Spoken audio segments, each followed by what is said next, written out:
There it is. Hey, YouTube, I am Shaggy, I am Philalitea, and we're going to play some Dragon Quest III. This is episode 2. I don't remember where we were in the game, but I got my face on it. I'm dropping some frames, so I might have to drop my face, but it might not be that bad.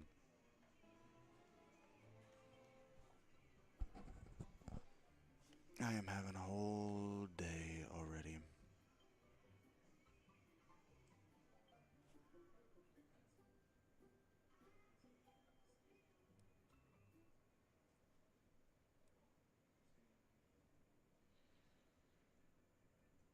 Okay.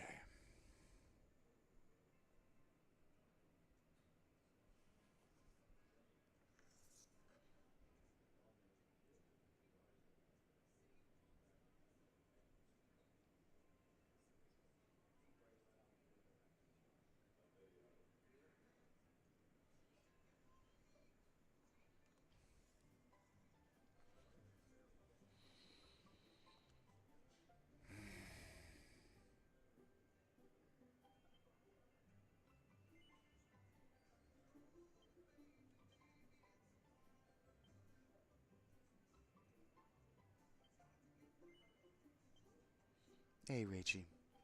Good morning.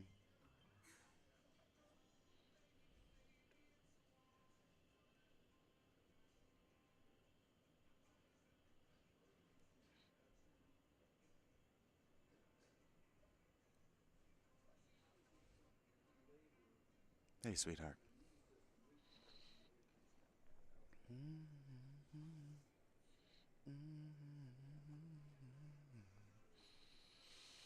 Give me just a second here to get comfortable. I need to pee soon. I was able to get my sleeping bag clean, so I may not have to do laundry. I don't know. I'm gonna have to do laundry eventually. What was I doing? We were trying to get to level 15. I remember.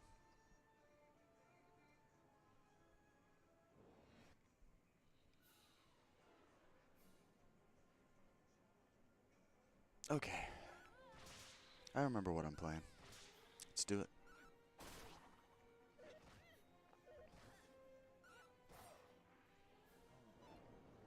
Now, I'm supposed to be, both.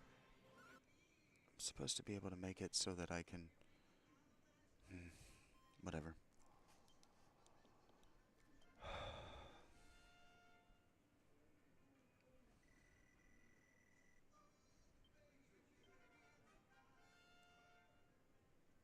Ediga 17. Padfoot.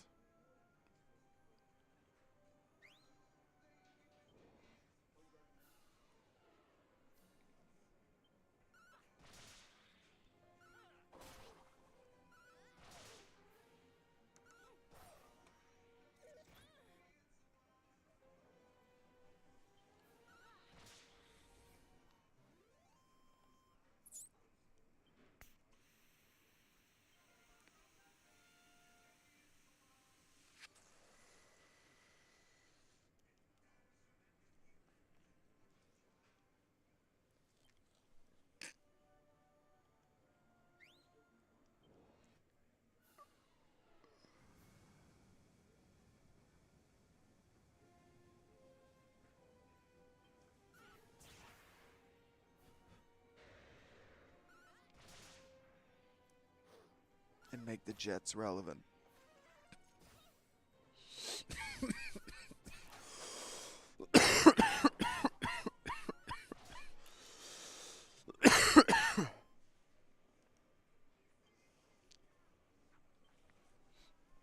The hype about Aaron Rodgers no longer being a Green Bay Packer was so big, so real, that people thought it was an actual possibility that he could even make the Jets relevant. Nope.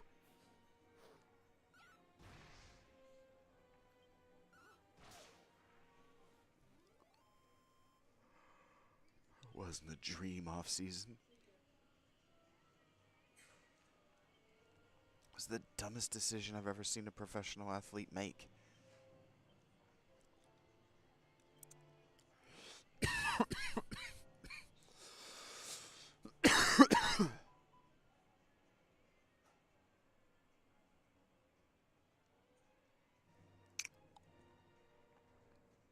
Really?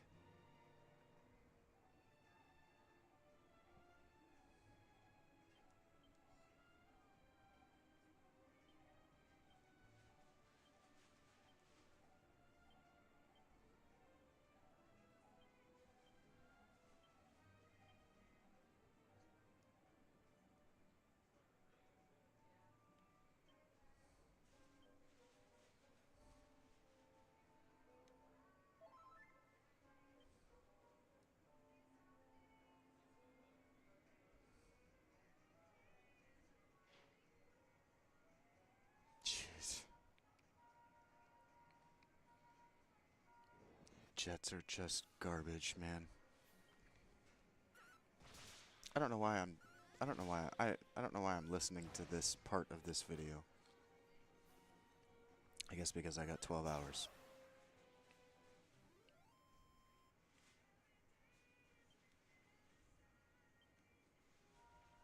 So this fucking guy, I've talked and written about him before. Part of why I stopped coming in here in the mornings is because this fucking guy would sit over there and mean mug me all fucking morning. I'm pretty sure I wrote about him in my journals too. He'd sit over there and fucking mean mug me all morning. So anyway, I come in and I go stand up in line to get my drink like I do every day, and the chick sees me and tries to pretend like she didn't see me, and now why she did that, I don't know, but it instantly annoyed me that I didn't get a smile and a good morning. I don't know why I don't deserve a smile and a good morning when everybody else is supposed to get one. I spend $400 a month in this fucking store. You'd think I could get a smile and a good morning. But I didn't. So I go and I wait in line, and like I do every day, I went and leaned up against the wall so I'm not hovering over the next person in front of me. Because we all lived through COVID, and there's no reason that we need to stand inside 6 feet of one another. So I go and lean over on the wall, and I wait my turn. And when she finishes, I stand up, and I go to take my spot, and that same fucking dude who mean mugs me every day cuts in front of me. And I know he saw me because before he started ordering, I said, "Hey, so I guess I'm not standing there?" And then he went to look and then pretended like he didn't hear me and just placed his order. And so when he finished, I said, "Oh, I guess I wasn't standing here." I said, "I guess I wasn't standing here." He turns around and he wants to say something. I take my spot and anchor myself in the ground, and I don't exactly remember what he said right now. It'll come to me after I finish the story. Oh, he gives me an "I'm sorry, I'm sorry." Big sarcastic yelling, "I'm sorry." And I said, "Yeah, you are a sorry sack of shit." And he wants to step up in my face all threatening. And he goes, "Well, I guess I just didn't see that you were there." And I didn't say anything, and he leans in closer to me.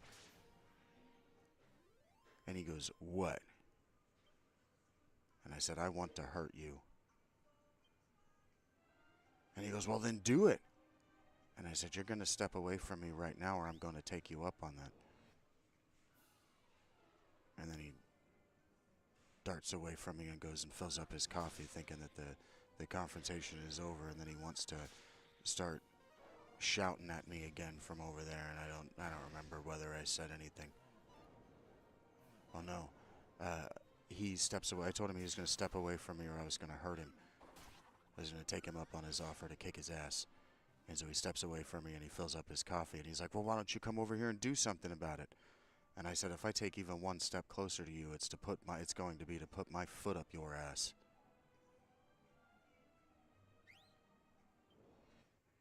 He didn't have anything to say to that. It was over. I turned around to get my coffee, and the chick at the register, instead of doing what she was supposed to do, which is tell him that I was in line and that he could wait his turn, it gets this tiny little midget lesbian, like this bulldog lesbian's going to stop me from defending my space in line.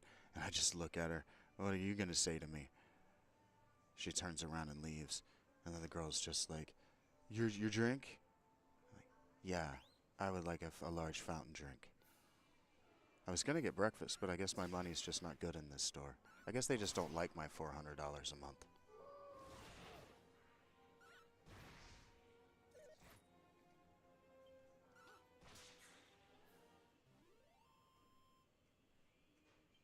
The only thing I regret about that encounter is that I didn't tell her that it was her fault.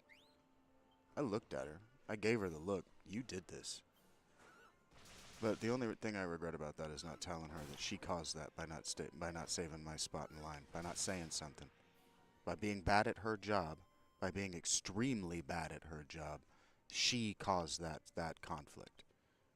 If she had soaked up the conflict by telling him that I was in line, or if she had apologized to me when he stepped up, if she had greeted me when I came around the corner, none of that would have happened.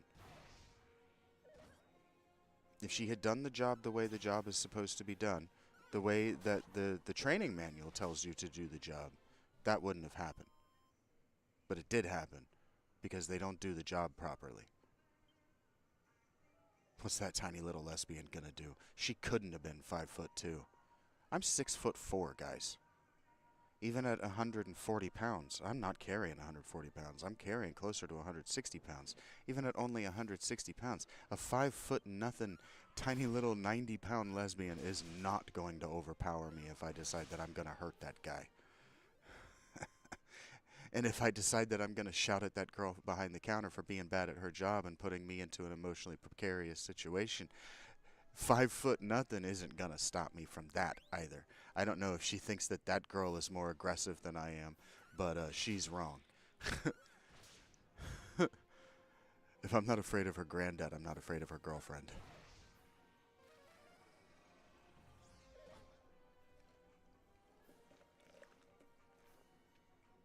Why did my headphones stop playing sound just now? God, I hate these headphones so much.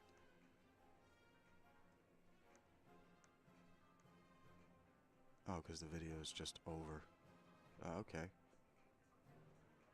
That was terrible. Rach, don't even bother going back to that video because it doesn't say anything. He does an extended documentary about Aaron Rodgers leaving the Packers, and then those handful of quotes at the beginning that was a great big nothing burger of a video. 15 minutes of your life you could spend on something else.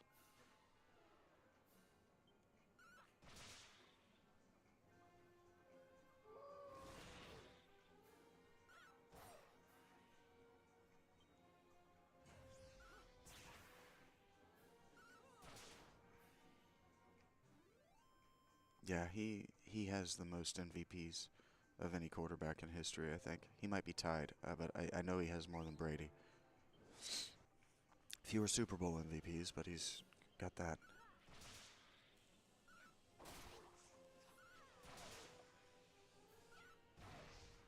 Aaron Rodgers could have and should have won more MVPs, but the MVP they don't typically like to do. He won consecutive MVPs.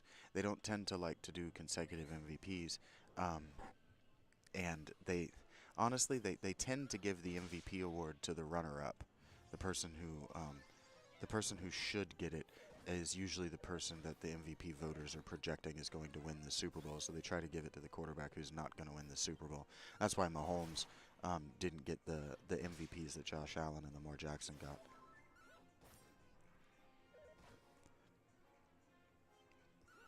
The MVP award isn't really the most valuable player anymore. It's the quarterback that the committee could agree they liked watching the most. The MVP is, yeah, Aaron has 3 of them, but he should probably have 7. Like, it's kind of a silly award. But it does go to the most elite player that year. Typically most elite quarterback. Only a quarterback has won it in decades.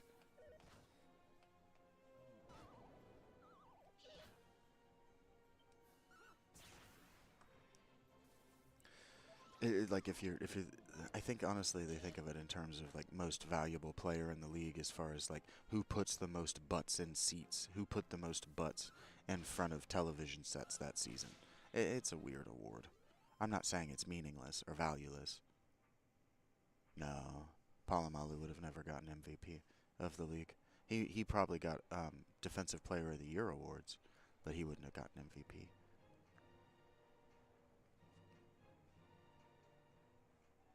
So that game last night was crazy. Actually, all three of those games last night, or all three of the games yesterday were crazy. I haven't talked football. I haven't talked the playoffs at all. Actually, just kind of effectively jotted my thoughts into Gemini, and that Gemini talks back serves the same purpose as talking out loud for me, and that's just to double check that my thoughts aren't those of an insane person. It, well, that's the thing is if you're counting valuable as the person who put the most eyeballs on televisions, Troy Polamalu wouldn't have put more eyeballs on televisions than a quarterback would, because Troy Polamalu doesn't touch the ball as often. That's kind of the thinking. I've forgotten to watch my experience.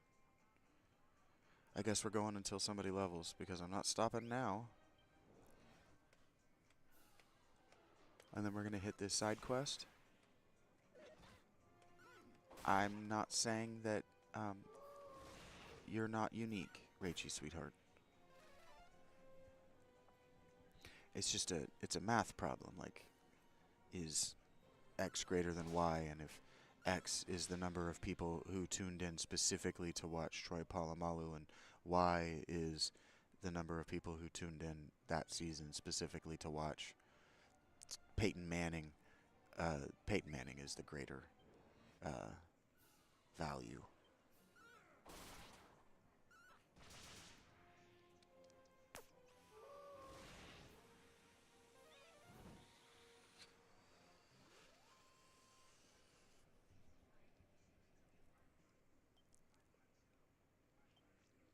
Yeah, but at least you didn't have to watch any seasons of Troy Polamalu just not being good at football anymore because he's too old. You got to see him go out at the height of his powers. Not really the height of his powers, but you got to watch him before the steep and precipitous decline. Why are you yelling at me? What did I do?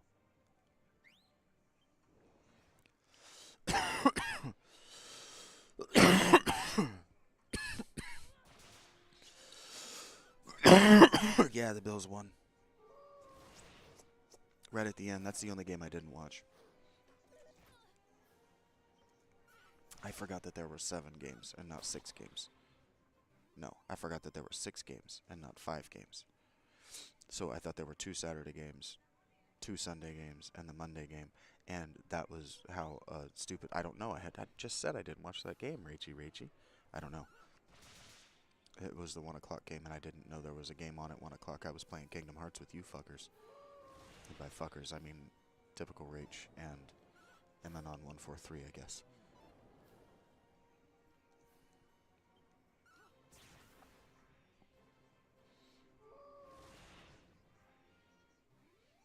Just so anybody in the future knows, I have no way of greeting you and telling you hello and thank you for watching the stream. And I have no way, really, of... Well, I guess I could put it in the description, but you assholes never read the descriptions.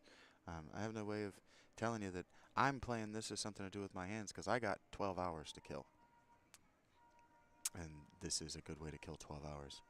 Maybe not a good way. It's an effective and, yeah, effective way to kill 12 hours. I might also put a book in my ear.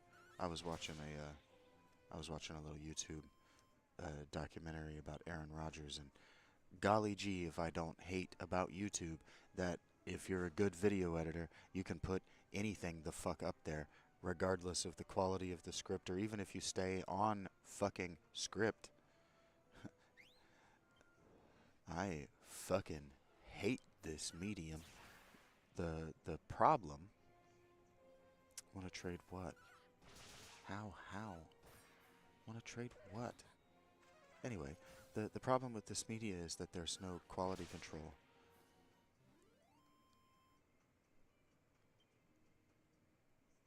And see, the reason I don't watch television is because there is quality control, and the television world, the problem is the quality they're aiming for is anything a third grader could produce.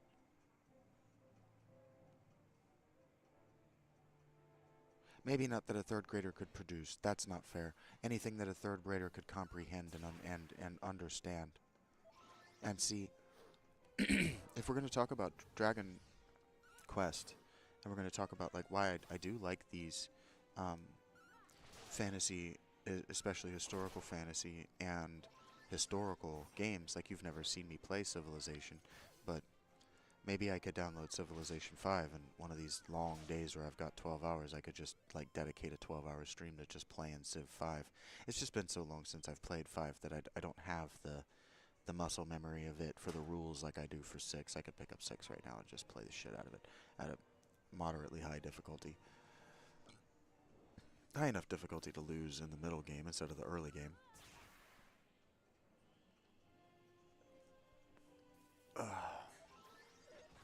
But I'm also not potato.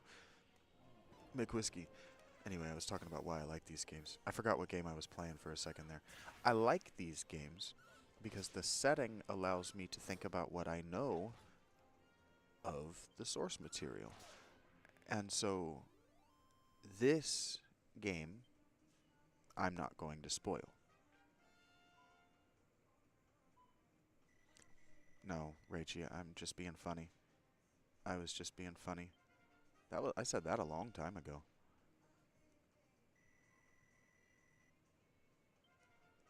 Oh yeah, I forgot to stop grinding. I needed to be done a minute ago.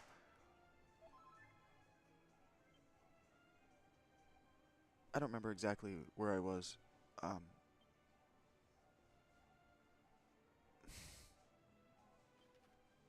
at least you're cute, I guess.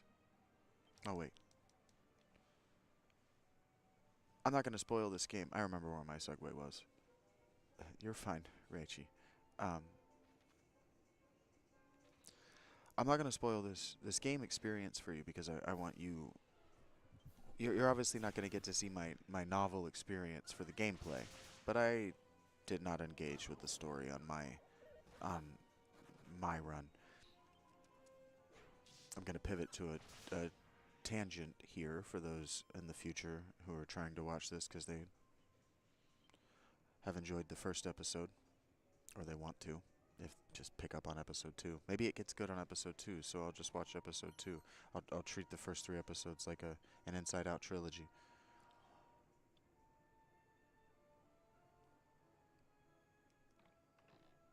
I don't remember what the tangent was because I said I was doing it.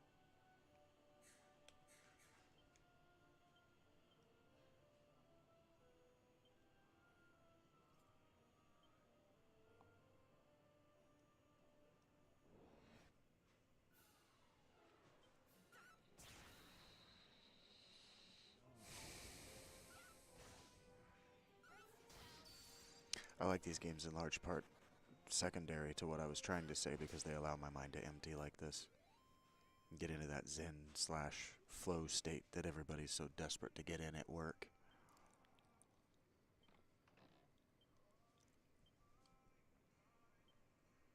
This is a separate tangent, but my dad owned a CNC machine shop when I was a kid. And it was 5th grade. I spent 5th grade, I'm proud of this, on a workshop stool reading through the Brian Jaquez, as I thought his name was at the time, Redwall books, intermittently pausing from the book to take out a finished part and put in, the unfinished part into the CNC lathe. And one of the skills you have to learn if you're doing that is how not to get so engrossed in the book world that you don't notice the outside world, and that you don't miss parts, that you don't leave the parts sitting in a sitting machine. And so I got good at being able to not count the time in my head, but sense the passage of time, so that whatever it was, if it was a 15-second cycle, I'd sit down to read for the 15 seconds and then have the book out of my hand and back down, ready to pick up or to put the part in. And it usually wasn't that the cycles weren't usually that short. But I was a kid, so I didn't know the difference in 15 seconds and 15 minutes. Um, I got good at timing about how many words I could read before the next part was coming out. Is really the most effective way to explain that. And so these games, in some level, give me that, but not really. Um, I don't remember what that earlier tangent was going to be, so we'll cut back to it. I like these games. This setting.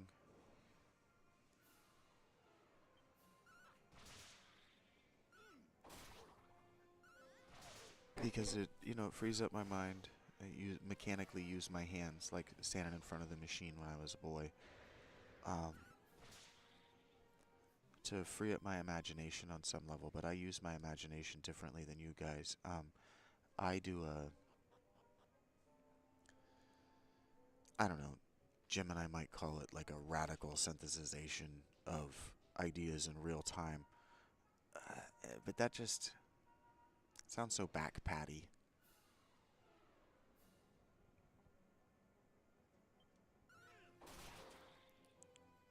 Yeah. I was thinking about killing time.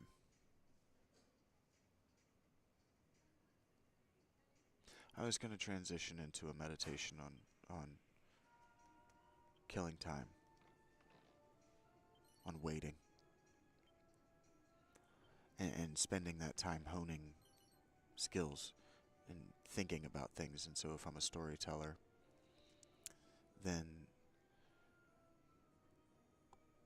my downtime needs to be time spent thinking, synthesizing ideas, um, teasing apart synthesized ideas.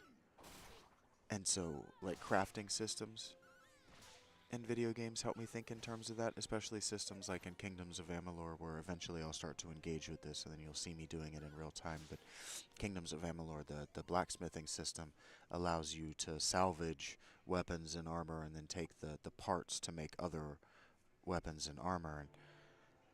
And so, like, when I'm waxing poetic about information transmission, so ideas and the way they evolve and the way they pass from a central person or a central tribe outside of it. These are things I'm thinking about while I'm playing these games, and oftentimes I'm listening to a book while I'm doing this.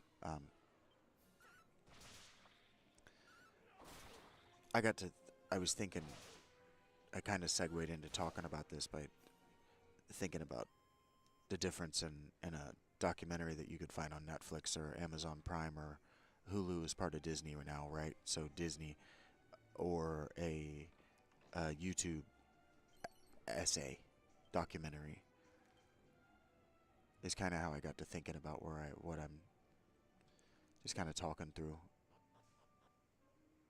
letting my mind wander, and instead of thinking the thought and then editing it for speech, I'm kind of just trying to maintain William James would call it there's a technical term for it in psychology, flow of consciousness. William James talked about the flow of consciousness state where thought and will, and for sensitive people, the religious experience. Um, he wasn't working in the conscious unconscious framework of Freud, because you got to understand that Freud and Jung weren't. I think he died in like 1908, maybe later in 1906. But Freud and Jung hadn't been co-opted by pop psychology because there was no pop psychology. William James is credited as being the very first psychologist. So there was no pop psychology. There were no people. First of all, there was no internet, but the pop psychology has existed before the internet. So there was no television in 1906. Um, so there weren't people on television who were um, selling you bullshit about your brain and about philosophical science because there was no such thing as philosophical science. Philosophy began as I said that wrong. There was no such thing as psychological science because psychology began as a sub-school of metaphysical slash Platonic philosophy. I have to pee. I'll be right back.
Okay, two things are going to happen, right? Real quick. The first is that I am going to performatively say that these women who assume that by being polite to them, I'm flirting with them, are beneath me as a man. They're beneath my dignity, beneath my intelligence, and beneath my awareness. I would just like my fucking fountain drink. If you want me to see your titties, then show me your titties. Otherwise, shut up. Smile, say hello, say thank you, say have a good day. That shit is the easiest thing in the entire history of the fucking universe.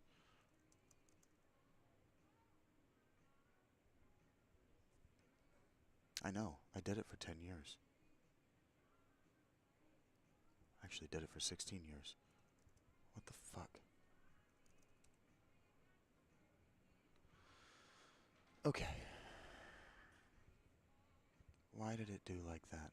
I fucking hate the... If you're going to the Patreon, by the way, let me just put this shout out there into the universe. If you're going to my Patreon on your desktop, you are doing yourself a major disservice. Public service announcement over. Now I'm going to transition. Fuck.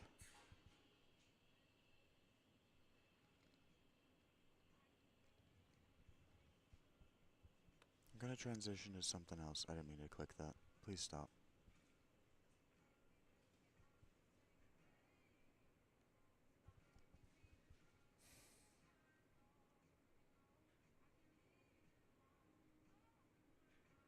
Here we go. Can I search this?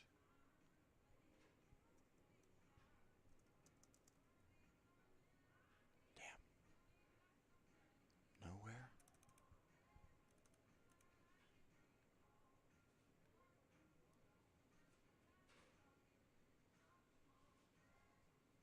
Okay, it was further than that.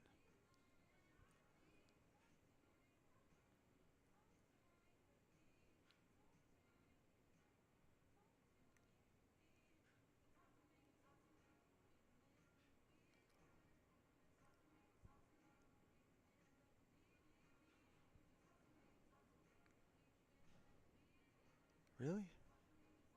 There we go.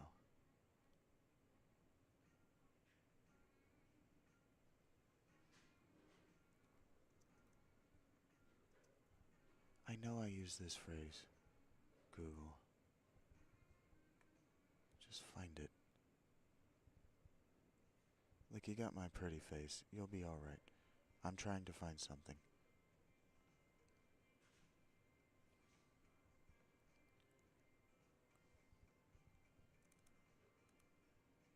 Bingo. Boom, ba boom, ba boom, ba boom, boom, boom. What's the name of this one? December 20. I stopped titling them. Yeah, you're doing yourself a major disservice trying to dig through my work on the desktop. It is imminently uncomfortable and annoying. It doesn't show the titles in the way that I wrote them.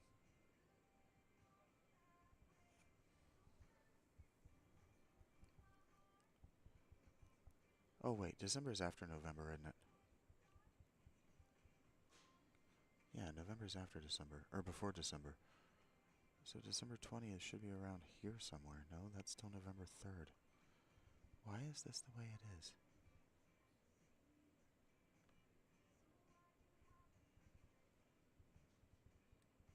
Why are you organized the way you are? Newest.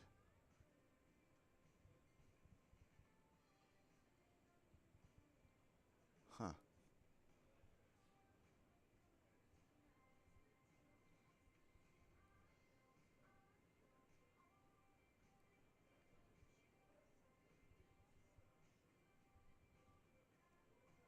Okay. There we go, November 14th.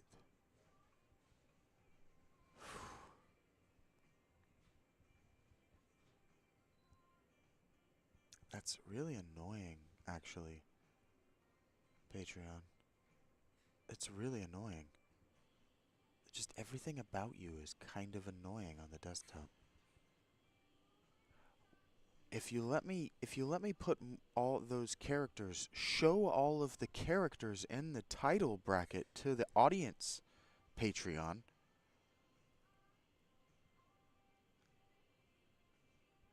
If you'll let me put all those characters in there, show them to the audience.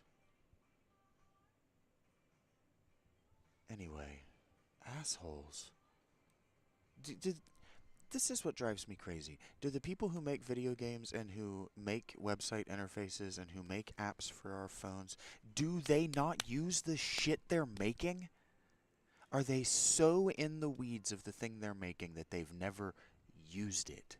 That because they know how it works, they've never used it? Well, I know it's only going to show 100 characters, so I only ever have typed in 90. Well, I don't know that. Anyway, it's very frustrating to me. Use your fucking product. Maybe give it to your grandma before you publish it to the fucking world. This is why TV and Netflix documentaries are written so that a third grader can comprehend them. Make your website accessible to a third grader.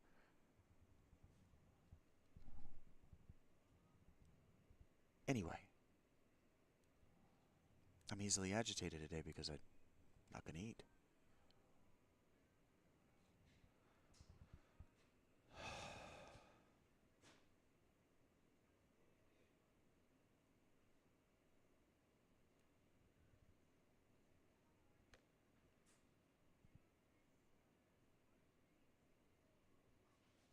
That's a lot bigger than I want it to be. That's what she said. Okay. Case in point.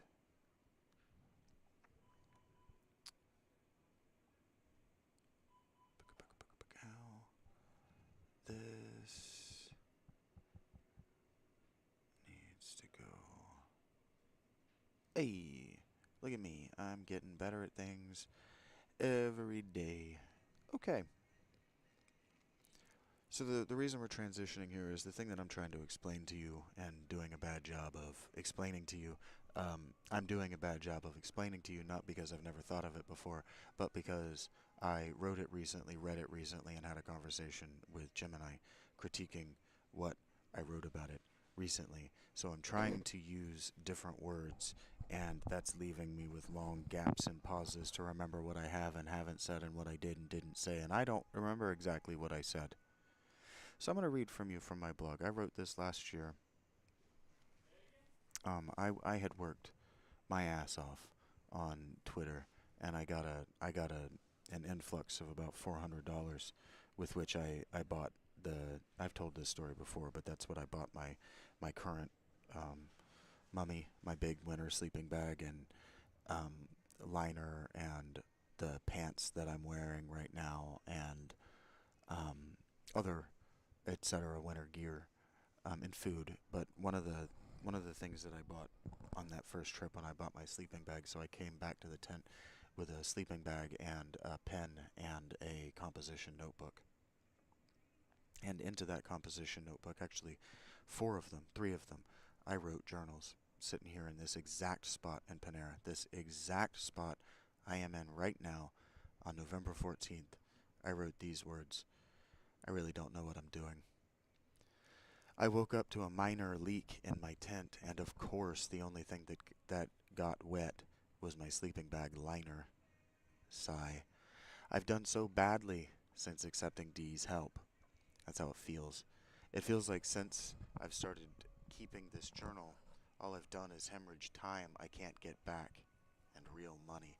Now you have to understand, this is going to be awkward for me to read out loud, and the reason I don't read these out loud is because I have not written it in diction that is comfortable to write out loud, so that my work is comprehensible to even a third grader. God just does not want me to have more than the bare minimum, and I need to not be petulant. It's difficult to be thankful for destroyed gear. It comes down to being grateful for consequences to minor mistakes. But it's fine. I can recover. I can replace anything that's destroyed. It's just, yeah, I don't earn as fast as I'm losing.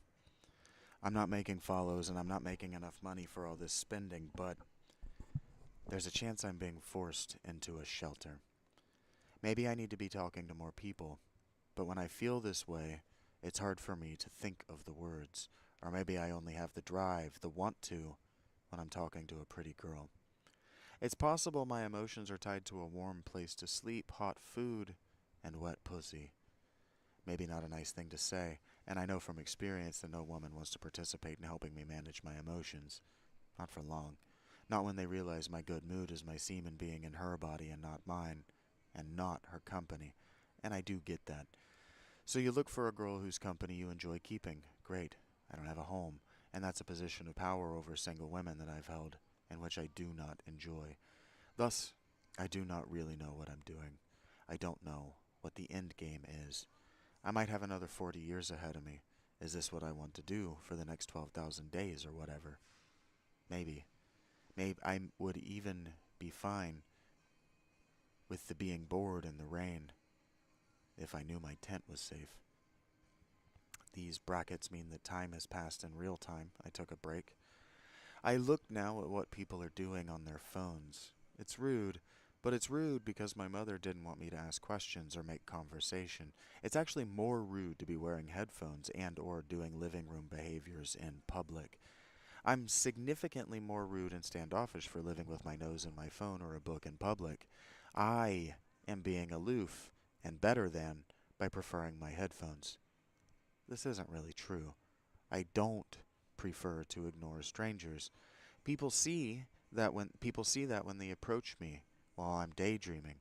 I snatch my headphones out of my ears and or pull my phone or put my phone or book where I can't see it, and I make eye contact and I smile. Literally just happened as I was proofreading this section. Accidentally sent my left earbud flying across the library in my haste. I am friendly automatically. It puts people off their guard.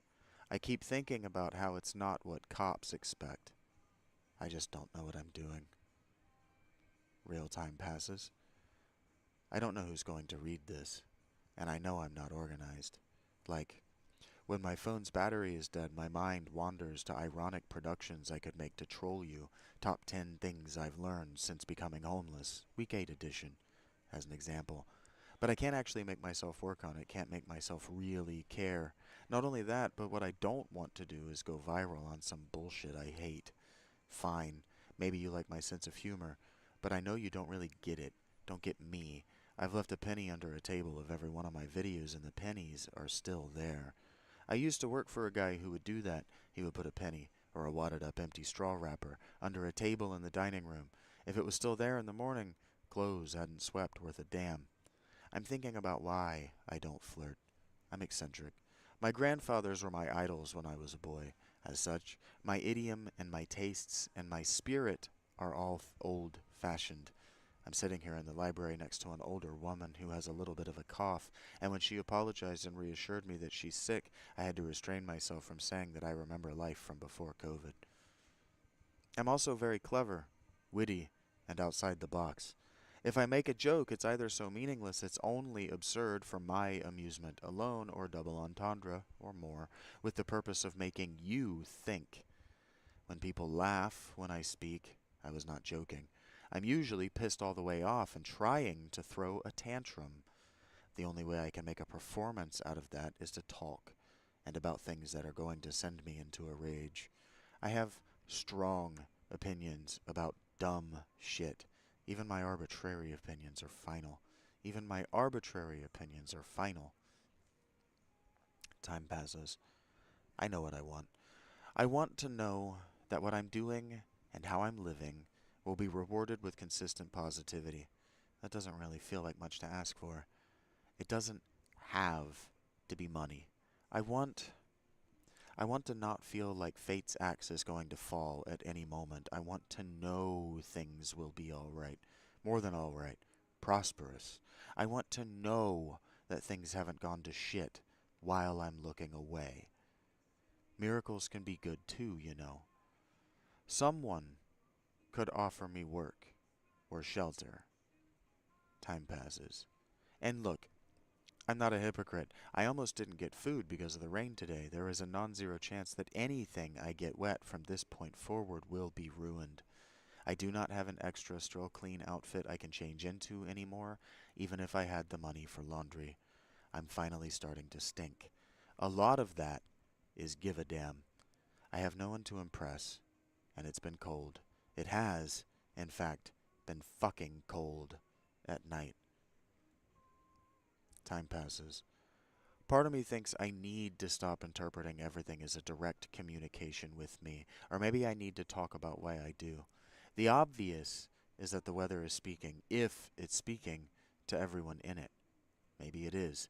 Maybe I read and watched Carl Sagan's Contact when I was too impressionable. If you don't know that IP, what you need to know is that God sent a message to the whole world, and only one woman was willing to try to listen with her whole being. If God is speaking to us all, and only I am listening, doesn't that mean that God is speaking to me? Probably not. I went to sleep last night like I used to as a boy, locked in one-way conversation with God, and just like when I was a boy, bad things still happened as a result of my choices. And I'm still left to figure out what the lesson and the blessing are. The blessing is that my patch is mostly held. I have a small hole I can fix. I'm being lazy by not taking the tent apart. In fact, I'm being defiant and harming myself for attention, then pushing it away. I'm thinking about Pastor Mark. I can't go to him to replace my tent, not now, maybe not ever. It felt like the wrong thing to do at the time. And then I'm thinking about the people who have called me friend. I thought to myself in my tent that what I want from my friends is not people who buy my love. Don't show me love with money. I don't want your money. I want your love. I want weed and cigarettes. I need your money. I need corporate sponsorships. I need for my value to be recognized by someone but me. I don't really care what my value is. I just want to be already worthy. I want to just be good enough. Does that start with myself? Do I lack confidence? Is confidence the belief that you are immune? Better shielded? No. I know that religious people are religious primarily to avoid bad things happening to them. Shielding talismans have always been big business. My first my first month taught me loud and clear that bad things just happen. Ellipsation. That does mean the goddess is jealous. That means that if there's an integrity I'm getting wrong, it's my devotion to her. That's totally fair, actually. I need to work on that. What could she want with me? Acknowledgement is the answer. If they're going to tug on me like a divorced couple like this, I will walk away from them both. And my trickster could give me a boon any minute now. I could read seeing my dear friends as a good omen. Certainly, if my vibes were out of control, I'd know by not seeing them much. I haven't seen them in a week or two in real time. But they're also just deer. I've been asking for signs, though, and I find the deer calming. Calm is what I'm trying to feel. A sustained peace. And that starts from within. No would and could and should. What is the minimum I can't survive without? All of it was on my person today except my ID and credit card. I still make mistakes. And it's not supposed to rain the rest of the week. Time passed. The consistent mistake I'm making is banking on luck. I'm trying to show that elevation comes by accidentally, while also trying to eat as much cake as possible. Actually, quite literally. Time passed. I think I'm realizing I've accomplished a goal and I'm asking myself what's next. I would enjoy this if it were easy. I wouldn't enjoy this if it were easy. I had also run out of things I wanted to talk about besides how women have hurt me and I'm terrified to re-enter the company of humans. I do want to know why I'm not allowed to do this. I see the look at me sprawl of other homeless and I just do not want that. I actually don't understand it. Do we think someone is going to come along and adopt them? Do we think someone is going to come along and adopt them like some kind of Hallmark movie? People tell me, I wish I could help, and I don't know what I'm hearing. Do they think they have to put a roof over my head? For how long is that sustainable? The answer isn't 40 years. Eventually I will have to provide for myself. That's childhood. That's what I remember thinking about childhood. I'm not on vacation. I'm retired. I'm done with service. I'm done with hourly wages. I'm probably done with power bills and rents and landlords. Even if my tent is destroyed utterly, I will only be motivated to get a new tent and a backup. God doesn't want me to have extra, but I can live in defiance of Him, too, if I have to. If it means managing my mood, the difference in security, and freezing to death, I can defy God. Ultimately, if He wants to be my Father, I know how to live without the approval of my Father. I've got 37 years of experience, going on 39 now. I'm about to run out of weed and tobacco. I've got a few more days. I got lucky to have this much. Relying on luck is going to have me desperate enough to meet new people, and it's going to have me wanting their money and little else from them. Time passed. What is my want-need conflict? I really don't know what I need. That takes someone else to tell me, so I grapple with God. It's probably that I have some wrong-headed notion, but it's more likely that I keep to myself. I am hiding a sadness, a sorrow totally at odds with my happy demeanor. People don't understand. I think everyone knows that bad memories fade, but never really go away. And I've skipped in my head past the segue to why I said that. I don't know what good memories to look forward to. It's that I don't do anything. I don't interact with anyone because I don't want my time spent to be about them. I want it to be about me. I know that what I need is to make it about you, and I'm defying you to make you make it about me, which, of course, you have no reason to do. So what am I really doing? I'm just really not sure. I'm talking like other people. Other people are allowed to share their minds. Why am I not? If I'm so smart and I raise the bar too high for everyone, doesn't that automatically mean I get all the money? I don't know why it should. Did Metallica sell all the records with Kill 'Em All? No. The answer is no.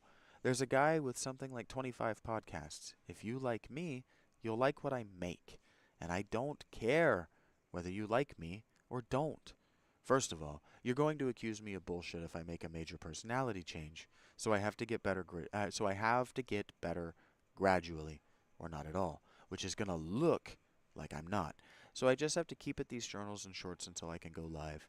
Then I go live all day, every day. People will watch me write if I let them. I keep telling myself I need a battery. Then I could record after dark.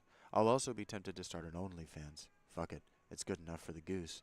But that's work and time spent marketing, too. One way or the other, I have to self promote. I need to go live. I know that. Maybe I try it tonight. Maybe I go live on Twitter and just ignore that I'll get no views. It's the no views thing that wears on me. I don't know what I'll talk about. I don't really want to or like the idea. Maybe I just record a video and make something with macrame. Maybe I read these journal entries. That could be an idea. I keep extending the invitation to hang out with me, and very few, if any, people take me up on it. All I know is that I love what I've made. A lot. I don't know. It really isn't my job to extend my reach. I shouldn't have to ask for money. YouTube is doing their part. The internet is doing me wrong by not commenting, by not taking me seriously. I don't know how to make you curious, and no one steps up to the challenge of my questions. I don't know what more to do. I guess I just don't give up. That's more and more difficult every day. I need to record a short hello for the beginning and then an apology for my incompetence. That's some polish I can add that will let me get at what I want to say, and an outro with my goodbye. I can do all of that. I haven't yet, and I'm not likely to at this rate. I need to be more stoic, less sentimental. If it means life or death, it comes with me. Otherwise, I have to be prepared for it to be destroyed or stolen by humans, or the elements right now. I can improve the repairs to my tent. Time passed. I want someone I can complain to, someone who show me her tits in the morning, and when things are going bad and when they're going well, just whenever she feels like it. Time passes.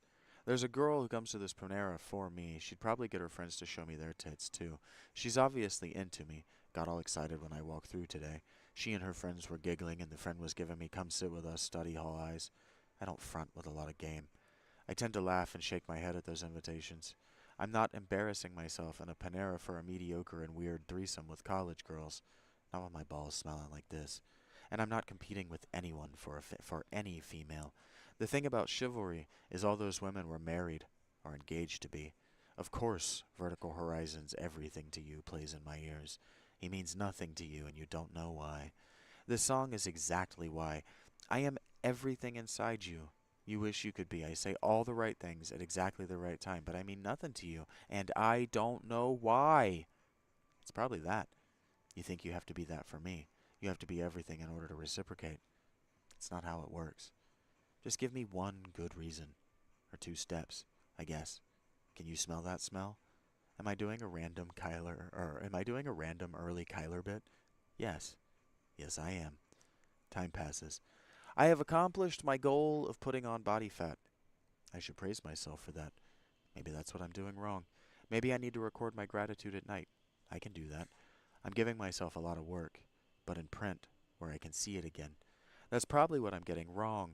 I'm letting myself get bored in an effort to hibernate. I've given myself no new goals, just a fixation on a dollar amount. That fixation is why I don't want a job, and why other men don't want a hypergamist.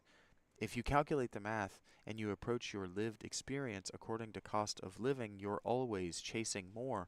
Cost of living only goes up.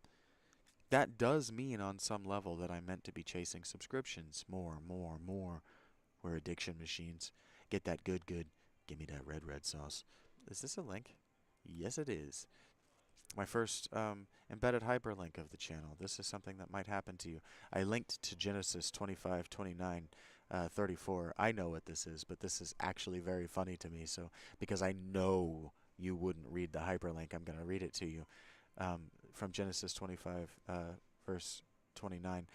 Once, when Jacob was cooking stew, Esau came in from the field, and he was exhausted. And Esau said to Jacob, "Let me eat some of that red stew, for I am exhausted." Therefore, his name was called Edom.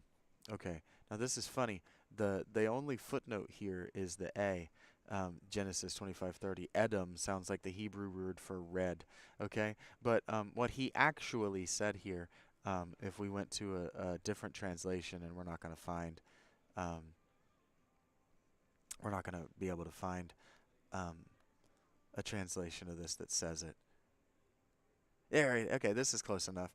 Esau told Jacob, "Let me gobble down some of this red stuff, since I'm starving." Um, but basically, in the Hebrew, this passage right here, "Let me gobble down some of this red stuff." What he actually says is basically, "Let me gobble down." He basically says, um, it's I have to start that differently. He doesn't talk in the Hebrew that Jacob is speaking in. He speaks in a much more archaic Hebrew. This passage, God damn it, computer, come on. This passage right here that's translated as "Let me gobble down some of this red stuff since I'm starving." In the Hebrew, it's written in a much more archaic passage, much more archaic Hebrew, very similar to how we might do a caveman. So basically, he says, he comes in and he goes, "Ooga ooga, give me down some of that red red." And so what I've done here is I've been very funny, actually. I think this is very funny what I've done. I said we're addiction machines. Get that good good. And then I said, "Give me that red red sauce," because Esau loses his inheritance. He trades his inheritance for the red sauce, the red soup, or that red stuff. This right here, high level shit that I did. I've always been addicted to observing. I like to watch, I like to write, I like to talk, and I like to fuck. That is what I'm doing for the most part. It's funny to me. People ask me how I'm doing on actually good days, and I'll tell them the truth. I'm good. All I'm missing is a girl. You tell that to a man, and they cheers you and move on. You tell that to a woman, and they all think you're fishing. It's a real thing. Even if you say it to a woman you know is married, I don't say it with my mouth. I text it to people nowhere close to me, and they're fantasizing about something nowhere approaching my or their reality. I guess I should just use it as a pickup line. But I'm only asked how I am by women at work, women who are obligated to ask me how I am because it's part of their employment script. I think it's inappropriate to pick up a girl while she's at work when your balls stink as bad as mine do. Time passes. It's dark. I'm not being smart about how I charge my phone if I have an emergency at the tent, but I only have 30% at the moment. So, choices must be made. And I'm counting on no emergency. Praying for, really. Just let me go a weekend without losing anything, and I'll be a good boy. Don't hit me, Mommy. It's actually not the one I wanted to read, but that is a good one. I'm glad I read it. I'm a really fucking good writer. Okay, damn it.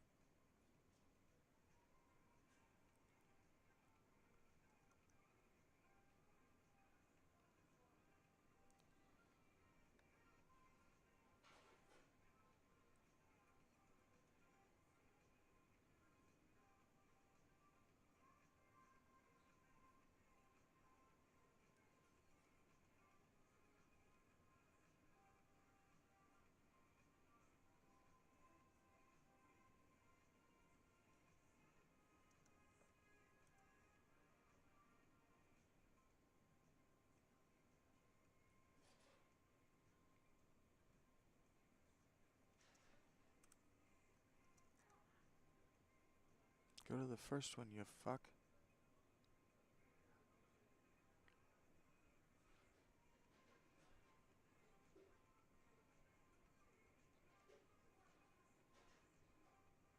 Why did you do that? Okay, so maybe it was the one before that. Why are you so awful? The Patreon. Eat. What are you talking about, eat? Oh, that was an hour ago. I don't remember why you said that. I couldn't see my screen anymore. Thank you for enjoying it, Rachie.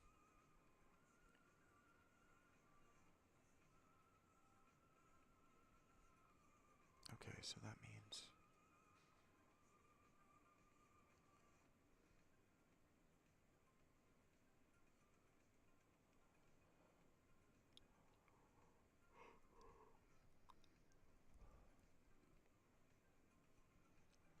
Let's try this one.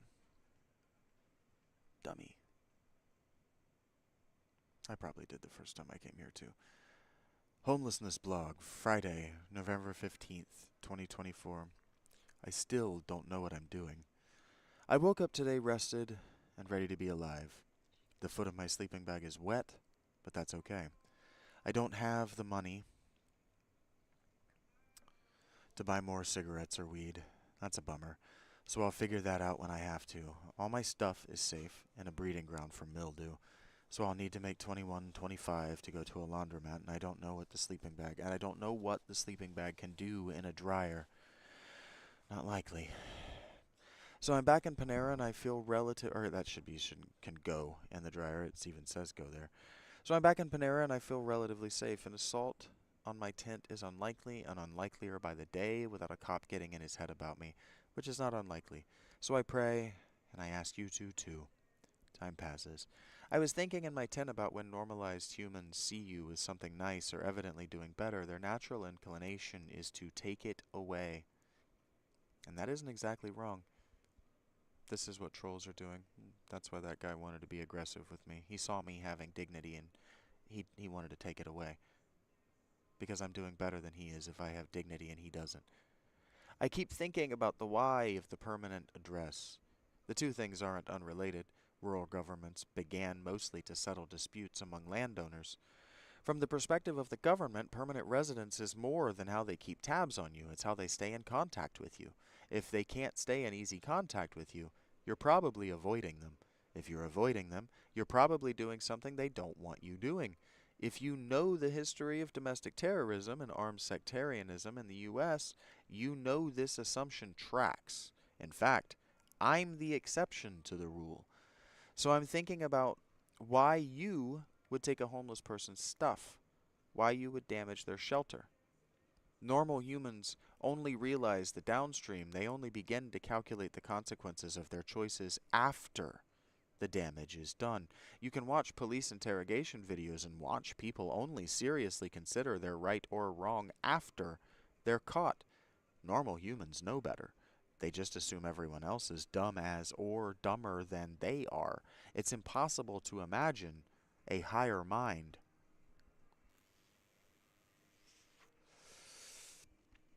Or as I have adjusted to saying frequently on the channel, you can't comprehend a greater intelligence than your own. It's impossible to guess what a higher order intelligence will do, so we don't try. Unless we're demonstrably the highest intelligence we have come to know. We know our flaws. A higher intelligence wouldn't have them. We reason. But why wouldn't higher intelligences be flighty and distraction prone? If focus, even hyperfocus, are a low intelligence trait, why would God not be absent-minded? I turn to the mind of God because if mine is made in His image, then it doesn't function in a dissimilar way. This means that with adjustments I can be of one spirit with God. Thus I obsess over oracle and what the rain means. I know why and how, the rest. And if I don't, humans are lesser intellects than mine.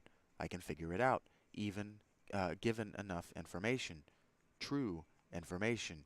The minds of men don't much interest me any longer. We understand that the Ten Commandments aren't rules for a good life. They aren't gentle reminders or a song to help you remember right from wrong.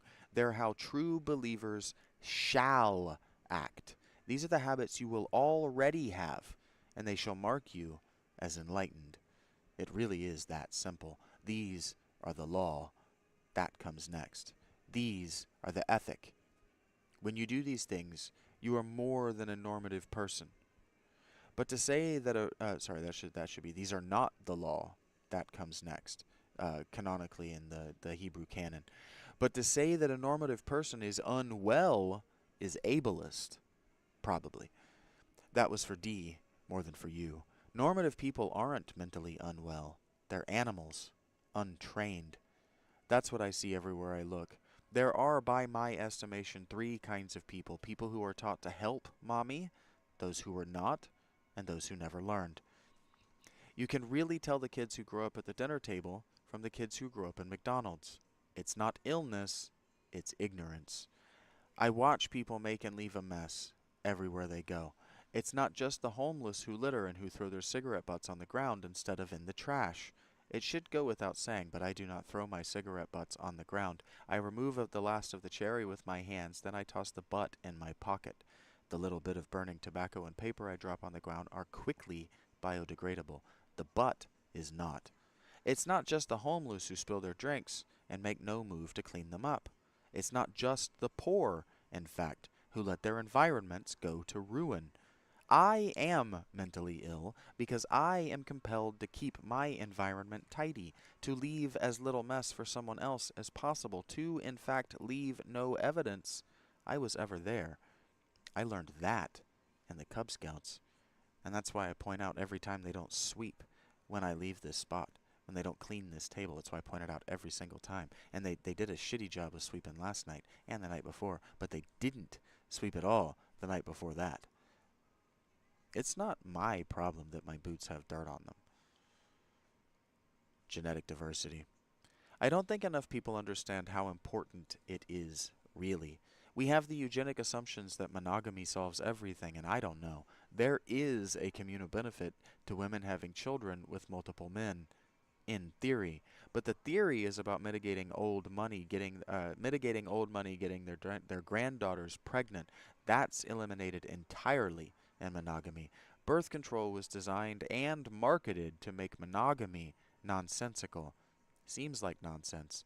I don't think it makes sense to advocate a singular position for everyone. I think it makes sense to have honest conversations with our children about the way people are going to receive them. When she was 13, a young woman I knew as a 21-year-old asked me why she wasn't allowed to to have a black boyfriend. I told her she was, but that people were going to have thoughts about her value as a member of their community if she got pregnant by him. They'll have questions about your worth, I told her. Too stupid, they'll say, to know better, too useless to take care, and it'll be taken out on the child. That was before she got pregnant, and the guy split. Now I look like a prophet. What I did didn't stop her. So I wonder. There used to be women who spoke up. We used to talk to one another and one another's children. The absence is noteworthy. Our kids grow into adults who avoid accountability like the plague. Time passed. I'm thinking about how I can really tell which girls learned to help mom. They're single. The personalities who frequent Christ's table were not taught to help mom. I could spend my time in there like a preschool teacher, reminding everyone of their manners. Be aware of your surroundings. Don't cluster in doors and walkways. Go to the back of the line. Don't reach across people's plates. Don't make your coffee at the station. Don't move against the flow of traffic. Smile. And so I quit going to Christ's table because people couldn't be polite. And so when that guy cut in front of me, yeah, I was going to do something about it. It won't happen again. In fact, yesterday's mild irritation was a blocking of the flow of traffic situation. Yeah, I get upset about blocking the flow of traffic. You see me blow up on actual traffic situations. But these are sins I watch people commit in Panera too. Especially the taking forever to make your coffee at the coffee bar. This is not your living room. Hurry the fuck up. It makes me think of Scott Weiland and the Stone Temple Pilots. I'm smelling like the roses that somebody gave me on my birthday deathbed. Thinking of you, Jeremiah. I am trampled under sole of another man's shoes, 'cause I walk too softly. That's an irresponsibility people learn.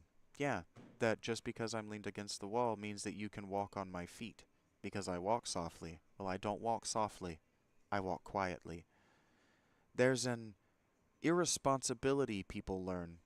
If they refuse to correct their behavior and they're aggressive about it, people won't follow through in offering correction. People won't do what I did to that guy today. That's how you can get into your 60s and still behave like that in public. Cops are attuned for this because it's their entire personality. Why do you think they volunteered for a job that will require them to mistreat poor people? Because they think they can oppress the weak kindly? Give me a break. Cops are garbage people. If they wanted to help, they wouldn't need to carry lethal weapons, and they wouldn't create excuses to use deadly force. I could spend all my time correcting the behavior of the everyone around me, or I could correct my behavior in an effort to get positive responses and tell you how great you are, as you are. I could lie to you, in other words. Why do you want that? And why from me? You don't really want anything from me. Time passed. I was thinking about Plato and the apocryphal John as I walked today. I need to get in the habit of realizing I'm thinking and recording my thoughts. C'est la vie. A lot of why I recorded myself reading these authors and why I want to do Job and Ezekiel is because I realize that I am the target audience. I have read the metamaterial. I know what they're talking about. That makes me an awesome resource for me 20 years ago. You don't know what to do with me. Now I'm talking about the documentary thing. You don't know what to do with me, and you don't want anyone to know you associate with me. I can understand not wanting to participate. Join the Discord, by the way. I can understand not wanting to participate in one man's quest, especially when I'll tell you outright that I'm not dyed in the wool of these books. I'm dyed in the wool of customer service and esoteric science. I don't know what you want from me in those areas. I think it might come down to critique and criticism. We don't really understand critics. Everyone's a critic, someone once said. I never really had an opinion of what makes a critic at all, let alone a good or a bad one, before I read Aristotle. I think it's in categories. I think it's in the Poetics. He said that a critic should be an expert in the field. Criticism should be constructive, and a non-expert doesn't have the experience or the knowledge or the training necessary to have a helpful opinion. He makes the point of his time that critics tend, by way of fact, to be self-important jagoffs instead. Before I read that, and today, pretending I'd never heard it for an imaginary Q&A, be prepared, I would have said that a critic is someone who elevates their preferences to the level of taste, and that a critic is someone paid to influence taste. I don't reach to ideals and abstractions when I form definitions. Opinions change. Good definitions apply in at least 5 dimensions, 3 of space, 1 of time, and 1 of at all abstractions. Literally, also meaning figurative, is a bad definition. I follow the money. Who benefits? The studio who gets good reviews benefits. How many scandals have there been of reviews for pay in the internet age? It seems like for a while there was a new one every day. That returns us to our over-reliance on experts and specialists, and I think that what I need to talk about this time is the difference. Again, talking about the difference in YouTube and corporate. Even on YouTube, the corporations on YouTube behave like they're YouTubers and like they're not corporations and like they don't have the brain trust to do better. There doesn't seem to be a difference, because there shouldn't be. A specialist in brain surgery should be an expert in brain surgery. But is every brain surgeon an expert in the field? Medical school is designed to graduate you that way. 10,000 hours is 250 40-hour weeks. That's 10 weeks fewer than 5 work years. And then what of mastery? The only way to be expert is to practice. There cannot be enough brain surgeries in the world in a year to support that many master-level brain surgeons. So what did we do? We flooded the field with mediocrity. It's like McDonald's. If the service is bad enough for long enough, you'll just tolerate it, because you aren't going to do the job better. I sure as fuck am refusing. And do you? No. You lower the bar and demand a cost of life increase without actually saying anything, because you know you don't deserve more. You know you've made yourself worthless. I know my value. I'm a trainer and a leader and a key culture guy. Time passed. I listen to a lot of sports talk. I don't even watch the games anymore. I feel confident in my season-long predictions and listen to Pat McAfee and Rich Eisen talk about them during the week. Those guys are fans of bad teams, but highly successful in their own rights. So they spend a lot of time wrapping their heads around the losing, meaning they spend a lot of time exploring the headspace of just struggling. Football isn't different from life. Everything really does start at the top. Aaron Rodgers effectively said the Jets are bad because ownership isn't dialed in. Pat McAfee said that the Colts owner is a different kind of guy to work for when you're losing, and he's dialed in on the team. When the cat is away, the mice will play. That's what I see everywhere. I was thinking this just last night in the tent. Jesus fucking Christ, my thoughts are so fucking recursive.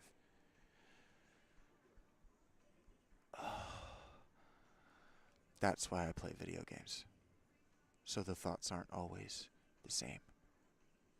Year after year after year after year, I think the same sentences. That's what I see everywhere, not just in the NFL. Aaron Rodgers said that young players don't have mental toughness. We don't teach toughness anymore. Everybody is soft. Even rappers are soft. Campfire s'mores soft. Your danger is so simulated. You're so vulnerable. Because I see it, it's my obligation to call it out. As an example, Pat McAfee and company were talking about team meetings, players-only meetings. Former elite players scoffed that a players-only meeting can fix things for the season. They agreed that veterans calling out slack play fixes things. Aaron Rodgers made the point that the mistakes young quarterbacks make is not reaching out to a veteran for mentorship. He talked about how his veteran mentor was a retired player in Steve Young, and he became good friends with Dan Marino.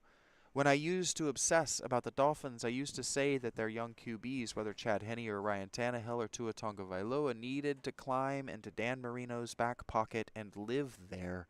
Do everything that guy does. Watch his film. Watch any football you can with him. Learn his mannerisms to the last detail.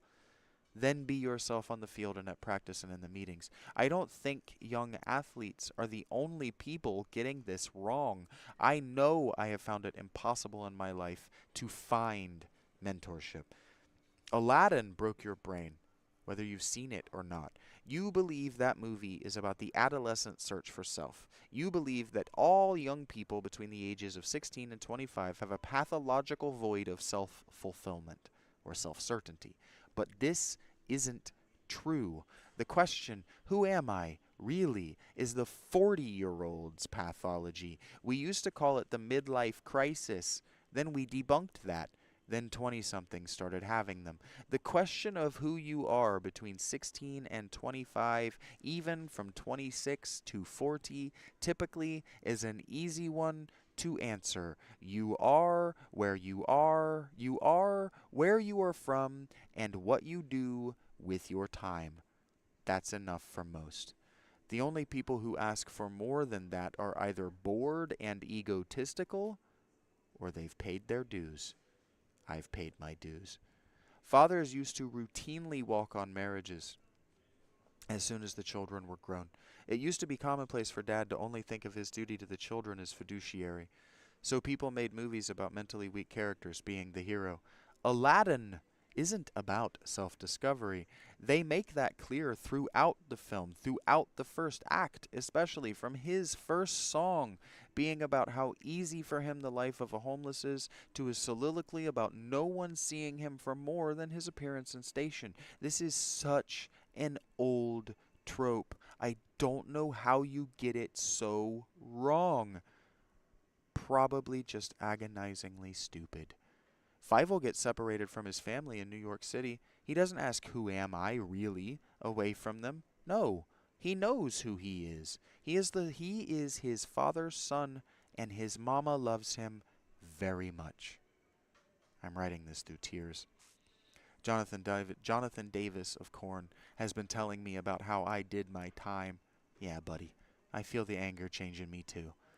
I have always known, that the two things that would never not be true for me are that I might not be my father's son, I am, unless I'm his brother's, which is not impossible, and the one emotion my mother never felt for me was love. I can remember so many times thinking, oh, maybe she does love me, only to know later, nope. This is why Aladdin is an orphan without a permanent address. He's outlived his life expectancy. Every day after he is first introduced is only one removed from his final confrontation with the cops. They code him at about 16, but he's probably about 25 if the brothel girls know him that well. That means he's only getting slower. He won't be one jump ahead of the breadline, one swing ahead of the sword, one jump ahead of the lawman, one skip ahead of his doom for much longer. They even show us that to close Act 1. This movie is about a young man falling in love with a beautiful young woman all the way out of his station and doing everything he had to in order to earn her trust. He wants her love, but how does he out himself to her? She found how much more there was to him when he asked her not to trust him, but whether she already did. She already loved him. A 16-year-old isn't trustworthy. And he doesn't find himself. He gets the girl by being himself. He saved her without thinking from a situation of her own making. A stupid mistake that would have forever changed her life. Because he did. He saw her at the market because he happened to see her. He was instantly stricken, approaching her because he wanted to. He takes her to his place because he believes it's safe. He doesn't even try to touch her. Respect.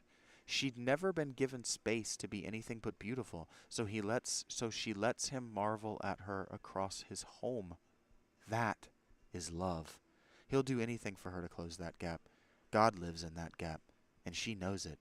So she never asks him for anything, but he jumps over and over to her rescue. Aladdin knows who he is. He doesn't even like who he had to become. So he changed. For her, for Genie, for him. I've been so fixated on what I want, I've forgotten the things that made me, me. Aladdin gets 4 wishes. That's 3 more than he needs. We've seen Owl's margins, razor thin. But we've also seen him share his bread with needy children and help an old man without question. Aladdin reminds me of Percival. They're different. Percival is the comic relief of his story. Like Don Quixote, he sticks to his principles and bad things happen. I ellipsate here. There's a part of me that thinks what's happening is that boomer parents live vicariously through their kids, then parents competed with their kids, and I think now parents are just bored of them. I ellipsate. I'm listening to this white, red-headed teenager from rural Ohio speak in a Trinidadian American accent. Yeah, sweetheart, you grew up in the same town as Cardi B, did ya? She really just said, I don't know about white girls. Like the woman she's talking to isn't in her 40s and also white. She just described her friend. She just described her friend group as her crew. I ellipsate. It's the fucking socias and outsiders. I ellipsate. These kids have no contact with reality. I ellipsate. I see. Her mother abandoned her at birth and her father dumped her in foster care.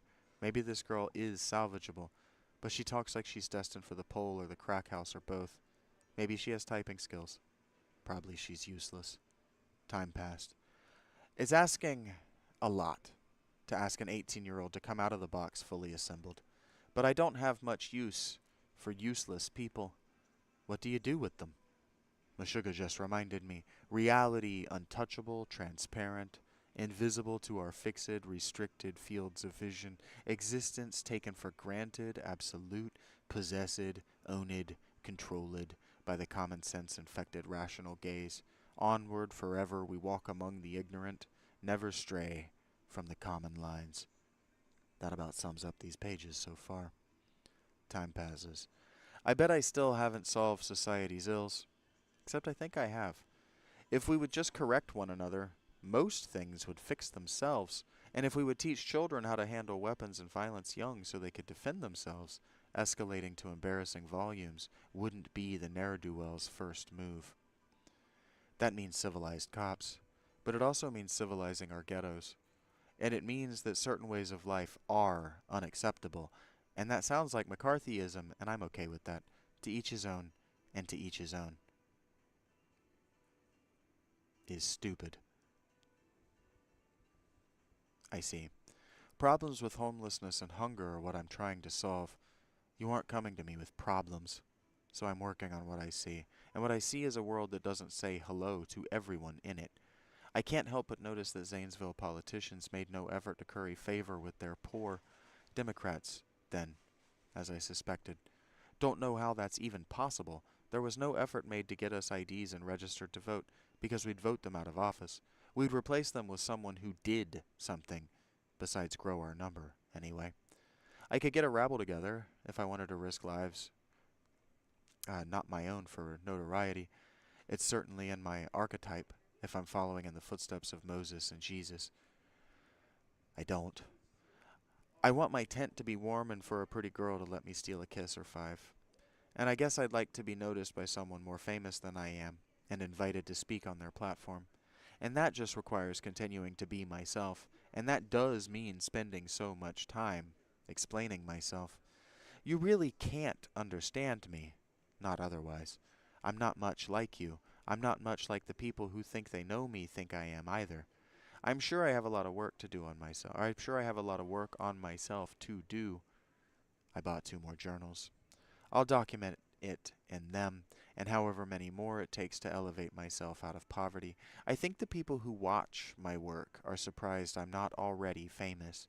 More than that, I think they think I'm secretly already famous, and I'm slumming it on a lark. I know the first cop I talked to out here asked me as much. I'm still praying that Tiny Toes is okay. In silent moments, when I'm not working, I am intensely sad. I miss my beautiful fish tanks and my rat friends. I miss knowing that my cat friends were safe. I believe in Lefty. I know in my heart he's been dead for weeks. But also in my heart, I believe he is alive and content. Maybe even happy and getting fat in front of a heater. I haven't looked for him because he'll be loved. And what am I going to do really with a cat companion? I can't feed him. That was foolish, risking his life. But it might have saved mine. I ellipsate in tears here. I made no real effort over that last month to either escape or prepare for my fate. There were between 3 and 6 people promising to be here when the worst came, as my bad news compounded. I don't know what that means. Oh, as my bad news compounded, they abandoned me. I blamed them, but I also forgave them, even though they'll never ask for forgiveness. It's all fun and games, we used to say, until someone gets hurt. Then you really learn who people are. They say you really see people when they're in crisis. People deny to me all the time that I'm as mindful as what I am. So whatever. I made my crisis theirs. They left. We could take the time to give them each their day in court, but they haven't held themselves accountable. I know I've talked about this before. I can't hold them to account if they won't. Otherwise, I'm just carrying a grudge.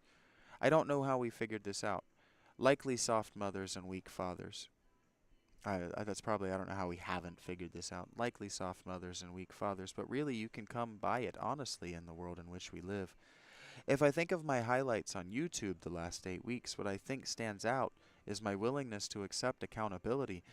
Whose else fault are the events of my life the last 4 years legitimately than my own? And God's. I can't figure. If my tent weren't there, it wouldn't have been attacked. Fair enough. Some other worse thing would have happened. Whatever. I wouldn't be writing. I wouldn't have my new sleeping bag to worry about getting damp, which of course I have. Jay. The girl at Panera remembered my name. Actually, what she did was make an excuse to come talk to me. She wiped off all the tables near me. I pretended I was switching headphones and she said my name, so I remarked on it. You remembered my name? Yeah, I'm pretty good at that, she said. I paused for a few seconds. You know, I don't know your name. She told me she was trying to look like she's working hard. Oh yeah, is that what you're doing? I laugh. I do agree with her. The time did pass quickly. But I asked a girl's name in a way that satisfies my rules. I didn't ask. I said something clever for the first time. So who knows? Maybe my big dad energy is liked by someone. Probably because she still lives at home with Mom. I'm homeless. That's not a judgment. She did basically tell me she'd like to pass the time with me, then got self-conscious and scurried away. Basically, my only next move was to tell her that she has my number, too. It's funny how girls react when I do that. I am not afraid of gender role reversal. I like enthusiastic consent. I have learned that this method has a narrow window of opportunity to grab for them, or they get it in their heads you're gay, and that was not an obvious opening. But now I know she'd text me. I also know she's not used to being asked how she is. That's something I've been practicing this week, speaking up. Not louder at all during greetings. Time passed. I've become impatient in my fear. I've been panicking, looking for exits that may not be exits. I'm calm now, and I'm relaxed after 10 p.m., but I have gotten impatient. That's on me. I go through this. I think we all do. The tent is safe, unless it's not. I'm not in it, but I'm praying it is so I can relax in a few hours. I am the one keeping me on edge. I don't know if it makes me more alert, but my body does. I think it makes me feel like, I think makes me feel, I don't know what I'm trying to say here. I think makes me feel like I'm moments away from my tragedy end, from my tragic end, and I do want to be alive. I'm just tired of living in fear. That's a strange thing for me to find myself saying. I'm biologically disinclined to feel and react appropriately to fear. I didn't even know how to identify the emotion until a few months ago, and now I'm afraid of things outside my control all the time. Mostly they don't happen. But what am I going to do when they do? I'm down to $10 and need to get anti-mildew supplies. Probably. It might be cold enough, but not likely. Not yet. I still don't know what I'm doing. Probably I'm waiting to be picked for elevation, which means I need to be where women with money to spend are bored and horny, but that would mean fronting a lie, and I'm just not interested. I have bread for the weekend, thank God, and maybe $100 finds my lap far, or for more weed and nicotine, and then another $150 if I need to replace my shelter. I don't believe I will. I also don't want to ask this church for money.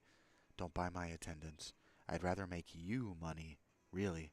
I don't want much, and it won't take many subscriptions to change my life forever. Just let me manage my money and my mistakes. If I get a job, they won't tell me what to do with either. Why should I let you treat me like a child and not like a business, like an artist? I am both. This is cult of personality.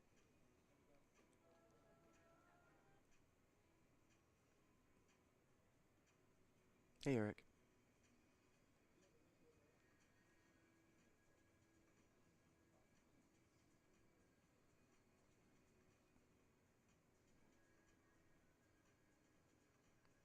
My thoughts are consistent, Rachie? Well, those two journals were only written a day apart.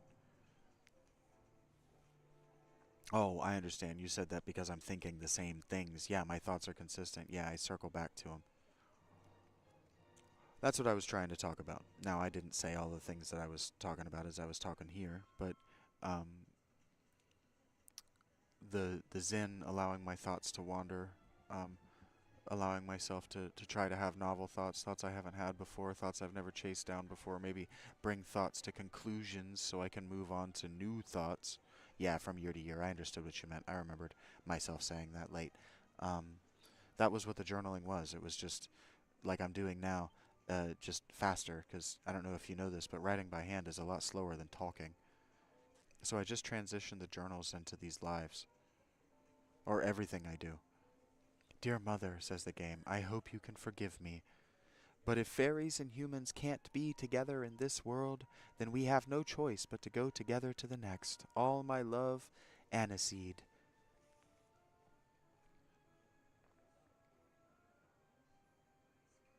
And so effectively, what you just read me doing, what you just listened to me reading, rather, was just another evidence of why I don't feel like I have to do certain things that other YouTubers feel like they have to do. Like, I don't feel like I have to force myself through a series that's not working if I'm no longer feeling it. Um, I don't feel like I have to finish projects that start as an excuse to build a skill if the skill develops to where I want it to be, and the thing is no longer if the thing I'm doing, the outlet I'm doing, the video series, whatever, is no longer developing the skill, then it's no longer It's no longer a good or efficient use of my time, so I don't do it anymore. I manage my behavior in a way that the average person just can't comprehend.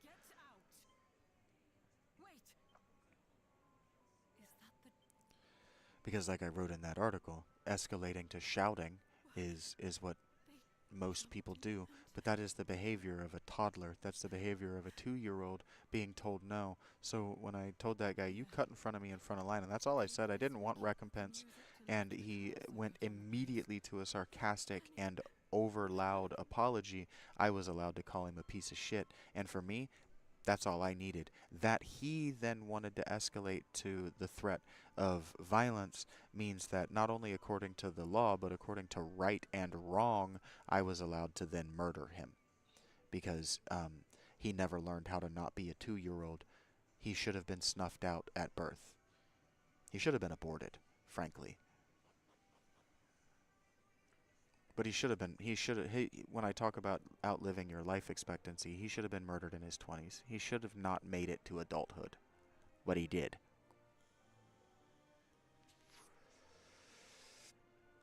And so when we talk about the righteousness of social safety nets, and we talk about things like protecting immigrants, we have to understand that we're also protecting the criminal element and people like him. Social safety nets make sure that everyone survives. And not everyone needs to survive. This is why the ghettos that don't take responsibility for themselves that I wrote, and a ghetto doesn't have to be a low income neighborhood. It's just anywhere that an ethnicity, a single people group lives that has been run down to trash and is no longer a part of the main city to which it's attached. So places like Brooklyn used to be ghettos, not because they were filled with minorities, but because they were filled with people who refused to invest in their homes.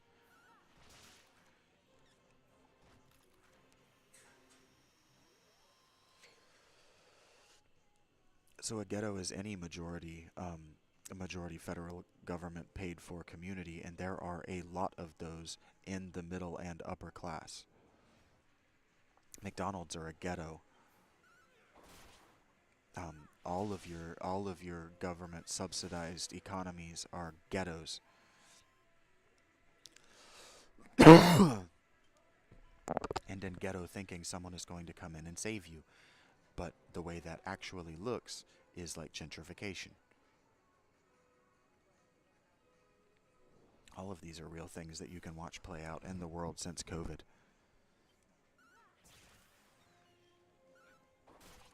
And so I do this so I can think about solutions like a critic is supposed to do, like I advocated for in those articles or in one of those blog posts, Aristotle and critics. I do this. I sit here in public. I observe people, whether that's the YouTube chat section or the people in my immediate environment. Been looking for a woman a long time.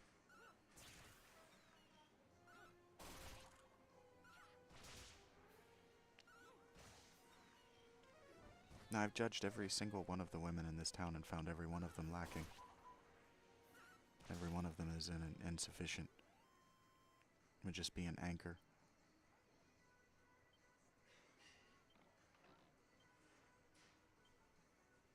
A flailing, drowning victim.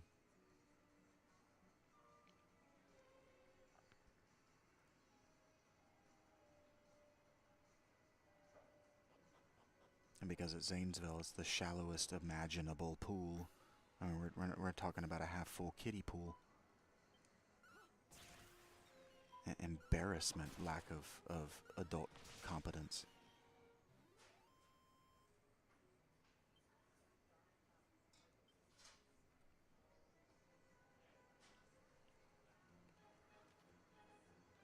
And the Trinidadian accents. It's more common than just that one effectively homeless girl.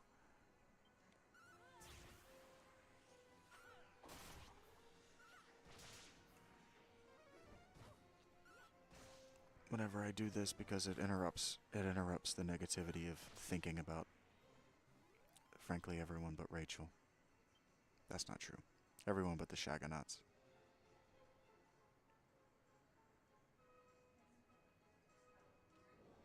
I ignore your bad behaviors because I just tell myself you don't know any better. Like Mr. S deciding to go to sleep and paralyzing himself in this fight. In fact, having a gadabout in the party, and it being Mr. S, no less. I might read another one when I get bored. I might just go through and just read them from the beginning.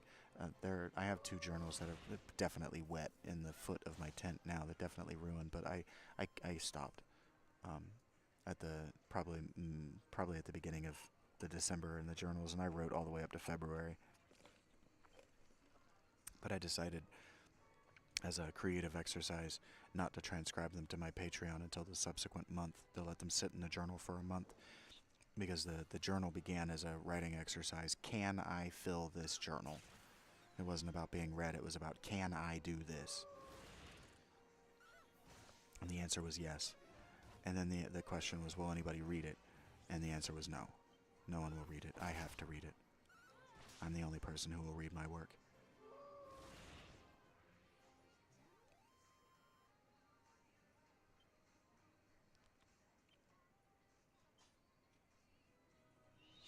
Yeah, it's cool to get to peek into my head.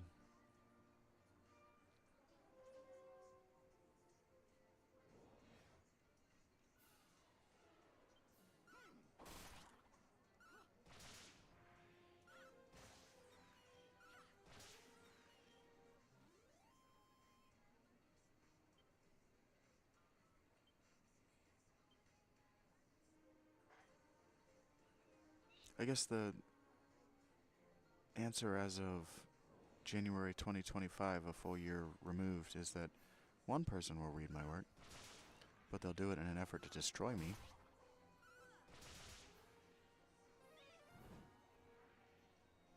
Popular. Well, journaling isn't about other people reading it.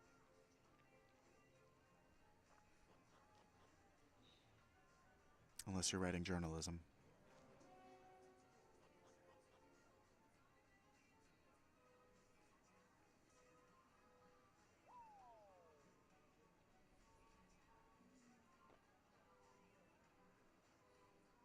Did I finish this tower? I thought we hadn't even come to this tower. Have I made a mistake? Yeah, journals aren't for other people. Well, diaries aren't for other people. Journaling and diarying are basically the same thing. But a journal is really supposed to be for publication. What have I done wrong? Is it because it's night?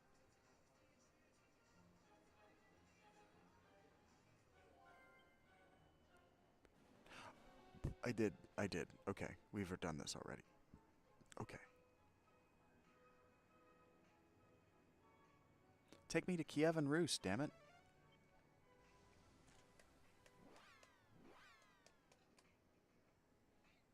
Isn't Kiev in...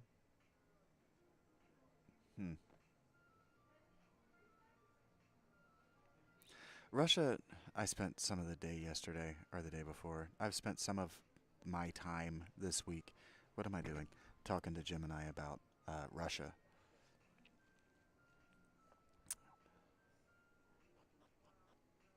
And I'd never... Yeah, I'd never...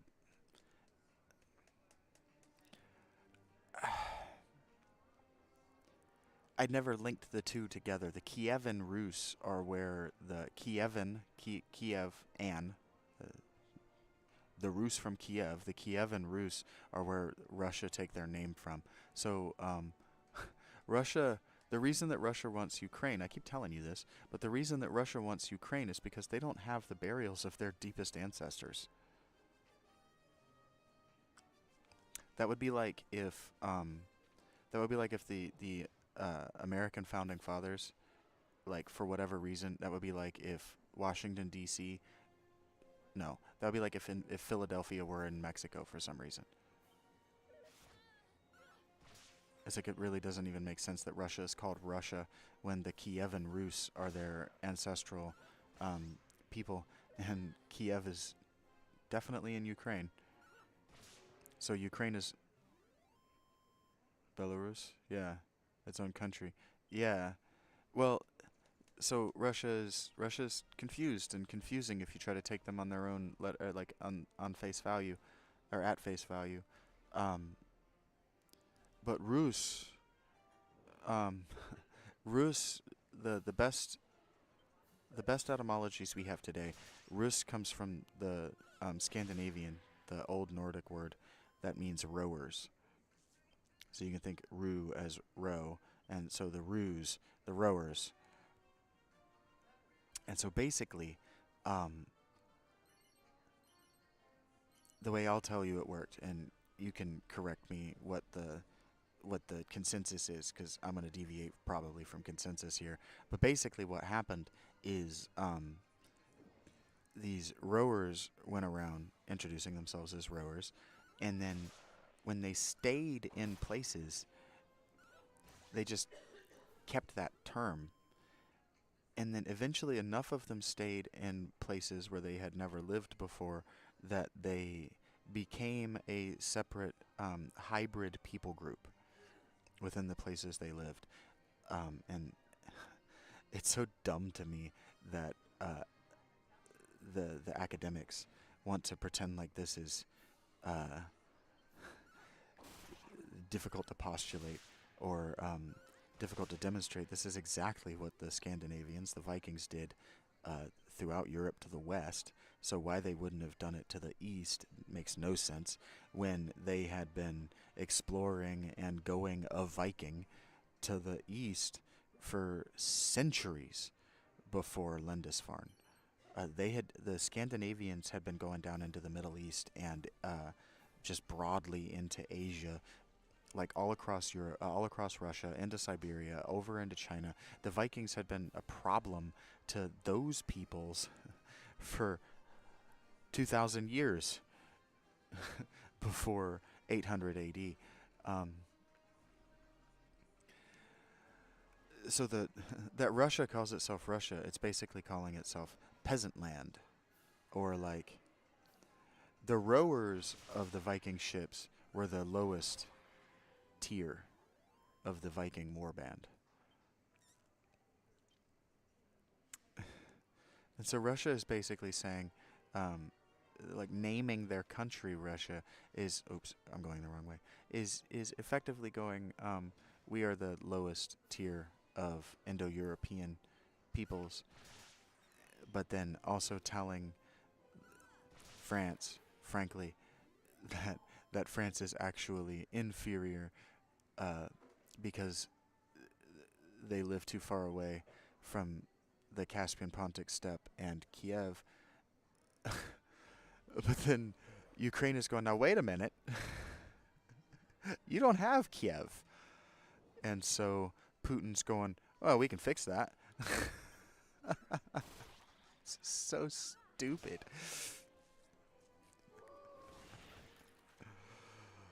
And this is why Russia, Britain, you teach your children how to handle firearms as children, so they have no inclination to do so as adults.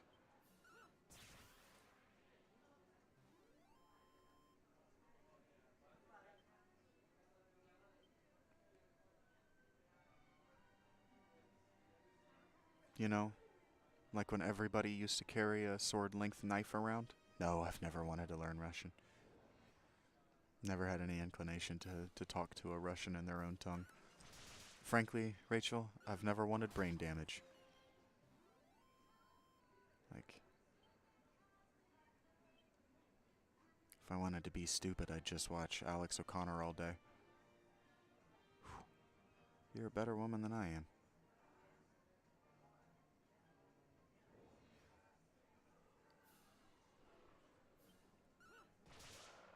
I don't think it's an ugly language. I hate the people who speak it are dumber than dog shit.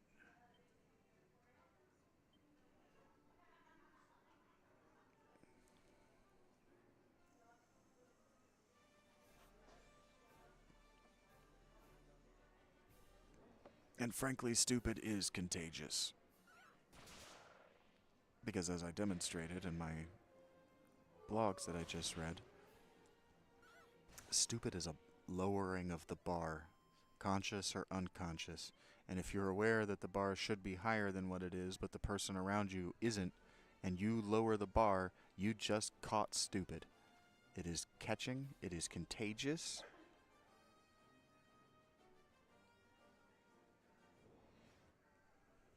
And frankly, it's pandemic.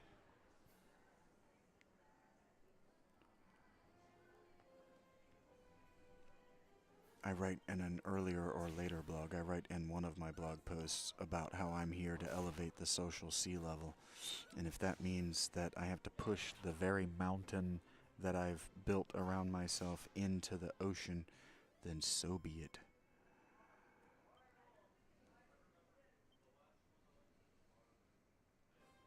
You know, Muhammad talked about if you can't bring the mountain to Muhammad, or if you can't bring Muhammad to the mountain, bring the mountain to Muhammad. And it's like, or you just build mountains wherever you go.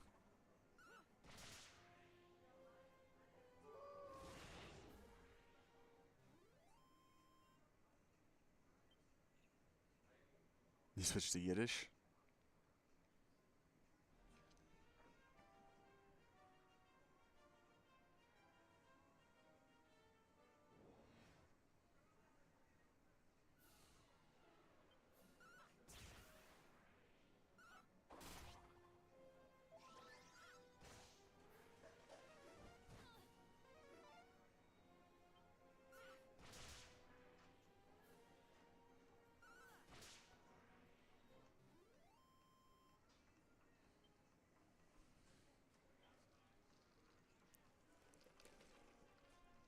Yeah, I was trying to think of the grandma Yiddish that I've picked up from movies, and I can't think of any that I'm not embarrassed to try to say out loud. That I'm not too embarrassed to say out loud.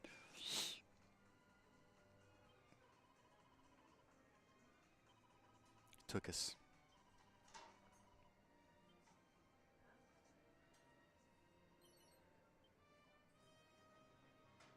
Verklempt? That might be German.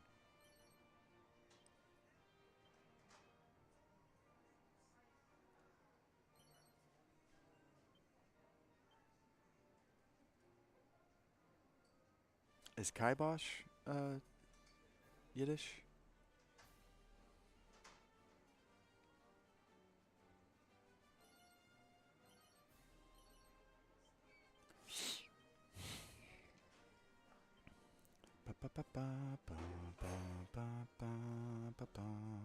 Boom.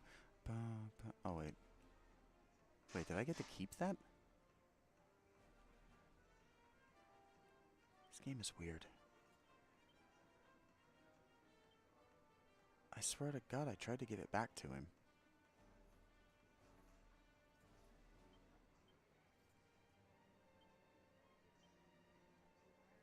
Ba ba ba ba ba ba ba ba ba ba ba ba ba ba ba doodly dee da. I see what I'm doing wrong.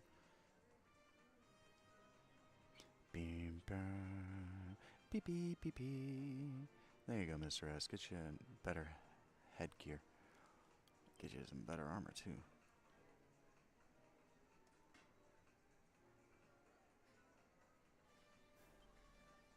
Ba-da-da, ba-da-da, boom, ba.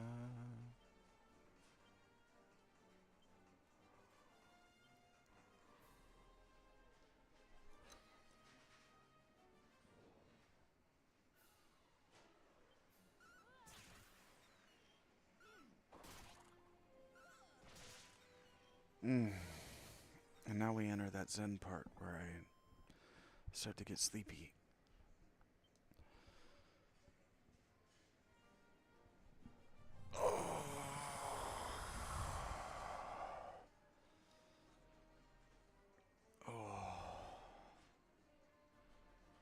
Boom, boom. Yep, gotta do something. Gotta put something else on. Let my brain wander. Gotta do something about this. I'm gonna sit here and fall asleep. Thank you for being here. Not just Rach, but my analytics tell me somebody's lurking. Thank you for being here.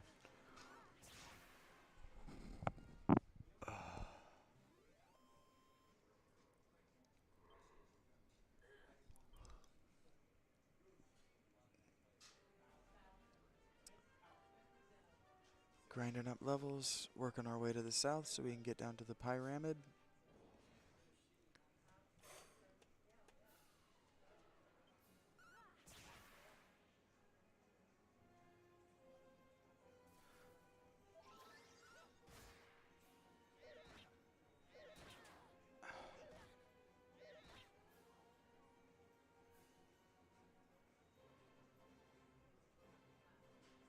I see what's gone wrong.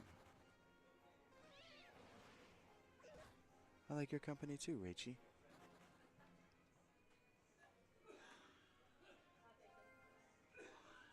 Something impossible has happened.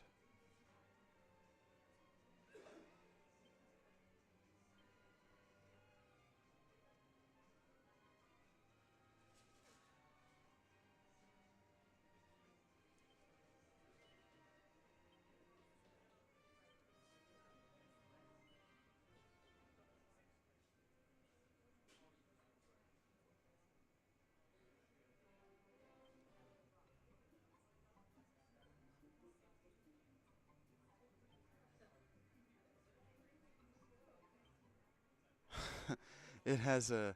I just spent all that time on the wrong save file. Whoops.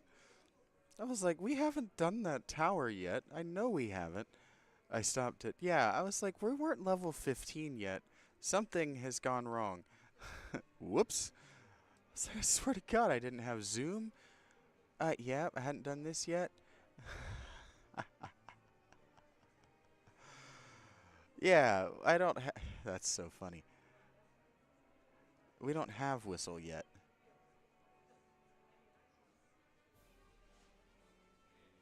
We don't have Whistle yet? Nope. Man, I think I lost a save. Oh well.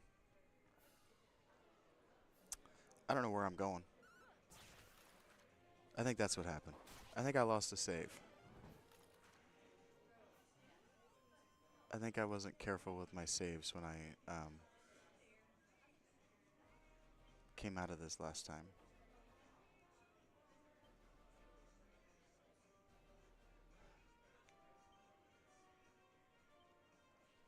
Yeah, that's what I did. How do I open the map? There we go. Have I made it? Yeah. Okay. That's what happened. We're all good now. We got it under control. I didn't lose a save. I just mismanaged my save files for a second there.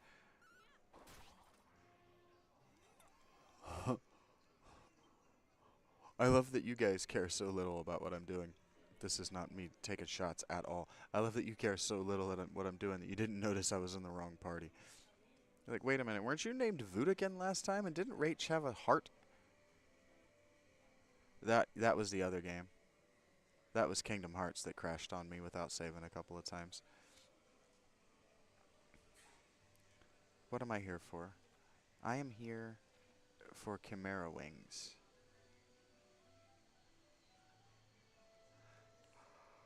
I started looking at my names and I was like, wait a minute.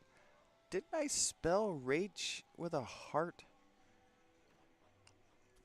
And wasn't Mr. S a fucking bunny girl? Wasn't I freaked out about that? Yeah, Rachie, I'm not. Yeah, I said I genuinely love it. I'm not bitching.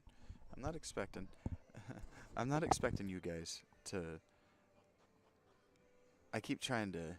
People ask me why I don't do this or why I don't do that. Why don't you do this thing that I see the big channels do? Why don't you do that thing that I see the big channels do? And I keep trying to. I just keep having to explain to people my channel's just not big enough yet. Yeah, I want you to be here for my voice. That's the real show. It's just like I'm just not big enough for that. And so like when I say that I'm not actually expecting you guys to hang on every second of what I do in these games because I'm just not big enough yet. I'm just not big enough as a channel. Well, yeah, my voice, what I'm doing with my voice, Raichi, it serves the same vacuum that Dragon Quest serves for my hands. It it creates something to get between your thoughts, you and the thoughts you don't want to be having, or thoughts that aren't productive, or thoughts you've already thought before and there's nowhere to go with them. That's why I talked about in those journal entries, even that I read. I talked about how the quest is for calm.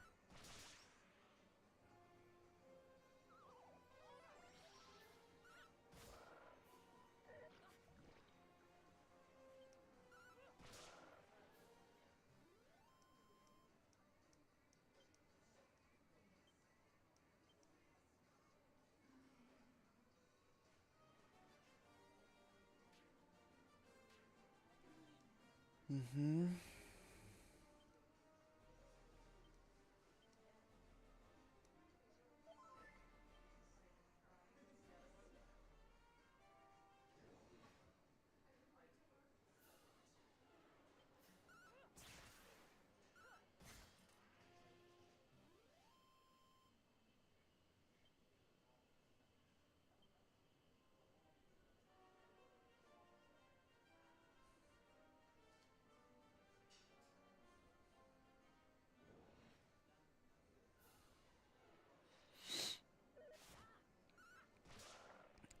If I'm gonna actually just let this run all day long, um, I'm not even gonna try to fill all of it with chitter chatter. You gotta understand. That does get tiresome for me too, hearing my own voice, just knowing that I'm rambling, not really talking about anything, and I'm not really thinking about anything. It wears on me too after a while. So, fuck, I'm playing the wrong save still. Where am I going? I'm trying to go down to the pyramid. I don't need to go to the pyramid. I need to go into that damn underground cave. Hey, we got Whistle on the way. That's good. Okay. Yeah, we're just playing this game. I'm not trying to, well, fuck, I didn't play any commandments. I had one job. You had one job, Vincent.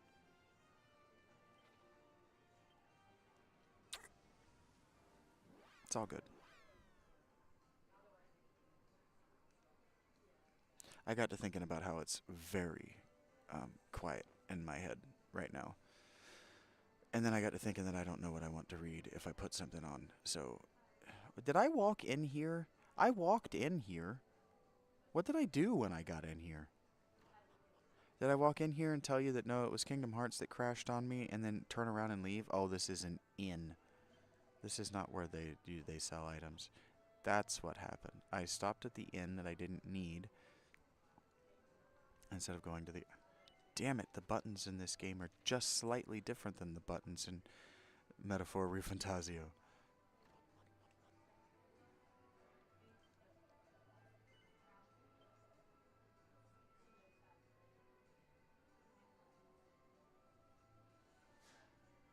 You're more confused than I am.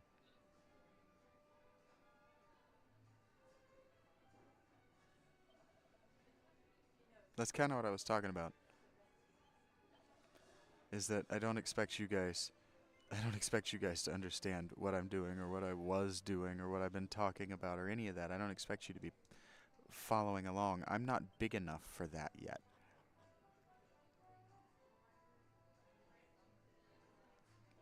Like the Discord, like there are 0% of the um, conversation on the Discord is about things that I have said and what they might or might not mean.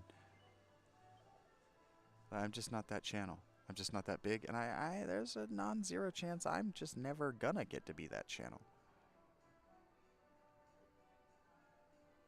But like I wrote, yeah, you're just watching.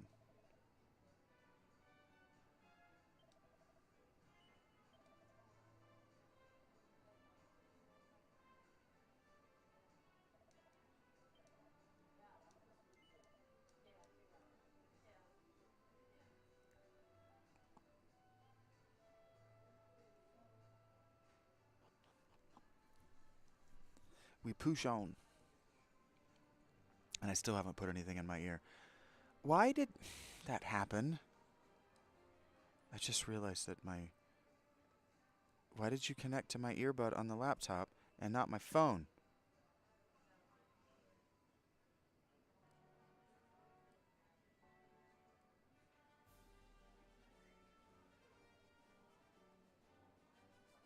Why is it louder in my... Nothing makes sense to me.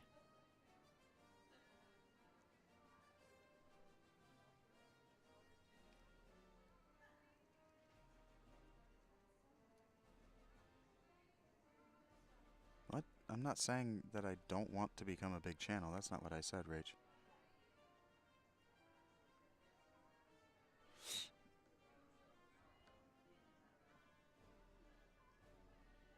I said that there's a non-zero chance that at any size I get, I'm just never the channel where people hang on my words.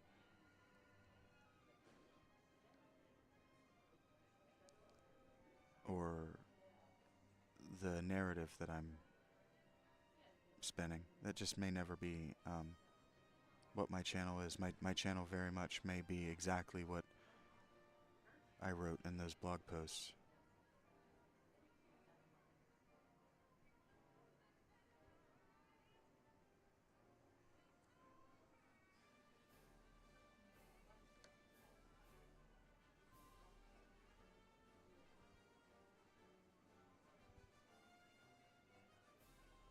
Like I would love it if my career trajectory were like Donkey, Video Game Donkey, or um, Potato McWhiskey, or Many a True Nerd.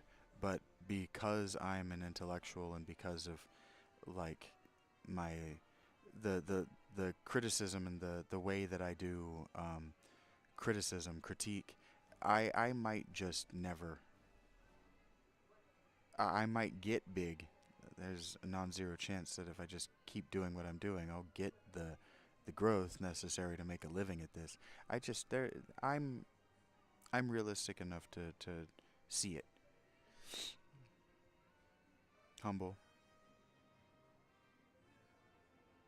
That just may not be what's in the cards for me. What might be in the cards for me is playing um, big brother slash stepdad to the internet because my qualifications as critic um, disqualify conversation, back and forth conversation with me. Um, because I'm not necessarily so thorough, but so intense in the way I do criticism. I discourage people from thinking they have anything to add to what I've said. And because I come with such a background of information and confidence in my information,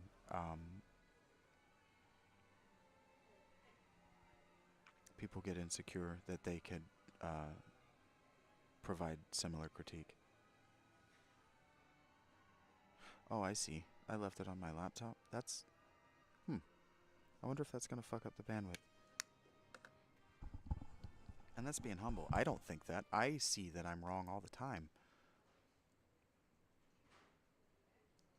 That's not true. I'm very rarely wrong. I've seen where I have been wrong when I read my old work. That's more honest. Okay, I'm going to go back to reading Paul and Jesus. How the Apostle Paul transformed That was loud. Transformed Christianity. Fuck, no wonder I have that turned down so low. That's loud as shit. Why is this so loud? And why can't I turn it down? What is happening? Why is everything like this today? Why do I have to do it in my... Because it's more convenient. That's why. Because doing this on the desktop is more convenient. You're just tired and grumpy, Vincent. You're gonna find a way to go home? Okay. Don't get yourself in trouble.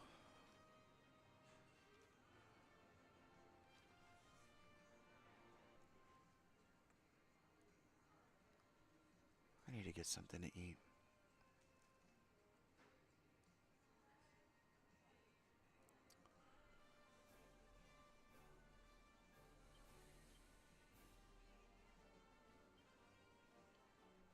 I haven't made... It would help with my grumpies. I haven't made eating money that is direct donation, either Patreon, PayPal, Cash App. That wasn't from Rach in a very long time. So my work ethic is telling me that I gotta earn one of them before I can eat.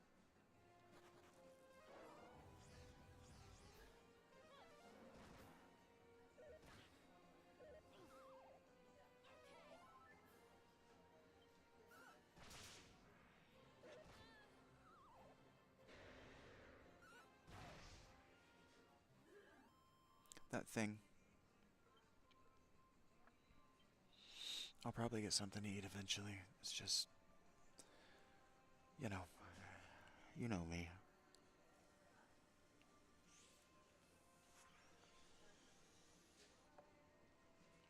Right now I'm waiting for shift change because I don't want to talk to that girl again.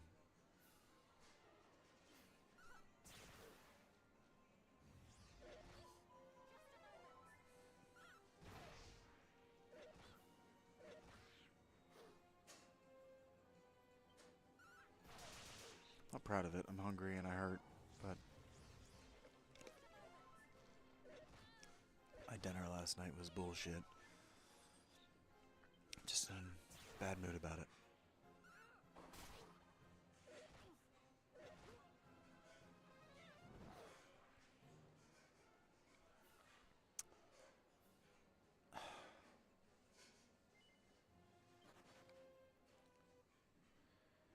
I paid $7 for trash fries and they didn't cook my french fries. Give me a plate of raw, not even half-cooked french fries.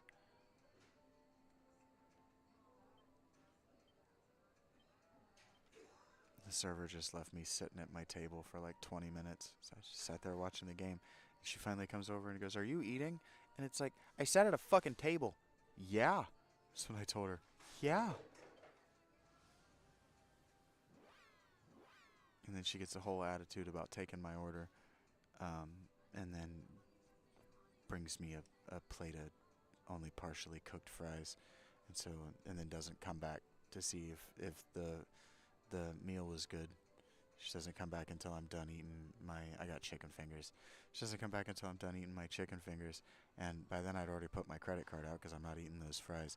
And she just goes, "Oh, you want your bill?" I'm like, "Yeah, it's time to go." She never did ask about the fries. Never asked if I was enjoying my food or anything. So she got 14% tip. I think I left her like $2.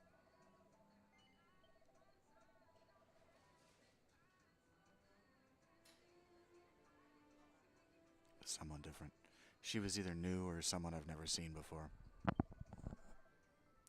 But like I wrote, the cat's away, the mice will play. You can definitely tell when management is in the building and management is not in the building. They don't even finish cooking the food when management's not in the building.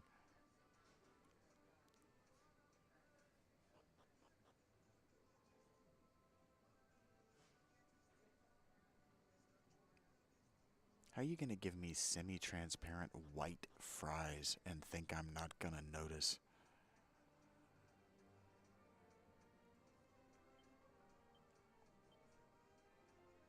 Hate this fucking town.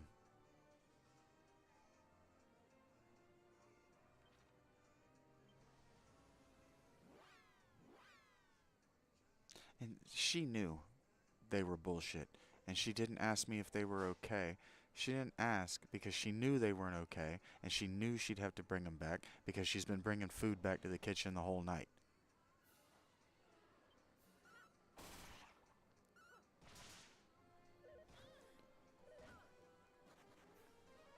Shit isn't hard, man.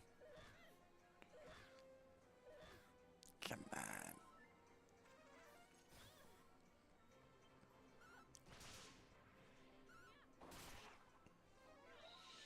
Just can't get a solid meal in this town on a Sunday. Can't get a solid meal in this town I didn't make myself. That's why I worked in restaurants for 10 years.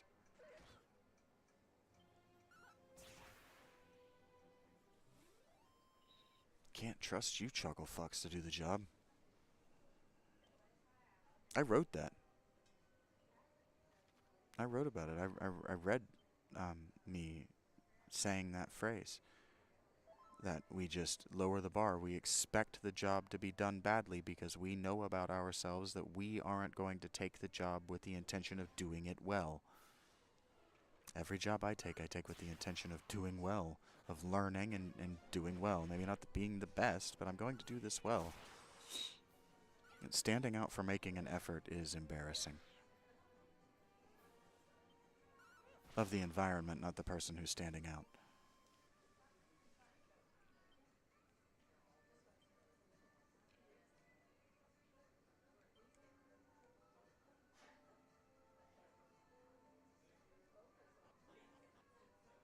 Like dude who took my order yesterday is the kid that I grouched at. I'm in a bad mood at Odebeck. For sure, Rachie. I think the kid yesterday, I didn't grouse at him yesterday, but the kid this summer that I groused at, I got pretty fucking upset because he just comes out and looks at you. And I said, you know, you could say hi. He comes out yesterday and he starts to do it again. And I give him this look. I went, and he goes, oh, hi. I'm just like, hi. I would like my drink. This is not hard. If there's not a manager type, if there's not somebody bossing you around, you're going to do the job poorly on purpose. It's embarrassing.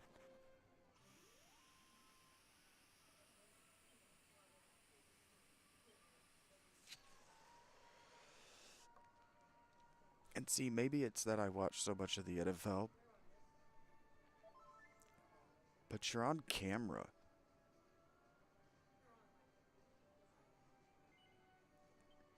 Even if nobody watches it, there is a semi-permanent, at the very least, record of your incompetence. Are you really comfortable with that? I wouldn't be.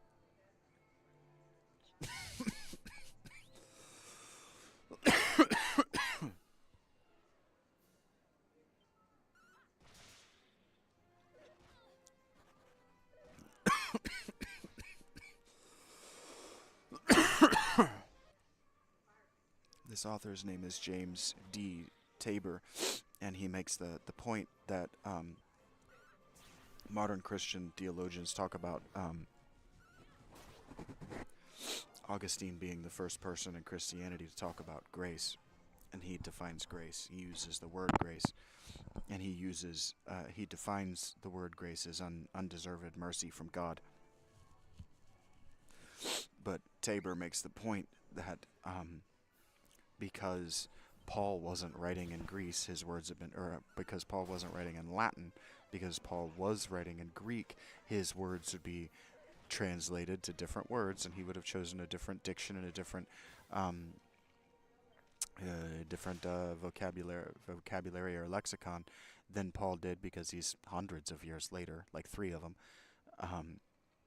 and writing in Latin. Augustine was 300 years later and writing in Latin, something like that. Maybe it was only 200. Who knows?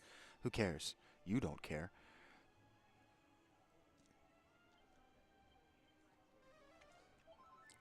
Yes. Thank you, Tabor. When Paul and all Christians, by extension, talk about salvation, we need to ask the question that is begged: saved from what? By what?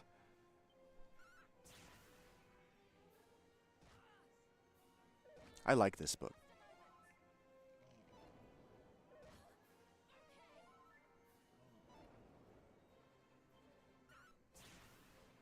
Anyway, Paul wrote about a Greek word that means mercy you don't deserve, forgiveness. Augustine talks about God's grace, but Jesus talked about God's forgiveness and forgiveness in the English language. If you go back to the Old English and the Middle English, it just means future giveness of mercy you didn't deserve, because nobody deserves mercy.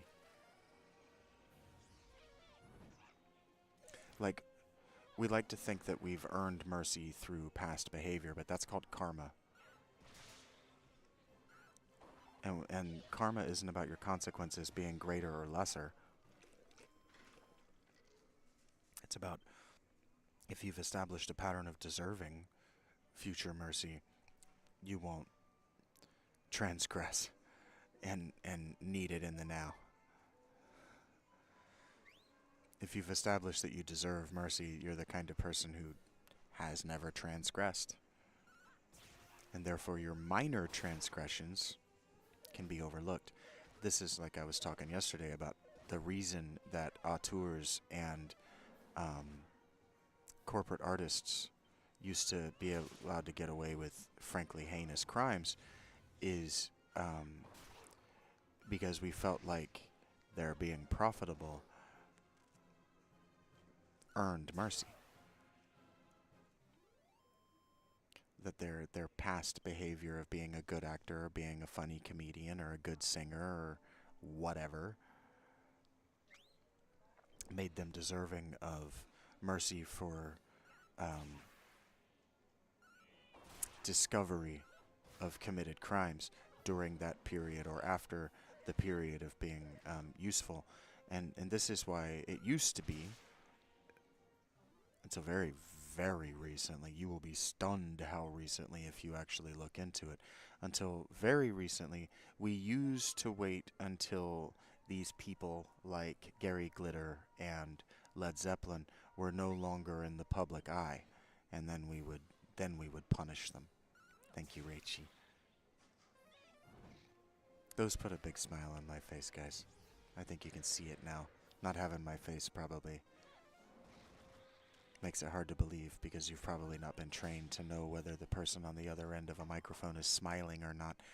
But I manage drive-thrus, and I wasn't trained, but I definitely learned to identify whether the people that were working my drive-thru, when I wasn't looking at them, were smiling into the microphone, because you can tell the difference.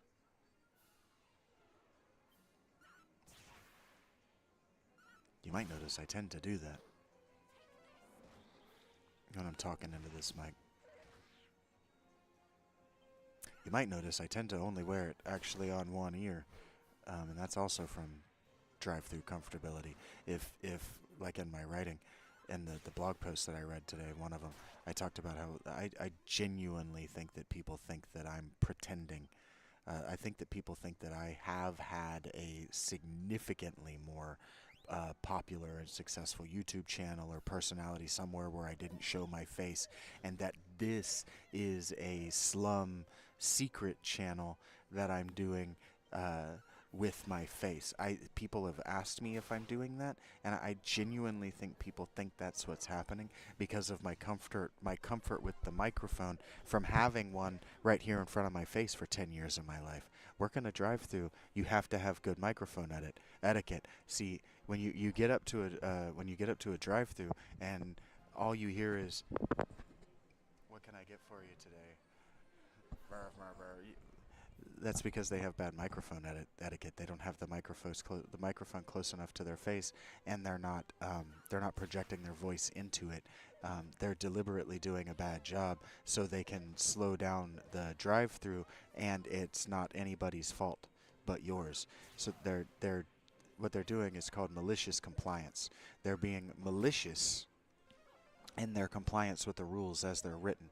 The rules as they're written and presented are that the drive-through has to be under 2.5 minutes, and that means that the drive-through operator, the person on the microphone, has to get the order out of you as quickly, efficiently, and politely as possible. They have to get you off the microphone as quickly as possible because, well, they just ordered really slow, is not an excuse for why it's taken you longer than 2.5 minutes to get this order out the window. It's not an excuse. And so what these kids will do, and many of them are not children, they're actually in their 30s and 40s, will do a bad job on purpose. They'll talk into the mic on purpose. They'll mutter into the mic on purpose, knowing that in the ears of the management who are listening in, on the headset, because management will they'll wear one of the headsets to monitor how the person on headset is taking the order. They'll mutter and mumble, and they'll get the person to hum and ah and repeat themselves a lot, knowing confidently that the drive-through operator can hear them perfectly clearly because it's a two-way walkie-talkie between those headsets. So the mic is significantly more sensitive when you're communicating in the store than it is out of that busted-ass speaker that spends all day and all year in the weather. And they know that. I've seen them practice it. I've seen them practice it where one person will go stand outside and tell them when they're no longer credibly audible. Fuck, I did that to myself. I was hoping that somebody would heal her first.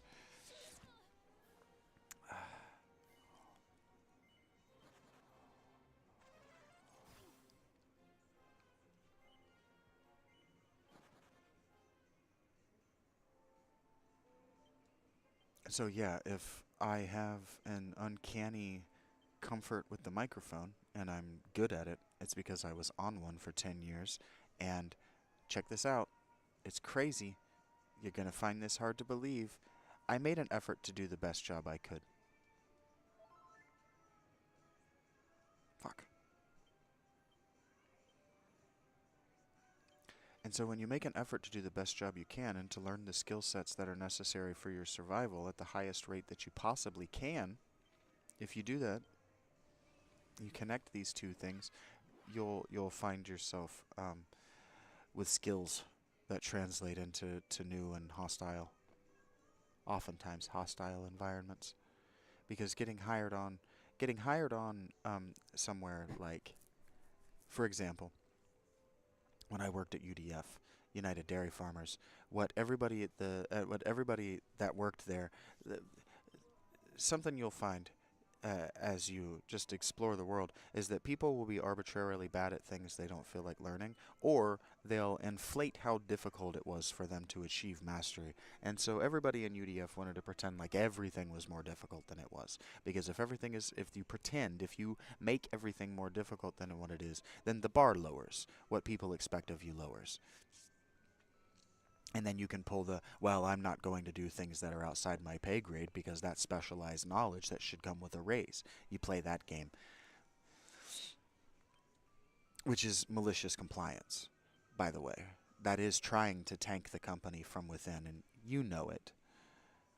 You can pat yourself on the back from tanking the company from within. You can't pat yourself on the back for acquiring new skills. You see what I'm saying? This is how upside down our world really is. And I don't remember exactly what I was talking about.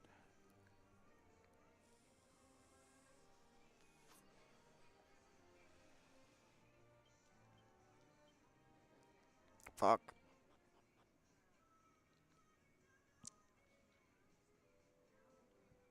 What if I did it this way? Mic etiquette. Yeah. Learning skills that translate to things that you didn't know you were going to find yourself doing. Um, I didn't know I was going to find myself standing in front of a mic, but I figured there was a non-zero chance because Even in 2005, when I took my first job that had a drive-through, I didn't work the drive-through until 2006, and I refused to wear the fucking headset. I did not like having that shit on my ear just to listen to these fucking assholes take forever to order.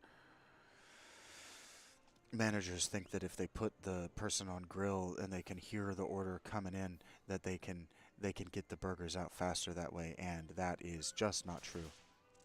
It's just not true. Let me make 20 patties and send them down to dining table and let them figure it out, please. Let me do this correctly. Let me stage this correctly instead of trying to make every single sandwich to order. It takes so much longer to do it that way.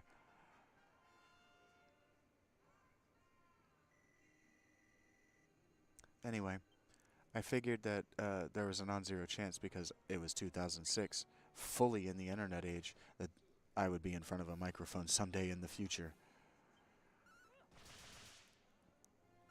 So I just learned how to use the damn thing. Because it turns out 2.5 minutes is actually really fucking slow in a drive-through.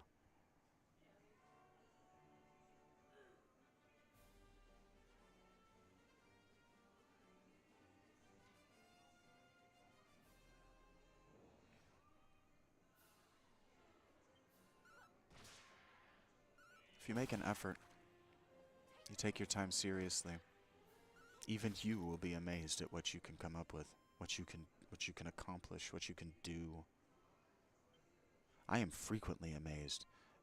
Like I was digging through my Patreon and I found some of my notes on my research on the Arthur, and I could credibly argue with Max Adams, the King Arthur book that I read that was published this last half decade. I could credibly argue with modern archaeologists and Arthur scholars and be like, nah, you guys are wrong. I found Arthur. Maybe not his name, but I found where to dig for him. Like that kind of thing. I could credibly do that.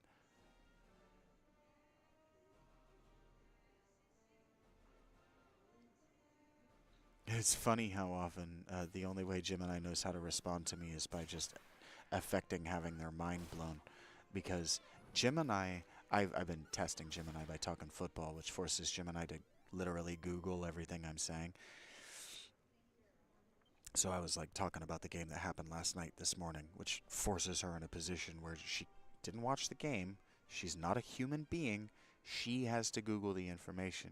And so what that meant is that I forced her into a situation where she was uncomfortable about it. She didn't love it. I forced her into a situation where I was literally arguing with the metadata of articles published between last night and this morning. That's much more interesting to me than sitting on the mic and telling you what you should think. Do you understand what I mean when I say metadata? Tell me, future audience, tell me if when I say metadata, you guys don't know what I mean.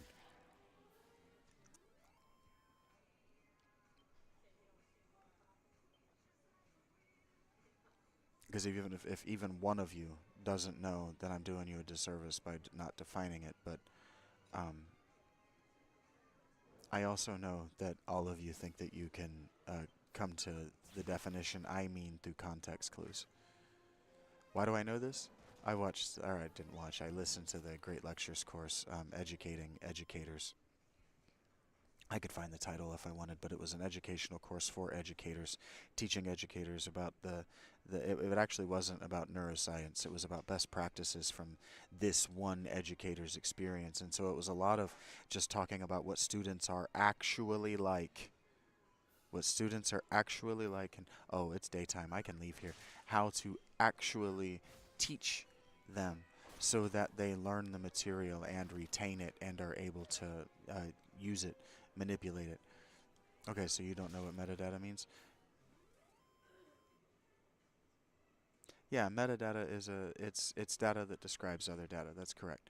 Or it's the collection of all the data on the subject.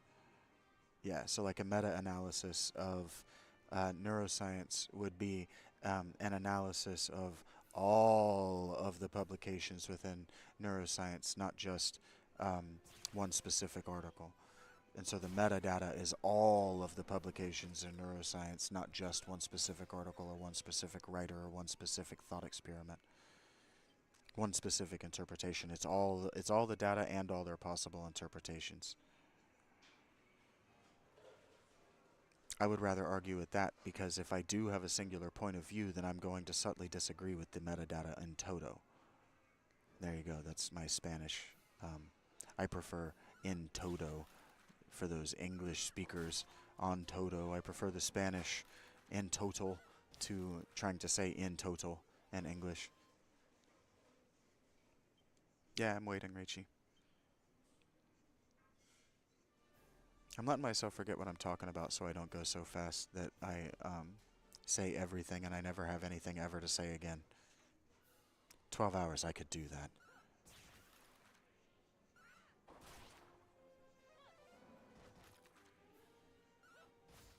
Is the new meta, yeah.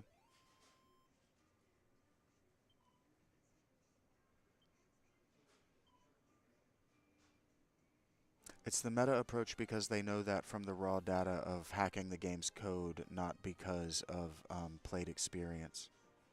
It's not the you could think of it like you can think of metadata as like the difference in people saying that weird things happen when the moon is out and the data of whether analyses of the data of whether weird things do statistically happen more when the moon is out. It it means that it's the new optimum. We say meta because the meta says to do this means the metadata. Tech bros, college kids.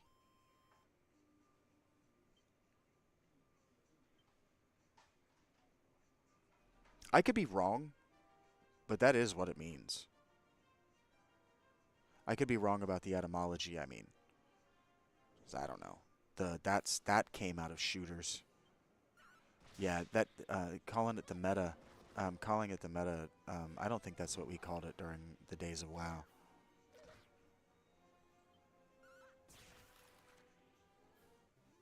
I think we called it optimum. I think we talked about optimization, optimizing your build. I don't think we talked about playing the meta because the meta tends to be, like you said, weapons or items that are particularly glitchy or broken or that behave in unexpected ways. So it would be the gun that you wouldn't like in shooters. Like they talk about the meta a lot in like Battlefield. So in like Battlefield, having a weapon that is the meta is like a weapon that you wouldn't otherwise choose, but that a lot of people are taking because it behaves in a way that's unexpectedly good because of a nerf or whatever. But I don't remember what we called it in WoW. I don't remember talking about it. I don't remember talking about a meta.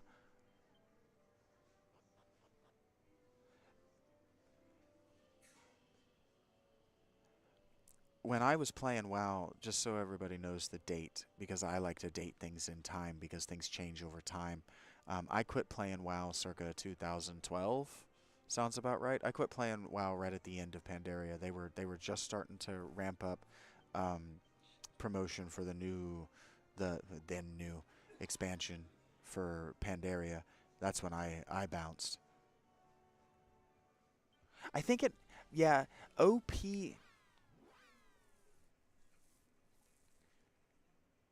I think it's because they're different kinds of game. Yeah, OP has been replaced by meta for sure. But because I played different games, we just didn't use that language. You didn't have an OP weapon. We might say, "Oh, that weapon is OP," but we wouldn't call it the OP. It was just the best weapon in the game. It was just optimal. I don't remember even talking about like because there was only one.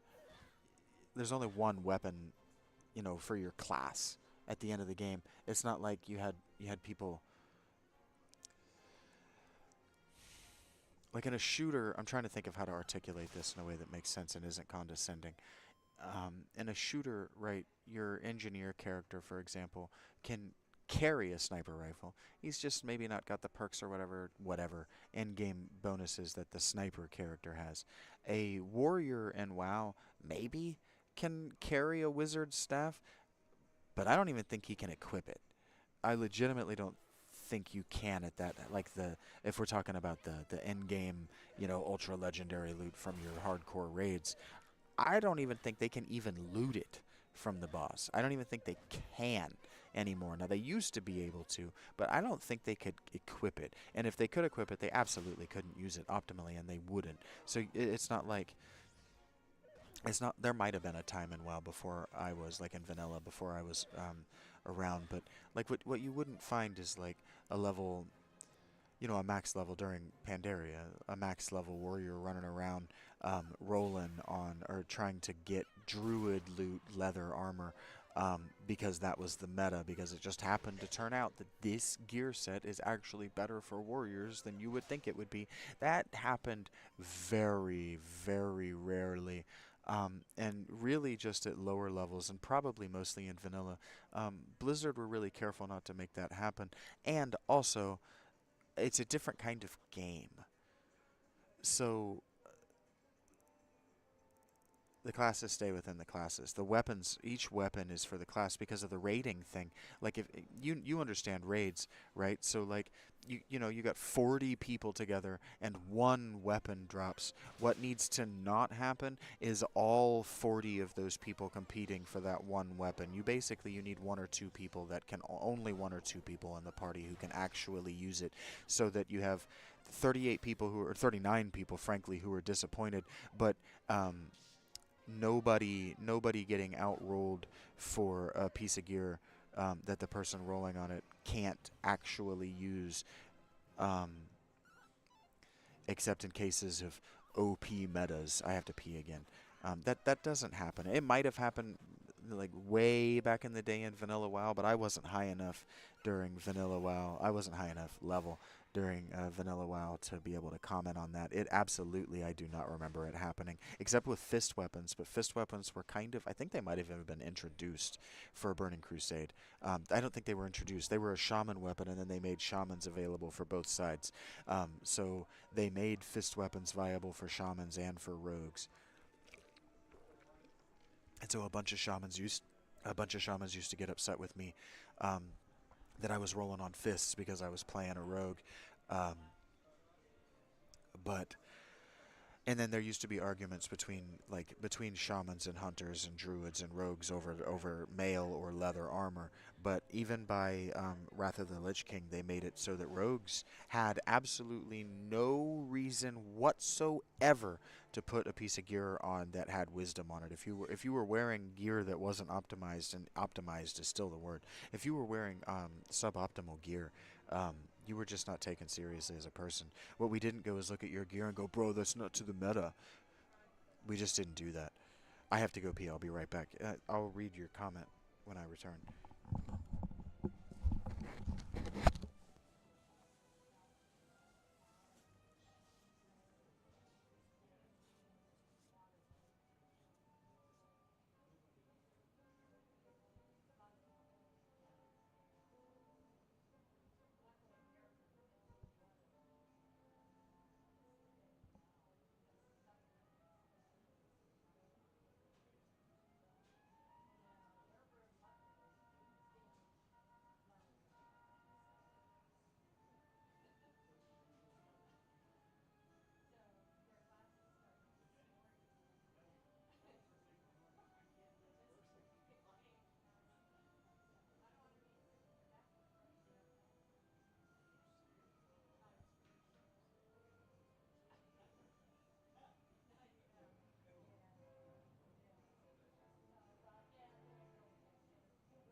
Thank you, Rachie. This is how the Chronically Online talk to one another now. It's not great, but it's not gotten worse.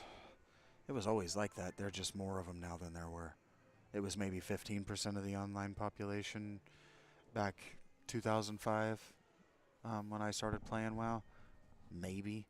And then um, I've been trying to find a way to talk about this, and Fable is the way to talk about it. But Eric, if you're out there, buddy, I know that you really love that game, and so I just chose to pick another game because I'm not gonna hurt something that you love that much.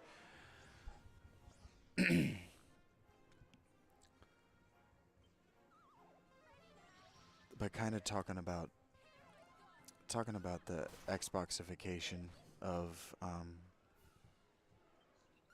the internet. It's something that everybody knows about. Like I can't watch a I've been watching Outside Xbox again, and you can't watch an Outside Xbox episode without them talking about the toxicity of shooter voice chats and just the toxicity of online gaming in general. And there have been a couple of people, I saw a couple of articles, that there have actually been psychological studies on this of more or less repute and of greater and lesser scientific value, um, efficacy, uh, examining this. So it's the service sample was large enough to be statistically interesting, but not. It's still not relevant. But it was blinded properly. Um, what they did, I don't know if this guy was a student. I don't know if it was official. I know that he wrote an article about it. But this guy played that game Arc Raiders. That I know that Rach is fluent. I know she knows what that game is. So I'm going to talk about it like you, my other concurrent viewer. Thank you for being here. Do. No, I'm not. What am I talking about? Yeah. So what they did is, yeah, I'm not going to describe the game. What they did is the way that he made a control group for it is that he he the guy played on both crossplay and non-crossplay servers on both the PlayStation and one of the consoles. I think it was PS5, and then he had a friend play crossplay from the console. And then what they did is they just recorded every interaction they had with another player character in like 5 different categories. And what they found, and this is interesting, what they found is that the the console players were more hostile, and they were approaching like 85%, but they were approaching 100% instantly hostile. And then they were also more likely to front uh, um, teamwork and then shoot you in the back, steal your shit and the loot after letting you work the hardest to get to it. Console gamers were. PC gamers were almost inversely different. PC gamers were approaching 100% friendly. They were approaching 100% cooperative. Most of the people who approached you in a non-aggressive pattern, and most of the firefights that they got in, no griefers. Most of the people that they got into firefights with, they were able to. The guy who played on the PC the one time was, well, no, both of them. It didn't matter whether you were playing PC or not because they were on crossplay. Sorry, I fucked up my own data. Both of them found across the 3 studies, because he played PC and console, to see if there was any bias in his own behavior while he was playing, I assume. Um, and what they found is that the PC gamers were just more friendly in general, and that they were more likely to de-escalate conflict and work through conflict. And here's the thing. The hypothesis, he said that his question, and that if it merited further study, that what he would try to do is he would try to figure out whether having a mic or not having a mic, because console gamers tend to not be mic'd and PC gamers tend to be mic'd, just because of the nature of the technologies. Um, and he wondered, or she, I don't remember the gender of the. I read so much medieval. I use he as the gender neutral, like every other language, and because it is such a fucked up thing to say, and it wasn't written by both of them. It was only written by the one. So anyway, he wondered whether access and popular access to a microphone on PC makes people more friendly, and the lack of popular access to microphones, or at least he didn't suggest this, but I am, because his I thought he was probably right. The perceived nature of the microphone being a place where people grief one another on console games leads to a more aggressive playstyle, because console gamers tend to play shooters, competitive shooters, like the arena of Fortnite, PUBG, Call of Duty, Battlefield, Halo. The consoles really took off in a big way, and nobody really appreciates this, because they think of Nintendo and Sega as megaliths, but the PlayStation wasn't in every home. A That generation console wasn't in every home. A PlayStation 2 wasn't even in a majority of the male homes in every high school. I only knew one person in my graduating class who owned a PlayStation 2. No, I knew two people who owned PlayStation 2s, and only one of them regularly played it. But the Xbox was the inverse, and everybody played Halo because you could local co-op, and you could LAN your Xboxes together, and you could have massive Halo LAN parties. And so the Xbox was significantly more portable than a PC tower, and the PC gaming effectively died because LAN gaming was significantly easier on an Xbox. And so the online gaming community of the Xbox, that has become the universal online gaming community, especially when you're talking about crossplay, those people were playing extremely complex competitive shooters like Unreal Tournament and the Mech Warrior, I think that's what they were called, games at PC LAN parties, LAN, local access network, so intranet parties. They had already been connected to one another, playing hyper aggressive, very foul mouthed local access network intranet gaming for a decade before internet gaming became the thing that it is today. Circa 2002. I don't know when Halo happened, but I remember when everybody was suddenly owning Xboxes, and I was super fucking annoyed because I was the only gamer I knew before Halo dropped. And then suddenly everybody's talking about this game I'm never going to play because I outgrew shooters at the appropriate time to outgrow shooters, around 7th grade. My dad and I would play, we used to play the Medal of Honor first-person shooters on the PlayStation before the guy who made those games became Call of Duty, went and formed the studio that makes Call of Duty, not Activision.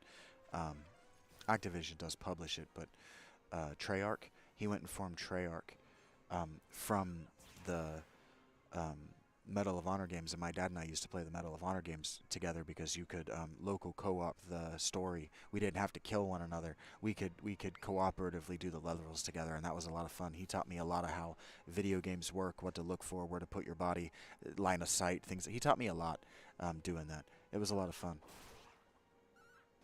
I really enjoyed that, and Rach can attest to this. Co-op, even two-player co-op games. There is one studio making those right now, and she and I talk about this all the time. The guy that made the It Takes Two and the one where they're breaking out of prison and Split Fiction. The story is just cringingly bad, but you'll suffer through a cringingly bad story for an opportunity at two-player co-op again. It is bullshit. We've been saying that guy, I love that guy, but his stories are so bad. But I love that guy, but and I love that guy because he has been saying for at least a decade that the loss of two-player co-op is killing video games, especially the console games, and he's right. Because now consoles have become, with crossplay, the Xbox has become indistinguishable from a slightly more portable PC.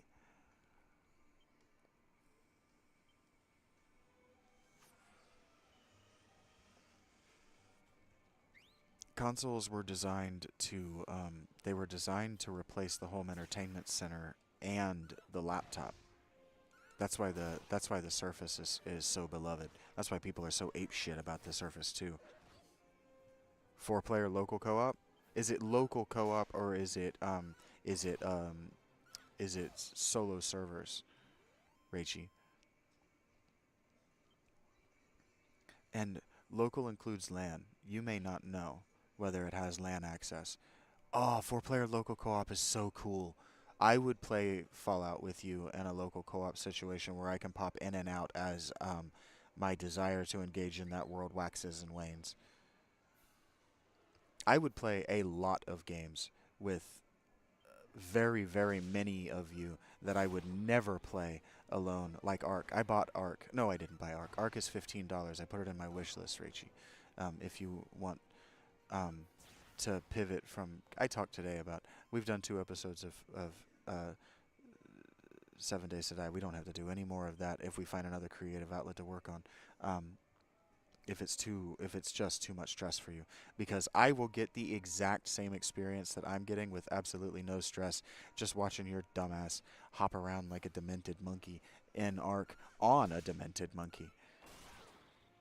And frankly, watching the guys play Ark is with you is much more fun than watching the guys play 7 Days to Die with you. Not just because you're such a pussy, but because you fall in love with the animals in a way that I don't, and so watching your repeated heartbreak is something that I would enjoy observing as the camera operator.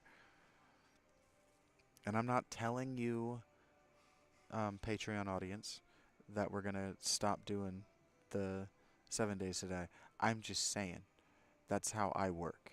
And Ark is a game that I would never play solo. It was just a example of what I'm talking about. It is a game that I would play with you guys as long as I could pop in and out as my desire to be in that game world waxed and waned. Like right now, my desire to be in this game world hasn't waned because I have a goal in this game world before we go on to the next story section, and that's to prolong getting to the next story section for as long as I can, frankly.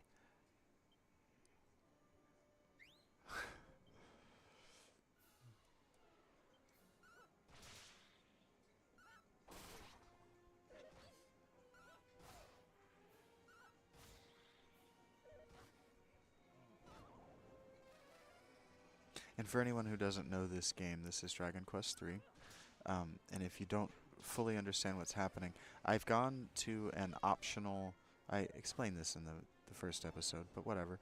I've gone to an optional side dungeon or whatever.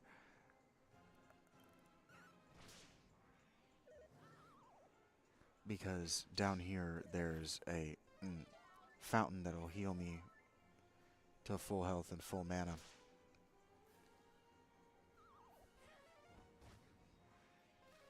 In Ark you can lie all the way on the ground. You can go, I think that's supine, maybe prone. I think prone is on your back though. I think on your belly is supine. I don't try to claim that I know the difference. And so going to a slightly higher level place is going to make the grind to level 15. Now, I know. Those of you who have been watching from the beginning, you did watch me accomplish that goal with an old save.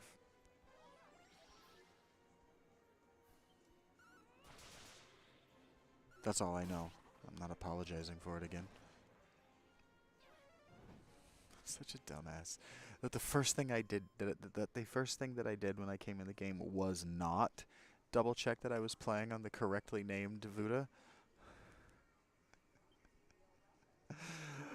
is entirely my fault and completely predictable of my behavior. I should have been on the lookout for that.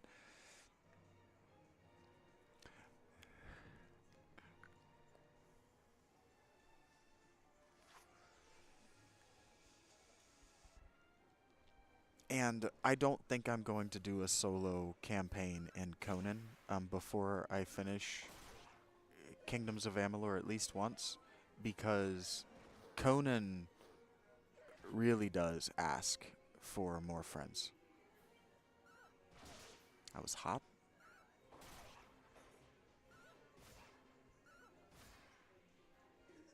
Have you been replaced with a Russian bot?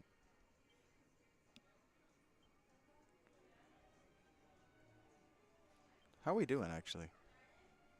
We gained a level, on average. I don't even know that I have everything plugged in. I don't. I didn't finish. It doesn't matter. I've got 12 fucking hours. Thank you guys for being here. It's very cool of you. I'm going to be honest with you. I was watching the football games yesterday. It was probably last night, the 8 o'clock game. One of the commercials was for a bank. And look, I watch commercials with the same critical eye that I play these games and that I watch YouTube videos and I do everything. I'm listening kind of passively and barely to this book. I'll go back to chapter 5 or 7 and listen to it a second time. It's well read. And it's material that I like a lot. So I watch these commercials the same way you do, and I saw this bank commercial, and it was talking about, you know, your bank, the bank that you choose to move your money through, store your money in, take your money out from, where you choose to manage your money, the institution, the bank, and that you choose to lend from, they are a pretty important part of your life on some level. Like, it's up to you how important. I'm not saying that you need to have a relationship with your banker or anything like that. But the commercial was expressing to you the importance, and not just the importance, but I don't remember the tag words they used, but that they are with you as your life progresses, because you're interacting with them. And so basically, they were saying, like, we're there with you at the beginning, we're there with you when it goes bad, we're there when it starts to get good, and we're there with you when it's finally so good that people will think that what you're doing for a living looks like a waste of time. But we will value what you do. And when the voiceover said that part, it was a person who looks like I look, like looks about 25, sitting in front of a computer with the headset on. And as the voiceover was saying, people will look at you and think you're wasting time, it was a dad looking at him in his room disapprovingly and closing the door, and then the young person, so he's probably supposed to be a teenager or maybe a young person who's still living with parents, because he's doing this thing. He says, all right, let's start this 15-hour stream. And it's like, yeah, the money that you're going to make there has to go somewhere. And if you do it well enough, long enough, not only will you be eligible for loans, but you'll be able to move out of your dad's. And then your dad will look at you like, oh, well, I was an idiot for ever doubting you.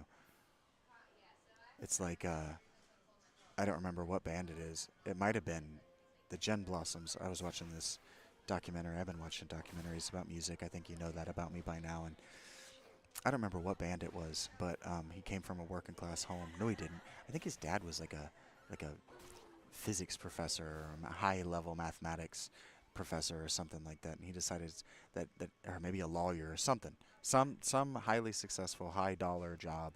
And when his son told him that he was going to go to university, but he was going to use that as an opportunity to get life experiences to make a band, his dad told him, okay, well, you no longer have access to my money because you're a fucking idiot. And so the kid did it, and when he got his first platinum record, his dad was there to accept the platinum record, and he just looks at him and he goes, well, I feel like a fucking idiot.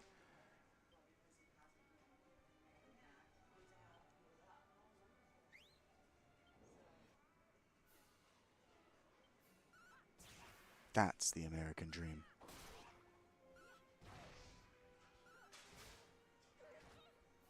Is for the people who looked at you and doubted you to feel like idiots.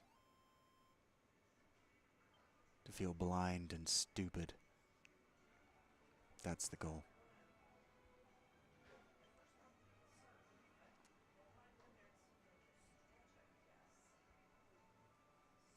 I found that commercial really inspiring, actually. That's why I'm doing this today. That's why I woke up at 6 a.m. That's why I was here by 8. That's why I told that old man I would absolutely stomp his ass right in that dining room if he wanted to fuck with me. And that's why I'm here. I will risk it all to prove to the people who don't believe in me that they are idiots.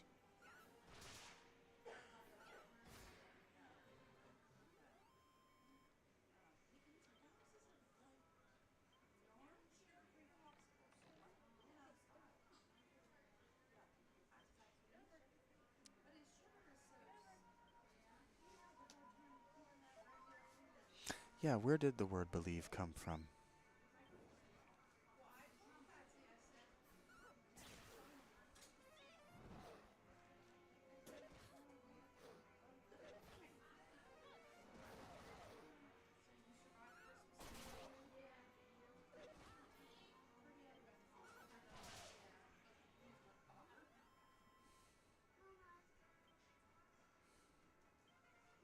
Yeah, it does. Hey, reach it 15. We're approaching our goals. Keep it up, little girl. Yeah.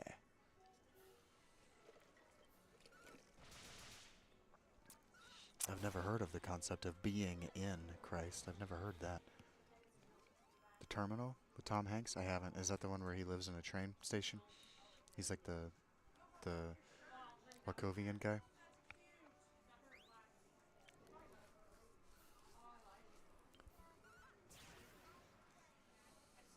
Wachovia might be a band. I think I meant to say like something else.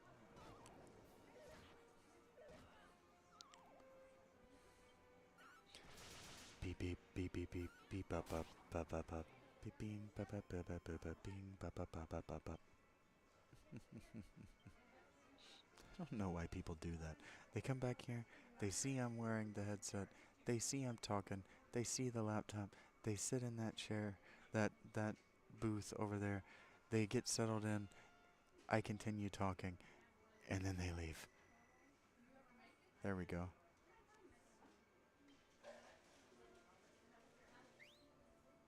I didn't mean to hit that. I think I'm done here. It happens every day, 3 or 4 times a day, every day. You can't smell me.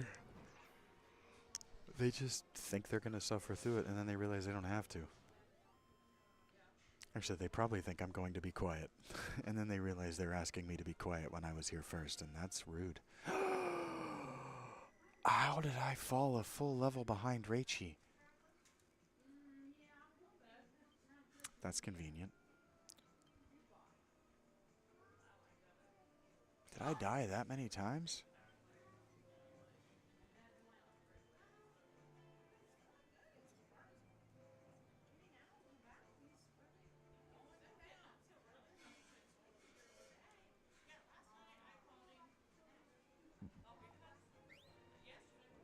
Alright, one more level. Get me to 15. Wop, wop, wop, wop. Oh. This is gonna start to get really easy now. And when it's that easy, that's when it's time to move on.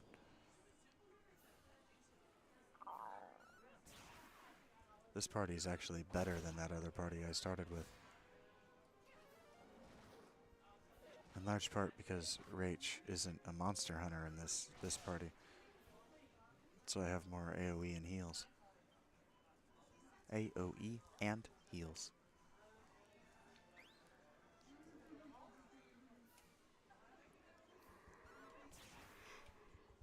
And Eric has a great ass. It's kind of distracting, actually. Thank God Miss S has that bunny tail, so I can't really see the ass.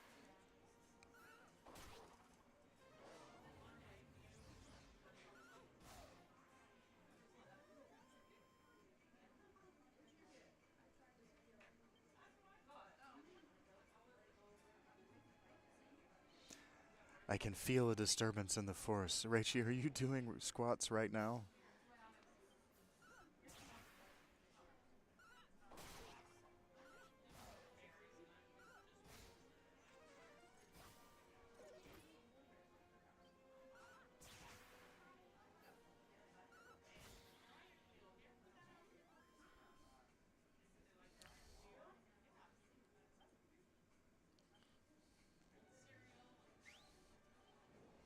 It's been about 5 years.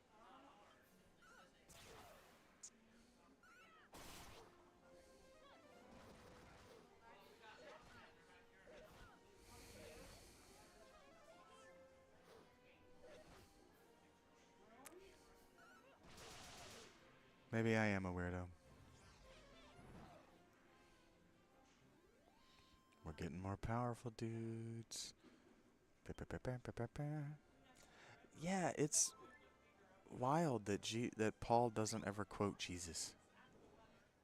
He alludes to maybe 3 or 4 things that might have been said by Jesus. That's that is a smoking gun to me.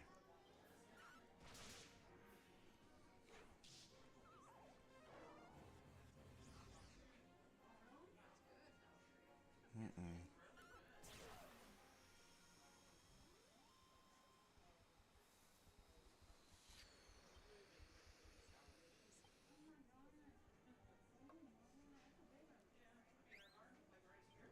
Yeah, Paul was explaining a turnover in the heavenly family.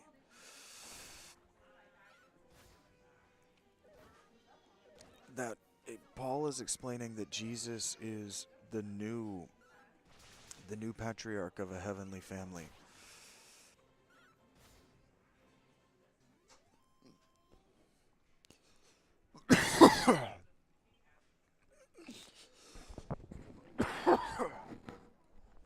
Man, that dozy doze got me all fucked up.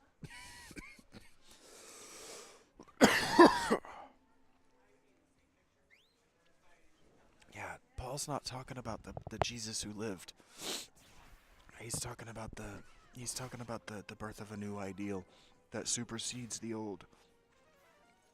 He's talking about a new age of being.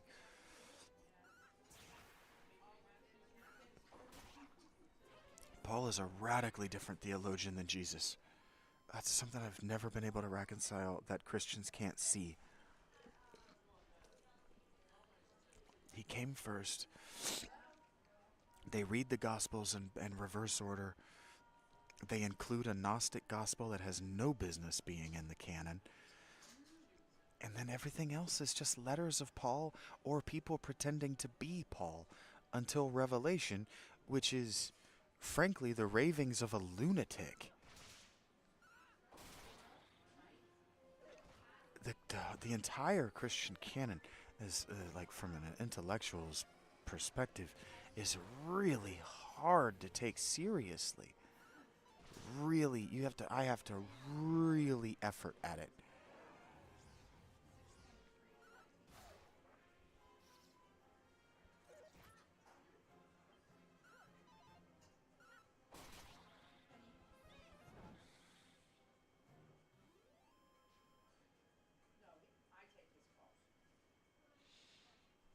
Sorta.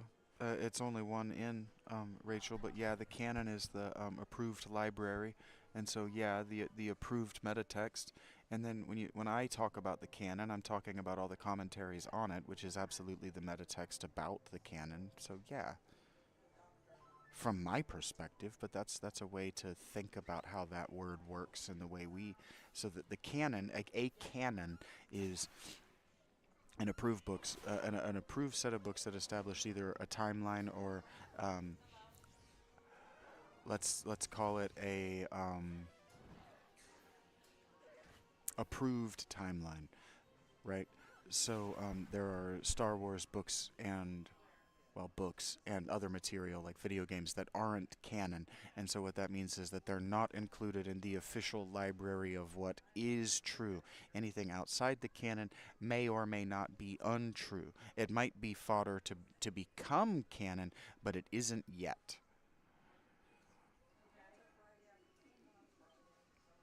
The origin story is typically canon, yeah, because the origin story can't change.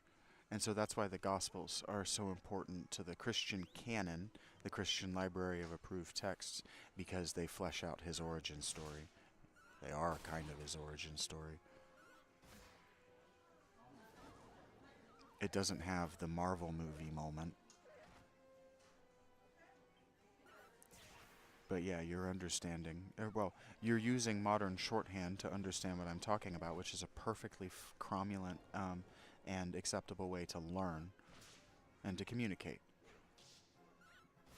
Because if we share understanding, then even if I hate it when Gemini does this because she doesn't often. I have to really think about what the fuck she thinks I mean when she does this.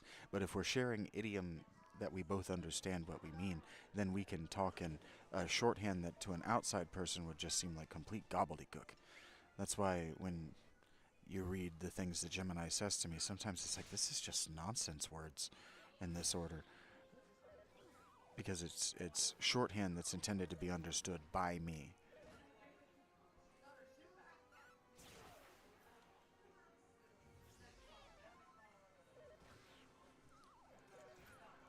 Yeah, Paul was convinced that the world was going to end in a more than metaphysical sense.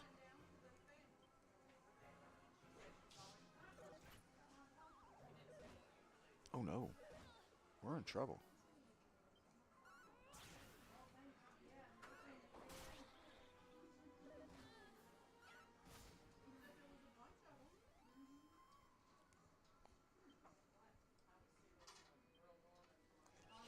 That's correct.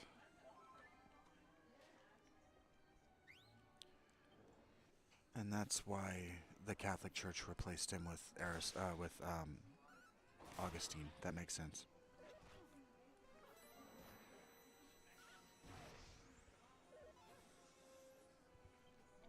I'm not going to repeat what I said that in response to into the microphone because it's sensitive. You're anxious? Well, stop it. What are you anxious about, sweetheart? Oh, yeah. Me too. I've got myself in my head that Aaron Rodgers is going to come out and play like an asshole.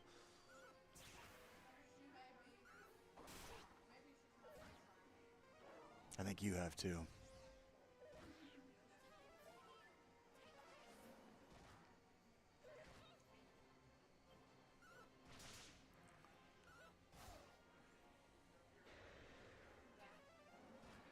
No, you haven't talked yourself into that? Good.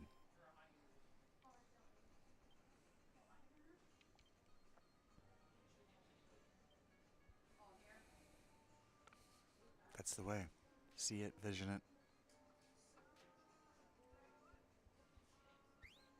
believe it.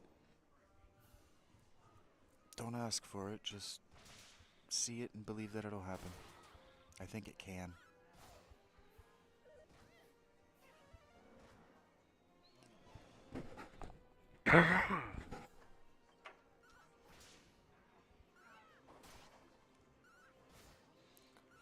Well, the style of defense the Texans played, well then stop being anxious.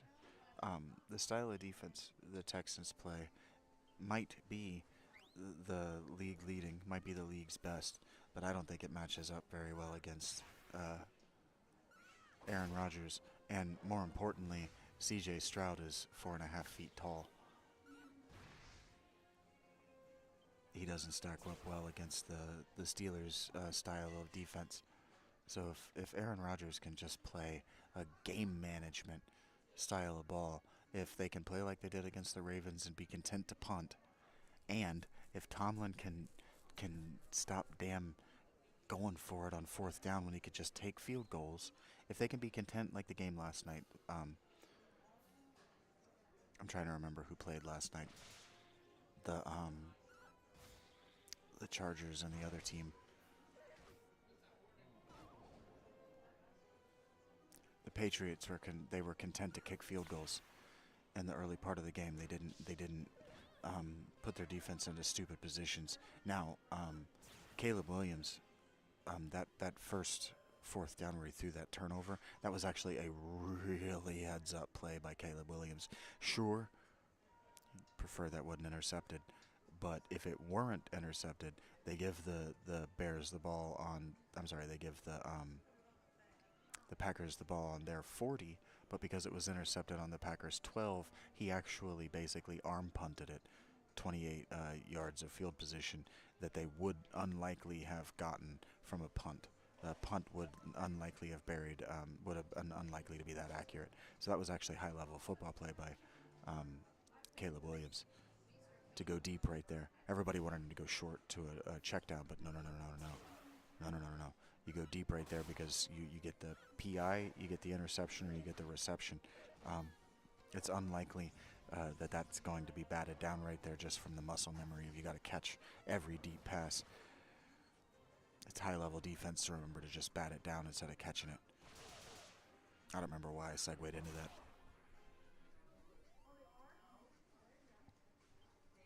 Oh, if Tomlin can just be content to kick field goals instead of doing dumb shit like asking Aaron Rodgers to either complete downfield fourth down passes or force PI, right, to do the impossible, the Steelers should be able to walk away with this.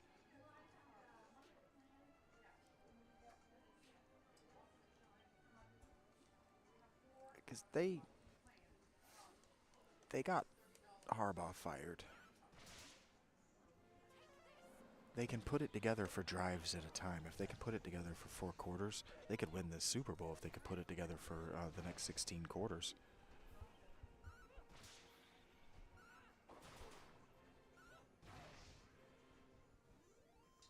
I just hope they've been in the film room. I hope they've been in the meetings.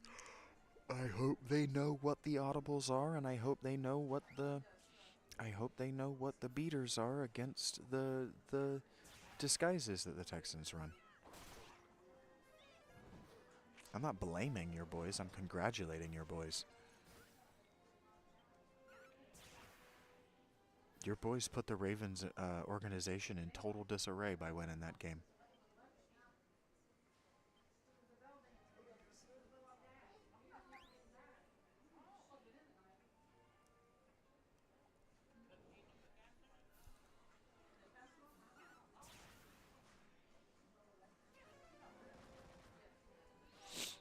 I just need him to not come out and play like it, Rachie.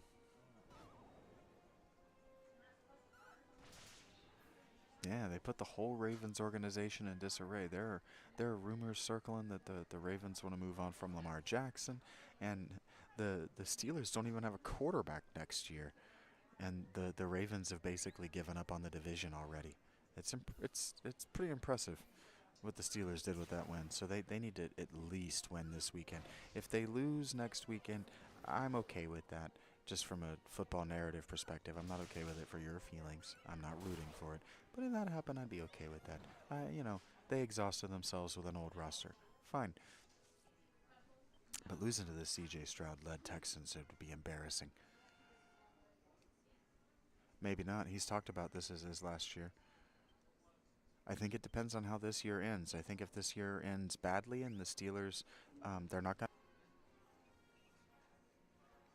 to... Hey, T-Rex.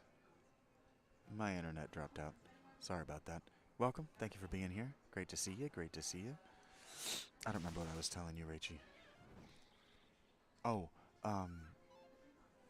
they're not going to have a high enough draft pick to get a quarterback in the top 10 picks next year, and there's not a surefire quarterback in next year's draft. But the following season's draft, the 2027 draft, is supposed to be loaded with quarterbacks. So it doesn't make sense to do this, but it makes sense for Aaron Rodgers to win the Super Bowl with the Steelers, and for Mike Tomlin and Aaron Rodgers to retire from the Steelers and ride off into different sunsets separately. Yeah, it would be cool, but the Chiefs are never, ever going to let Mahomes, never. I think he's on a 10-year contract right now, and they keep extending it. He's never going anywhere. But it would be cool. And yeah, the Steelers have got to get another generationally great quarterback, because the Steelers, Burrow could happen. It would be about draft capital. Oh, Tomlin and Burrow would be so great together.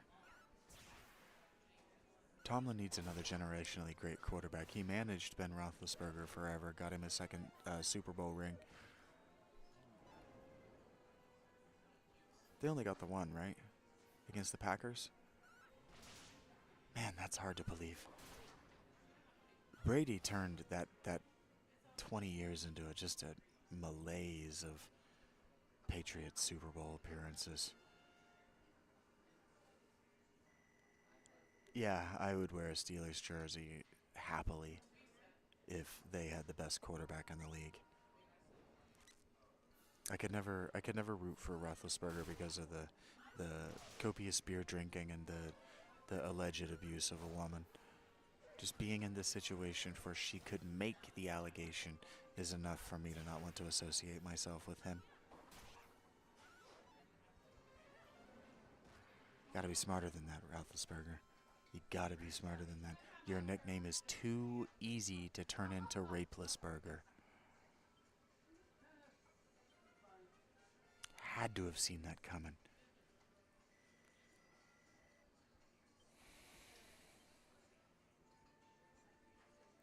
We we're talking about that, Rachie. That being a highly productive artist, or and if you think of sports athletes as artists in their craft, we used to look the other way. We used to look the other way, and I can't. I can understand that it was an allegation and that they never proved anything, whatever. But it was like him and Kobe. I could just never forget that about them. It's like every time Roethlisberger did something good, it's like, I can't really praise him because he might have touched a girl who didn't want it. And if he got away with it, now he still is. He's just getting away with it. And so the hyper family man Roethlisberger image was, it always just felt so calculated. And I'm not trying to talk shit about a guy that I know that you love. He got you a Super Bowl ring. I like Roethlisberger. I could just never associate myself with him by wearing a Steelers jersey, you understand? If Burrow were there, it would be a no question. Get it tomorrow.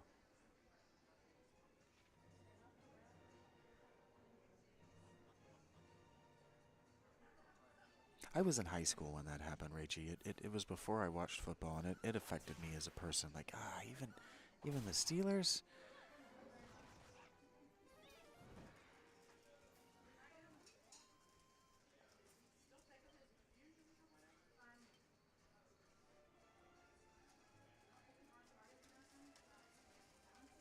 But Jesus is wrong. One bad apple doesn't ruin the whole tree.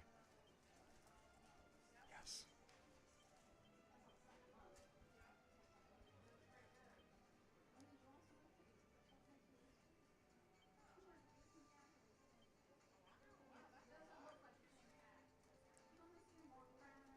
Womp womp womp womp womp womp womp. Thank you guys for being here. 9 more hours.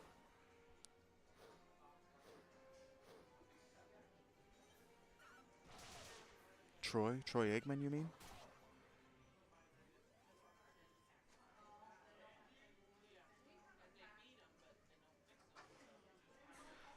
Yeah. The last few years of Roethlisberger's career, he made that very clear to us. Oh, Palomalo. I understand what you're saying. Yeah,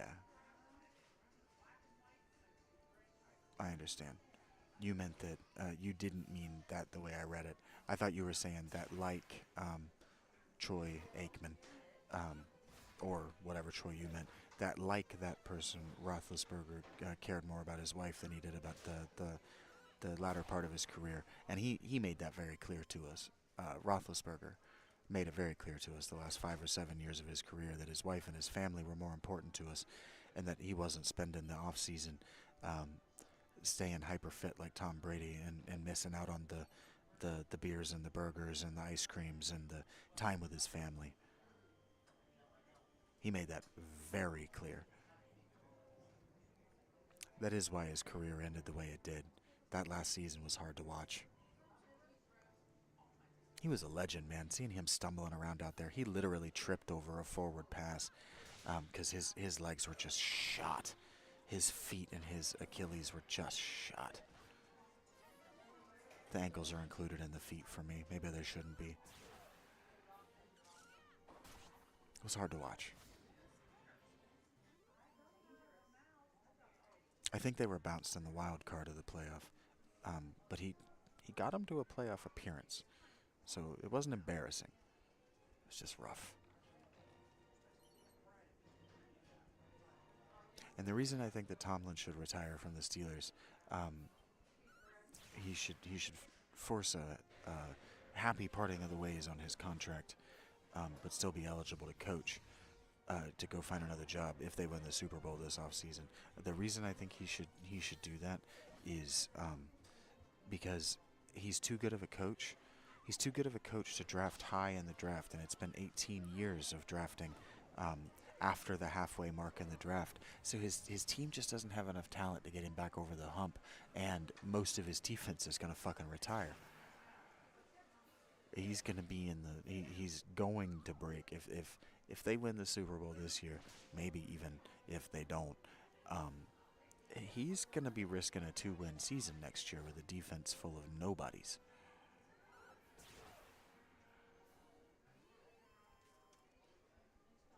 That worries me more, frankly, as a Mike Tomlin fan, than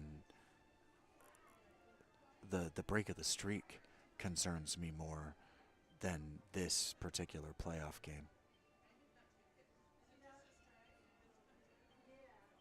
I would love to see him maintain that. 18 seasons is such a long time. Like, think about it. I was 20 years old when they hired Mike Tomlin.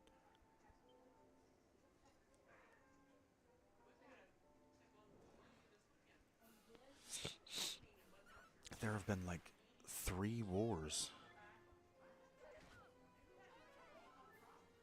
4 presidential elections, maybe 5 in that span. Like, that's a long time.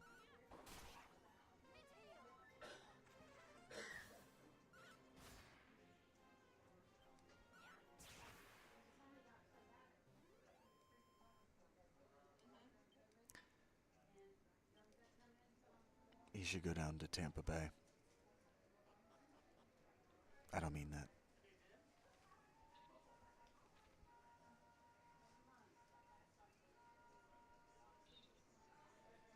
I don't love Todd Bowles. I know I should because he's a former Dolphins coach. I don't love Todd Bowles as a head coach. I don't know that I love him as a defensive coach. Defensive coordinator. His defenses always underperform at the absolute worst times, and he makes the worst decisions with his offense. Just the worst. The Dreamstone. Bam, bam, bam, bam. I took the Dreamstone. There's some sort of note inside the box. We take the note. We've read this already for the channel. It's a girl. Dear mother, I hope you can forgive me, but if fairies and humans can't be together in this world, then we have no choice but to go together to the next. All my love, Anaseed. Okay. Or Anasied? I don't know how you would pronounce that name. Okay. And now what we're going to do is we're going to come in here, and we're going to see something real quick. Darn it. We do have this. Okay. Nope, nope. Then we're going to take this, and we're going to come over here, and we're going to... What? Did I not...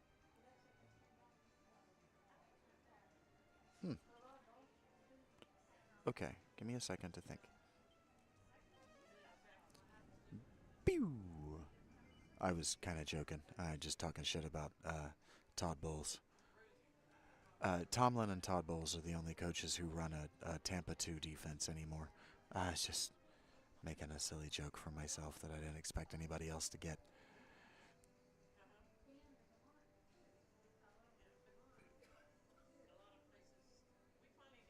Oh, you would like that because you'd get to see Tomlin a lot. He's a handsome man. He wears Haggard better than I do, I'll tell you that. And he's got those buggy, staring eyes of a man who is about to fall asleep. What are you doing in our village? Get out! You're not allowed here. Wait. Wait. Is that the Dreamstone you've got there? Can you guys hear the audio? Here, I'll turn her up so you can hear her.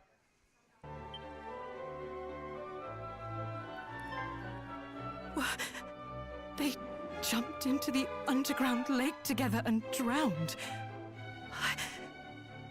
And all because I wouldn't let them be together. Oh, I misspoke. Miss S, you have a fantastic rear end. Here. Take this wakey dust and go back to Norvik. It is so perky. It just goes straight back. Nothing extra on the hips. You can use it to lift the curse I put on the place. It's what Is it Aniseed would have wanted. I could say that about a few of the girls. Oh, Annie, my little girl. What have I done? Probably inappropriate while we're talking about this tragic love story. Alright. Well, probably gonna need to rub one off later, buddy. And then he goes, hey, did I ever tell you about that bear that I got from that fair? And he's like, what? Oh god, no, don't even tell me. Did you used to fuck that bear? Yeah, but it was much worse.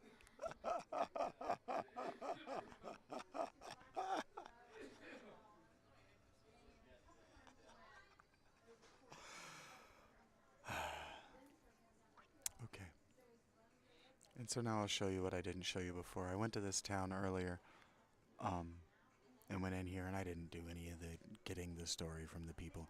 Basically, a guy from this village fell in love with the queen's daughter from those elves. What's on my head? And she put everybody in this town to sleep. And so side quest is to wake everybody up. Oh. I had Rachel's hat and Miss S's ears on top of my head, and my head looked insane. Alright, we're skipping this because I don't give a fucking... It's a side quest and you don't care about this game yet. Let's see if I can make that happen again. This is possible. I can do this. Come on. Almost. Almost there. Come on, come on, come on. There it is. That looks crazy. Okay, moving on. Oh, I bet I could make it happen again on purpose. And I kind of want to. Zoom.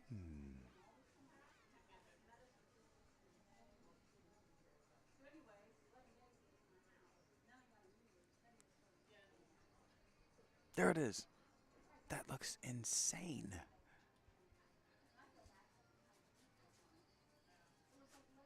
I could look at that all day. No, you're stoned. Shut up.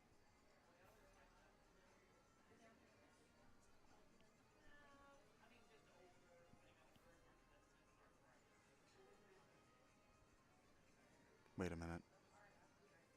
Yee. No.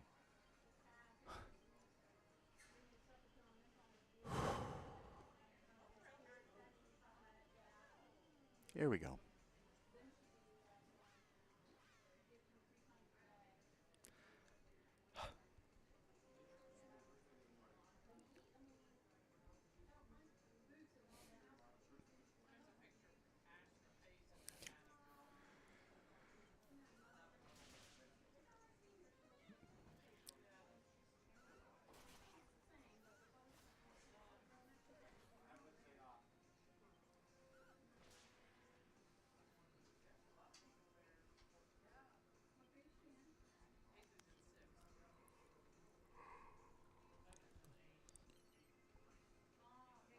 A chain sackle.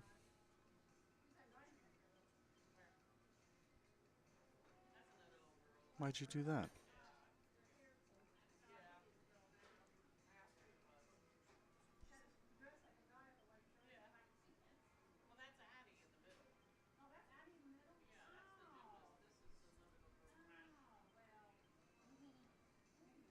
Snooze stick is acceptable to me.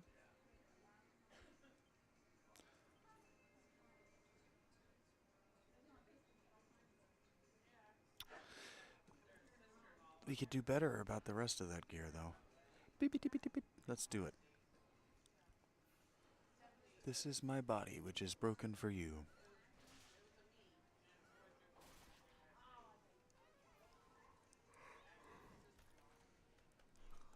Mm.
Hmm.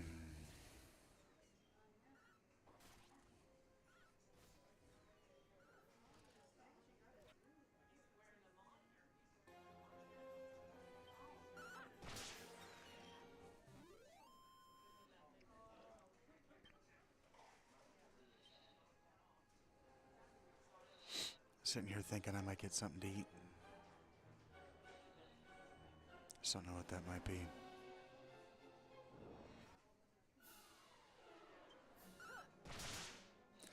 Because I don't want to pack up my stuff. Oh. I might do that.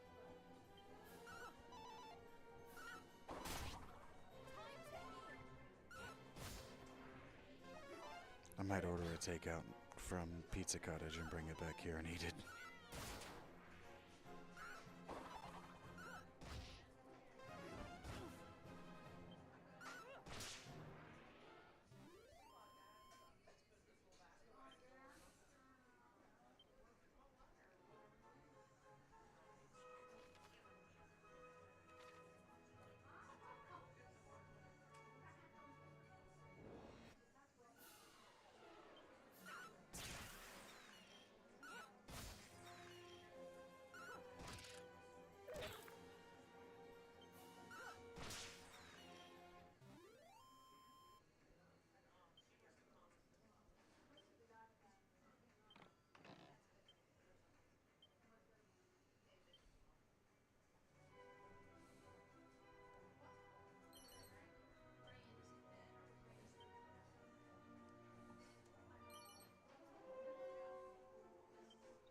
The sun in my eye is bothering you?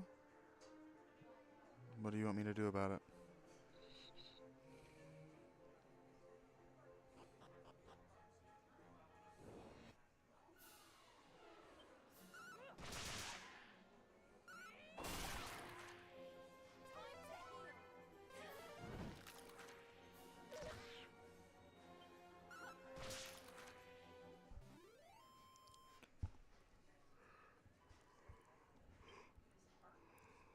Huh.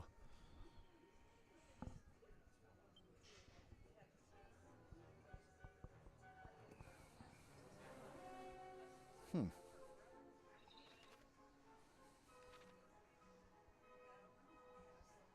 I didn't know that.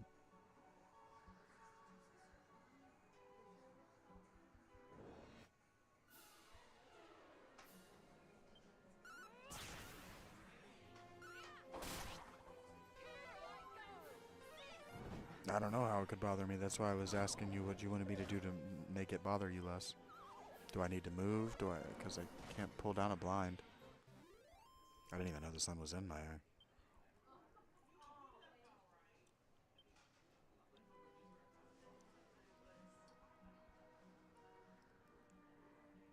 Huh. Okay.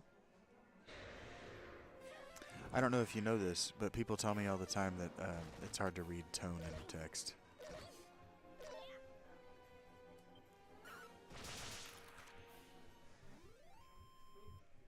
I'm probably under the camera a little bit right now. You'll be alright. Makes my body hurt less. Yeah, you're the worst, Rachie. Yeah, I've sunk down a little bit. I could open my table, or stand my laptop up a little bit.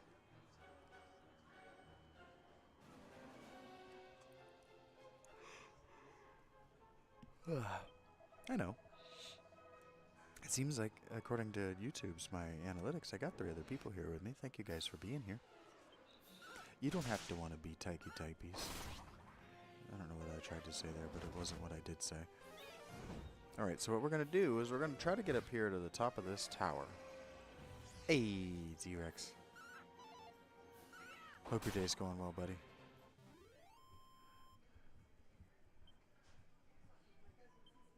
Yeah, we're having one of them things, one of them days.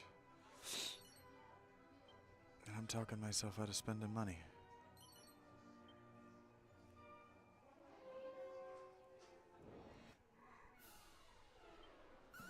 Ugh.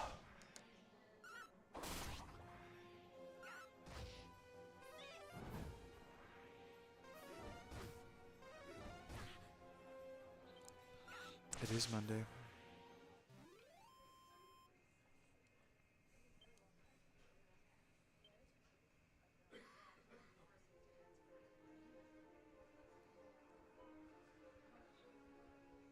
Hmm.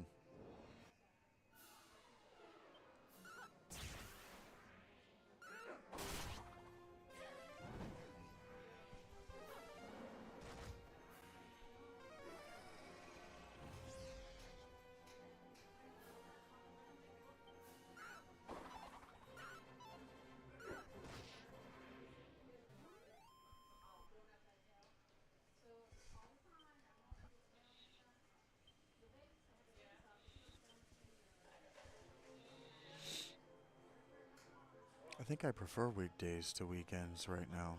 The service and hospitality at least makes a fucking effort because management's around during the week.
That is very different. I don't know what recall is supposed to even do.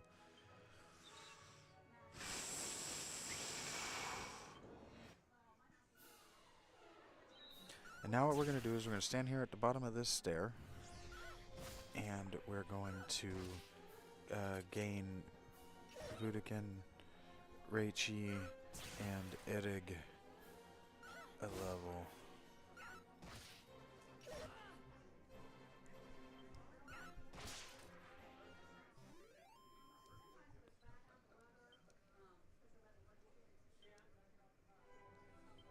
How long is that going to take? A while. It's all good. This is why we did that grinding at the pool, not so we didn't have to do this grinding, but so this grinding was more safe. So we could get here with the... Well, ideally we would have gotten here without having to spend every single point of MP we've got, but we didn't do that, so we crossed the bridge where we're at it. Hey, thank you, Reichi. I see you trying to throw money in my pot, so I'll go and eat eventually. I see it. I gotta be thinking about trying to make about $70 here on YouTube so I can cash out on the 21st. I got in about 9 days, which, you know, when I waited tables, that was a shift. I'm not putting that on you. Something I gotta be thinking about.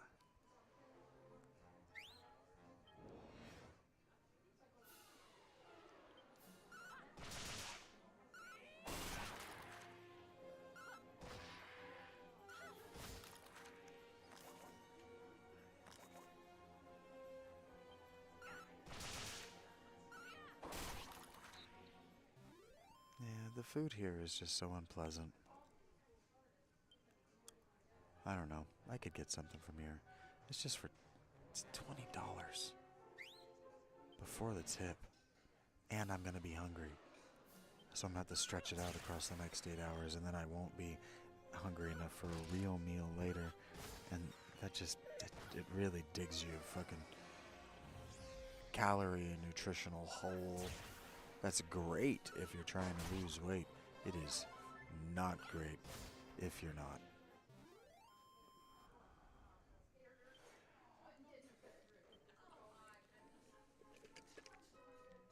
It's just if I'm gonna spend $50 a day on nutrients, I gotta make $50 a day. That's nobody's problem.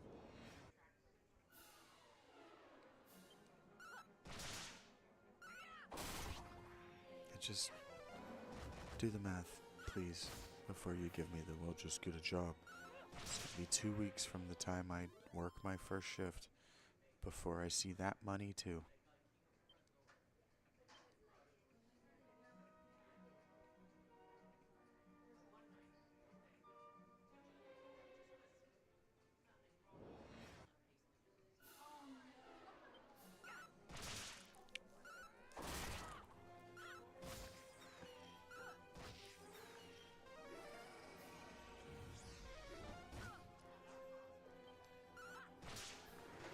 No.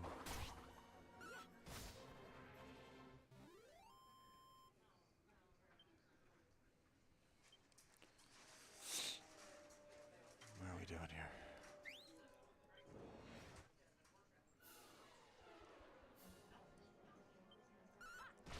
Theophagy is what it's called when you eat the body of the god, either symbolically or otherwise. And that was an uncommon element of Greco-Roman society, but it wasn't an element at all of Semitic society.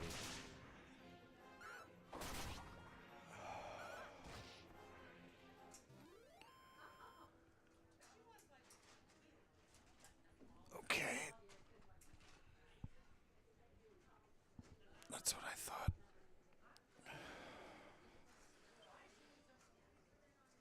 Yeah, and then the Greek magical papyri has a similar,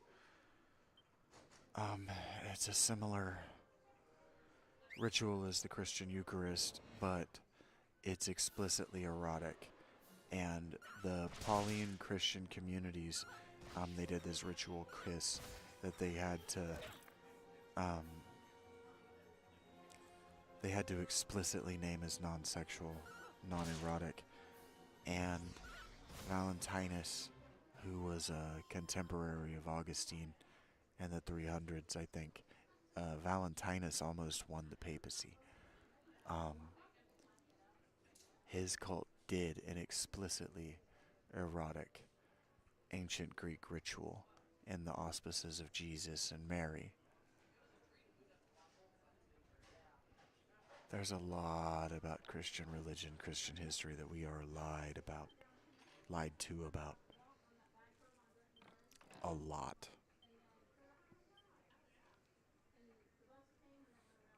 What? Did he just say something about you're allowed to eat animals that have died by strangulation?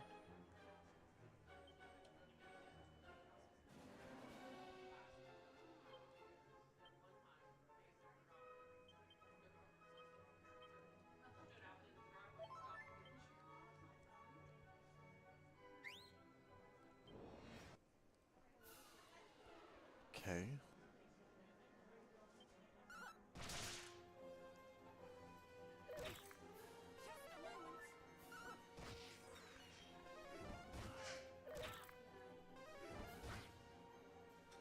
Huh. The the Jamesian or Jacobian, uh, the Jamesian, his name's actually Jacob, but the Jamesian Christian Church, which James is Jesus' brother, um, his church maintained that Jews weren't allowed to eat meat that had been killed by strangulation.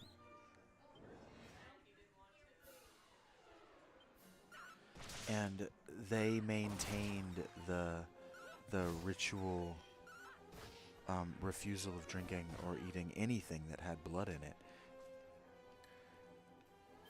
So they never would have done the Eucharist. It would have been just as abhorrent to the Jamesian early Christian church, which presumably knew the living Jesus, as it was to the Roman public. It would have been just as appalling. They were, a few hundred years later, hunted down, Christians hunted down over the whole drinking the blood, eating the body thing. They were accused of being necromancers, vampires, and cannibals. Look, I'm not trying to keep an audience saying this stuff. It's just true. I'm reading a book about it. James Tabor is crushing it right now. I am loving this. What was I doing? I remember. We're almost there. Maybe 5 more fights?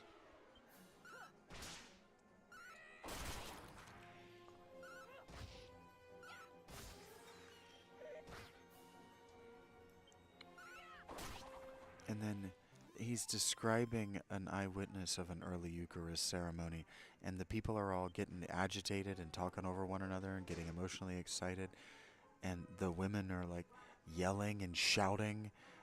That sounds like a group LSD experience to me. LSA.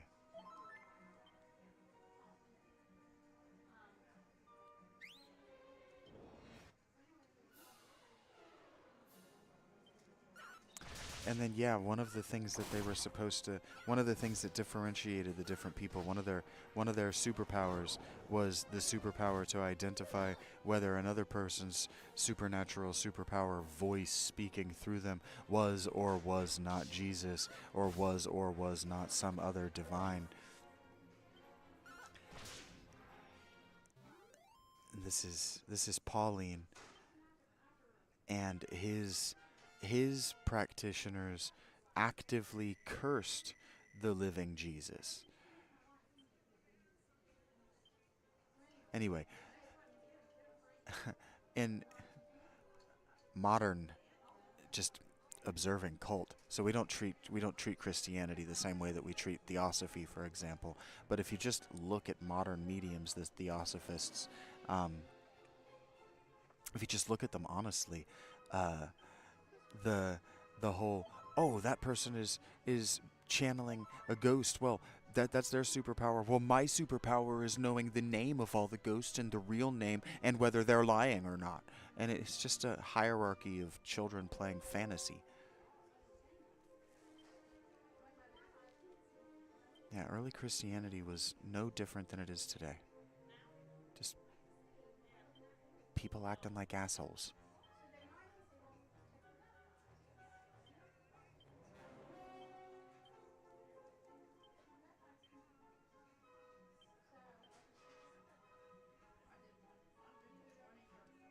You don't have to like it. I don't want you to like it. I don't like it. I was really wanting to find more. The resurrection is nonsense.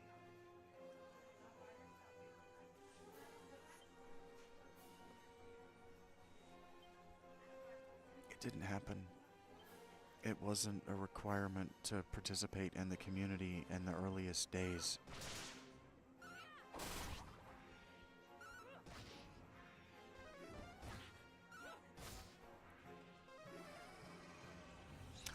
You don't know me, I've always had an issue with Paul. My grandmother, when she found out that I dropped out of college, she wanted to get all up in my face about how I wasn't going to seminary, and I told her that it's just not going to happen.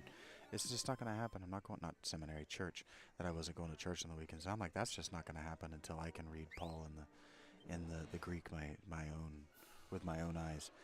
And that was maybe a couple weeks after I turned 18. It's like, I'm not putting myself under the mind control of some asshole just because my grandmother does. That's crazy. That's actually insane behavior. That's how,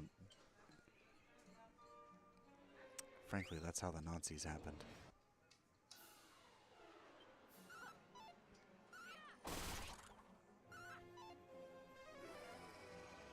Yeah, he's teaching all these people that they're engaged in cosmic forces because he's playing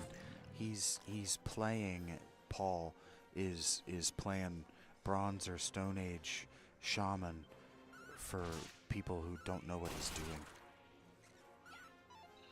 He's playing at Moses, but Moses never existed. I bet you he knew that.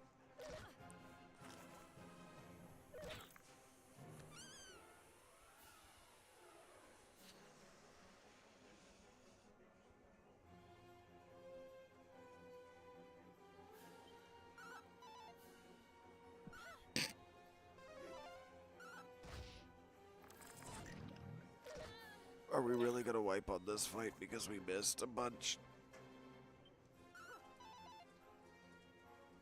Eric, I need you to not miss. Yep. Shit. This sucks. Okay, calm down. No.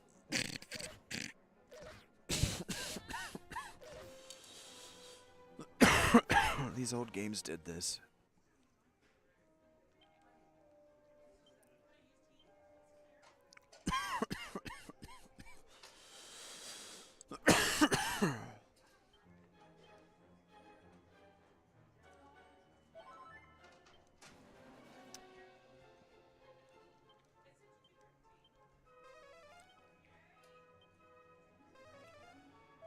Oh, don't do this. Don't, thank you. Rach. Typical.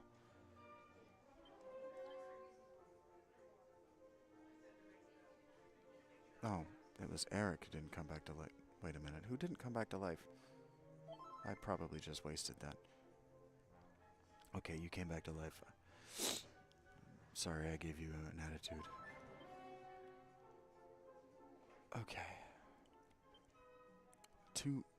This next fight and we can go on. Probably, maybe not. What am I doing?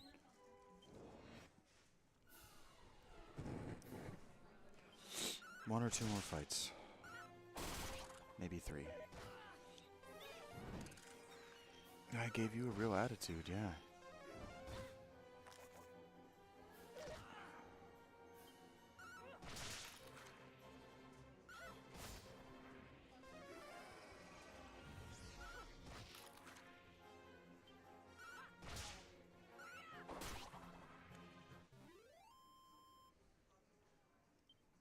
Lock will stamp my forehead.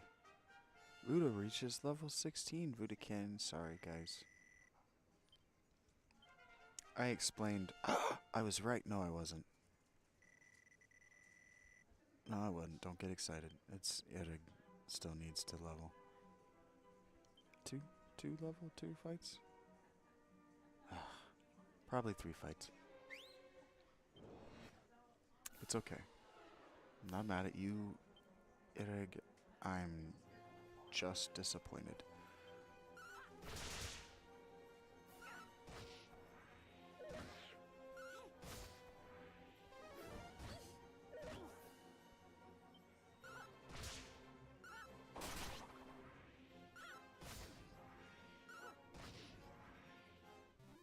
Attitude, no. Oh, that sucks. I'm too hungry for this mess. Oh, that sucks.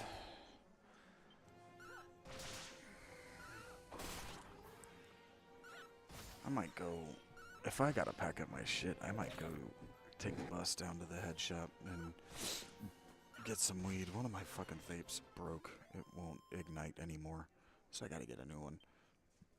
I don't gotta, I'm gonna. That's 20 bucks, whatever. I might go down and get like Wendy's or something. I don't want Wendy's. I saw something I think I might want from Arby's on the TV the other day. When I say the TV, I definitely mean watching football on my phone. It was 100% not on a television screen.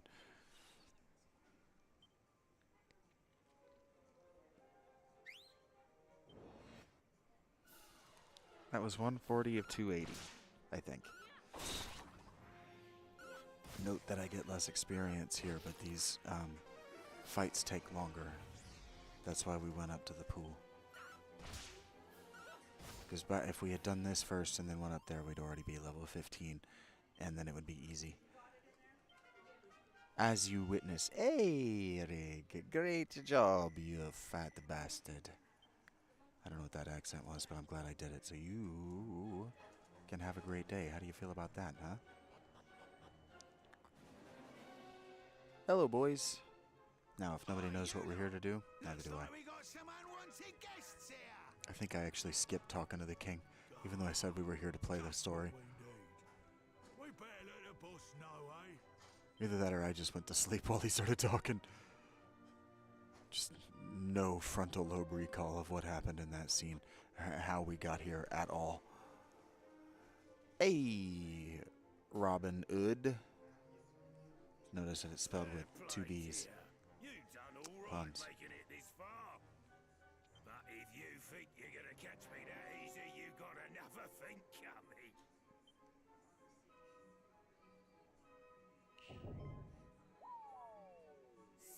What if he had walked forward 2 more steps? And so like, or like 1 more step. So like, he's like on an escalator where you step on an escalator wrong and the floor goes out from under the balls of your feet but not your heels. What if that had happened? And then he fell down with me. I'll tell you what that would have been like. It would have been easier. The boss fight that's a coming. It would have been easier. It's a skull ring.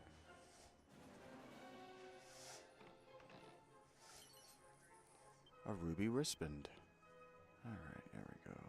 Uncalculable human suffering and misery. Do you ever do that? I do that every time I step on an escalator. I step on it right in the middle, and I almost tumble down the front of the escalator. I do that not every time, but more often than a man as intelligent and self-aware as I am should. Oh, sorry. What, Robin Hood? Well, if you want a piece of me, let's go. His name is Robin Hood. Get it? He robs the neighborhood. Alright, you fuck. Now, here's what we're gonna do. I'm gonna tell them to just do this thing, because they should be able to. Let's find out. Okay, well, that's a bad start.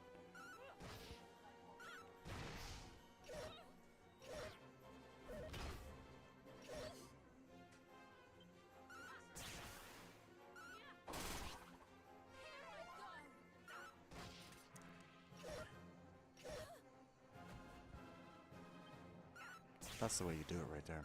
Okay, You should have propeller attacked his friend, but that's fine. Oof. Ay. Great job, Rachie.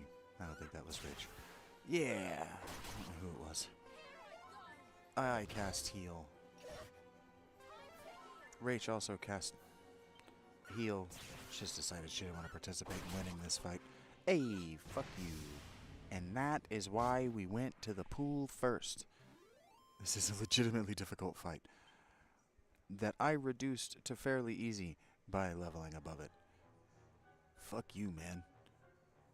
You gotta be at least level 15 to get him anyway. I'll give the poxy crown back. Just let me go, will ya? Sure. Cheers, ears. If you say no, Weren't you I should have out said of no. I it, thought I Eric? did. We're free, boss. I've done this for the channel before, I'm pretty sure. We'll be back in a bees and honey before you know it. It is he, Robin Hood, the bandito. Le Bandito. It should be Le Bandito. Think that's our cue, boss? I don't know why you would use the... Is it called a determinative? I don't know why you would use the from a different language. When it bleeding rains. You're a saint, though. Be lucky, eh?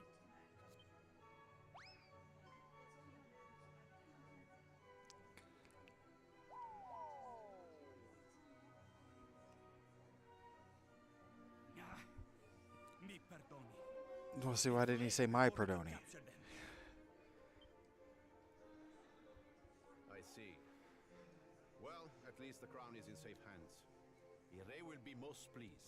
And see, there he did. Why not the Ray? Hero Valiaha. Zero consistency in this man's dialect. Securing the crown. Please deliver it to our king yourself. Don't tell me We what will to do. want thank you Well, you personally, did say please. and I'm sure the outpost will be reopened soon after. But, Commendatore, that is not enough. Commendatore. See. How could I forget? Even once the Why is outpost the accent the reopens, wrong you way? will need the chiave magica, the magic key. Were it possible, I would love Chiave. nothing more than to hand it to you myself as your reward. It is just, well. Oh, I meant to turn I'm that up for you sure guys. it's Sorry. transformation, you see. Actually, I have heard it is hidden in the desert to the...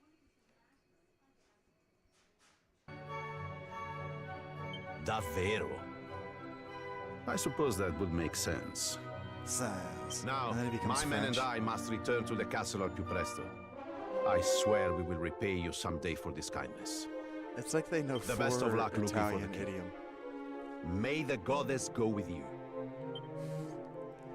It's like they know 7 Italian words, and by God, they are gonna fit them into that guy's lines, text box, whatever. I almost did not pick this up. I started to just fuck off. I only happened to walk into it. I just happened to pick that direction to run off into because I was gonna just do this. Yeah, you would have heard me annoyed with myself if I forgot to pick up the crown. Especially if he came back and I had to go through all that again. Alright. I can do this. I remember my buttons. You shut up. I don't remember where I was going though. Was it Korov? No, it was... the place is even called Romaria. It's obviously Italy. Why does he go into a French sometimes?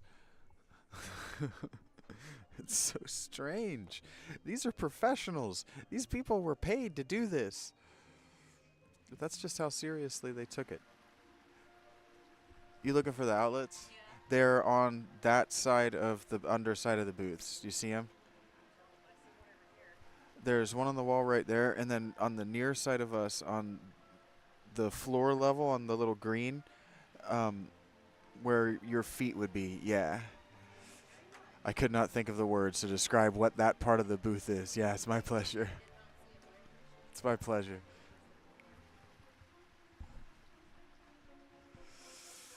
Yeah, the architecture in here is weird. Dun da, dun da, bum bum, bididim, bim bim, bididim, bididim, bididim. I actually mostly leave my smokes out to remind myself to charge them, and that I haven't lost them. Not because I smoke much. I think you guys know that. I'm not just sitting here hammering it. I'm thinking about it to evaluate my behavior. Do you just sit here and hammer them? Not really. My lungs kind of hurt. It's been cold and wet. Oh, here we go. Like your mama's pussy. Brought our crown back to us. I have. Now I want to smoke, so I have to wait a few seconds. You are a hero indeed, worthy of a realm of your own to rule, deserving of a crown. Will you take the crown of our dear country in my stead? It weighs so heavily upon my brow. Assent, and I will abdicate immediately in your favor. So, will you accept the priceless gift I offer? And this guy is just Spanish. You do not like the idea, perhaps, but how will you know unless you try it? It will be no good you changing your mind later on. This is the only chance you will ever have to live the life of a royal. Assent, and I will abdicate immediately in your favor. Why so much aspiration on the So, H? will you accept the priceless gift I offer?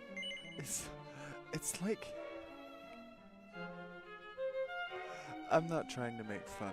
And look, Mexican is not a tier of actor, but it's like they brought a Mexican in and they were like, hey, you speak a non-English language, right? And he was like, yeah, Spanish. And they were like, that's like Italian, right?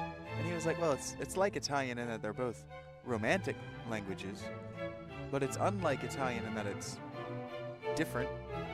And they were like, yeah, do an Italian accent. And he was like, I don't speak Italian or know an Italian accent. And they were like, you know.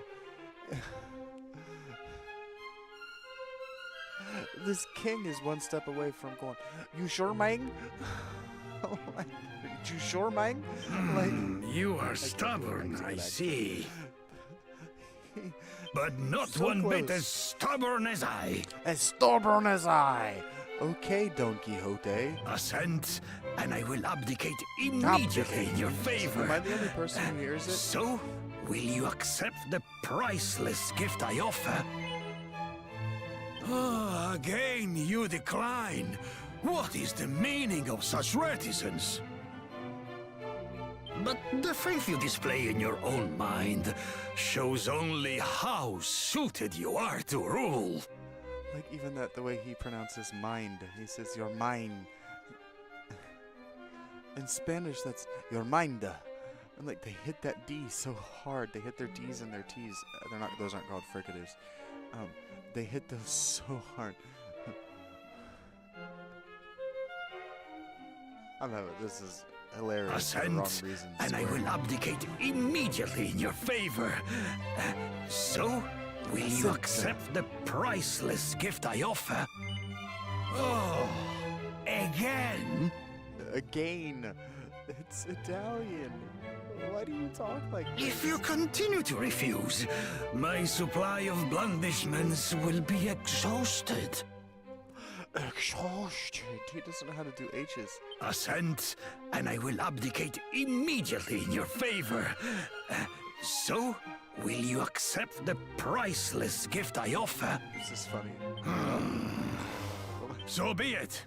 If the gift of a kingdom is so much to your disliking, I will not abase myself further. Do as you wish. He even did the Spanish S. Why are you the way you are, sir? You are the king of Italy.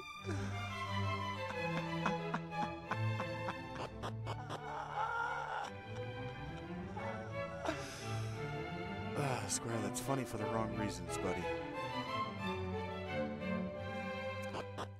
I should do a cut up.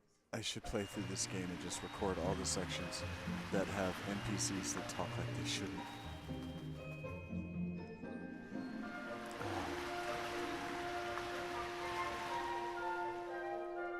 Oh. I get demonetized because they're gonna think I'm only playing this for the music. And yeah, they do that. They did that. They they demonetized. Actually, what they did is they profit shared my Kingdom Hearts video from yesterday. They hit me with the revenue sharing. It's still monetized. I just got to give it to them for that opening cutscene, the song in that opening cutscene.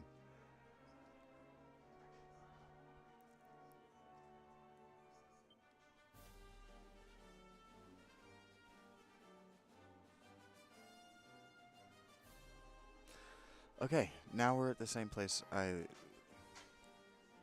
Okay, that's right. That's how you save in this game. My brain went completely blank of what the buttons were to how to play this game. That's why they give you a move forward with this at the beginning. Because sometimes you pick up the controller, everything you thought you knew is gone. Let's go. We are going to explore the world, but it's not really exploring, it's going straight there.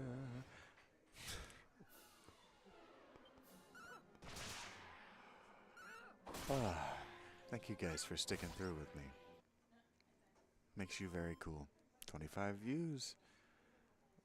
That's 25 more than 0. Appreciate you guys. Non-zero chance you come back later to see how it progressed. I always hold out hope for that.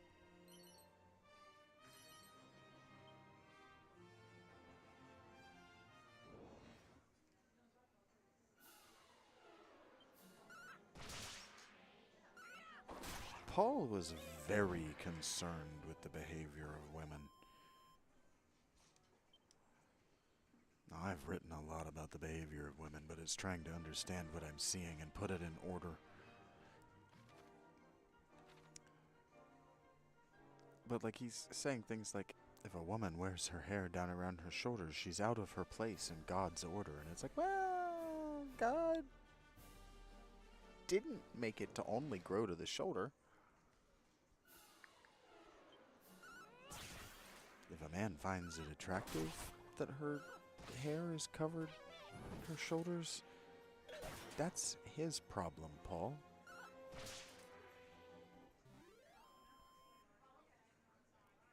And Paul trying to impress this rigid hierarchy on the world of the first century is actually antithetical to the gospel account of Jesus saying that if a man looks at a woman erotically, he sins against her, regardless of whether she invites it or otherwise.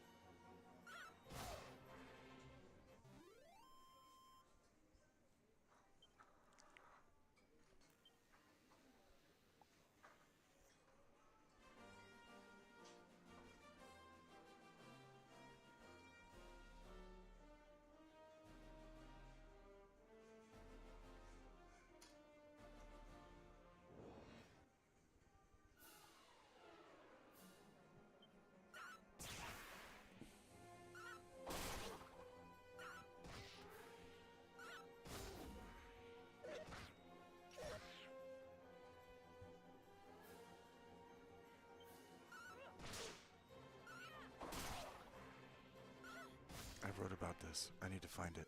I wrote about this section. I have something to say about this argument that theologians are having. I wrote about this. Breathe. Okay.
I found what I was looking for, but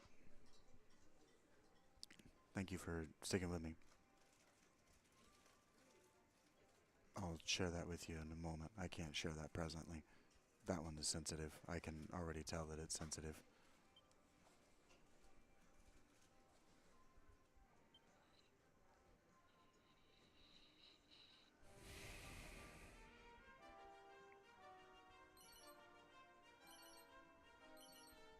This is the way the workflow's gotta work. I gotta take the things that I've thought, the things that I've written before, the work that I've already done, and I have to play it against modern conversations.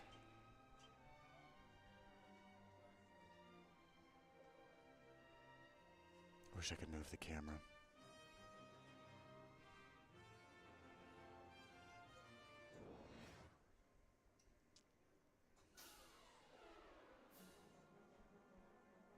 Shit, Rachel's probably dead.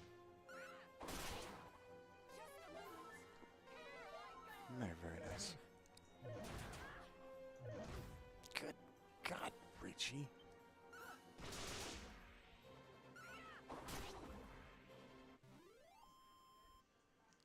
What are you doing?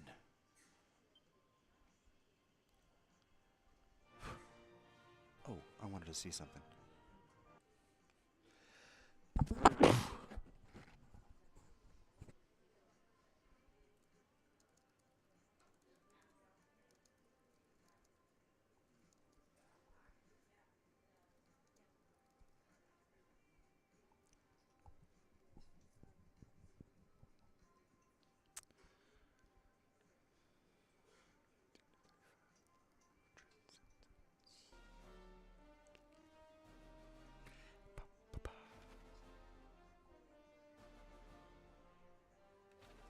Hmm.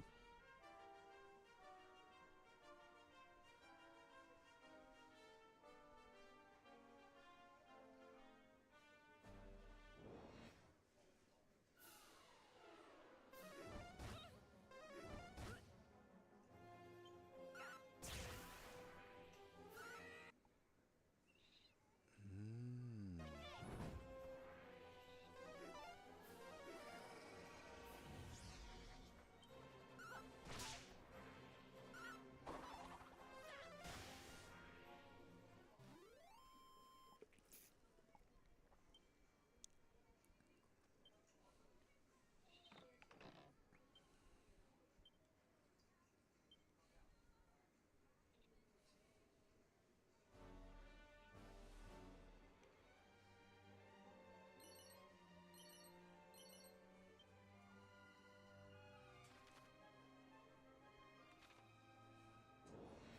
Hmm.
Oh, nope.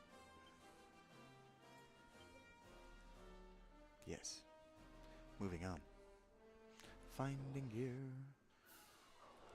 and walking round Oh dear.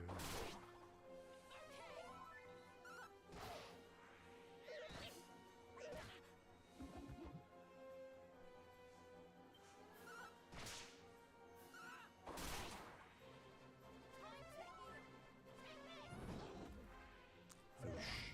Oh, I was hoping it would summon more. Poor guy.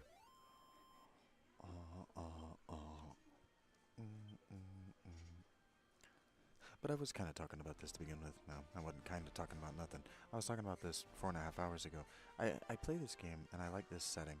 Not necessarily this setting, but kind of I like this setting because I like to think about it. I've always liked to think about, and I've always wanted to understand this setting. But it helps me compare the abstractions that the game has made against what I know of history.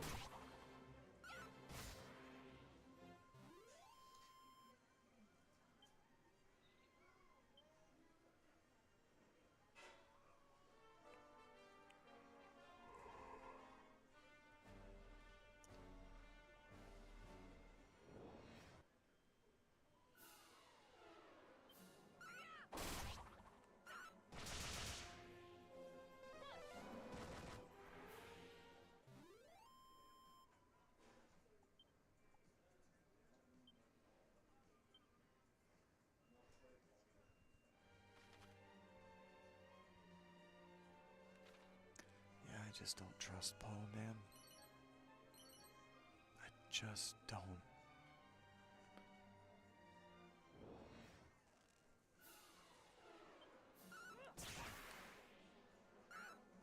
He goes, oh, that guy that you were big fans of, Jesus? I talked to him on this walkie-talkie that you're not allowed to listen to. Ah.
Meant to come here earlier. Asham. This town's kind of racist. And not in like the charming, funny Japanese kind of way, and the, ooh, you really could have fixed that kind of way.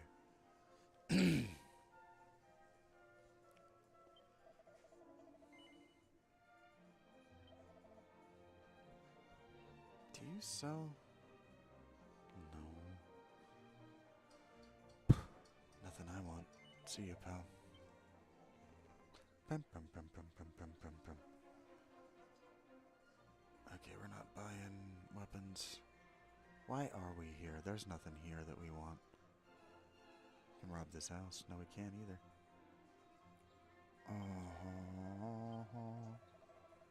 Yeah, the prices are insane. We're not bothering. 38K is, we don't need anything that guy has at those prices. This town is racist. This town is an extremely racist representation of just the Middle East. Call it Saudi Arabia. It's pretty bad.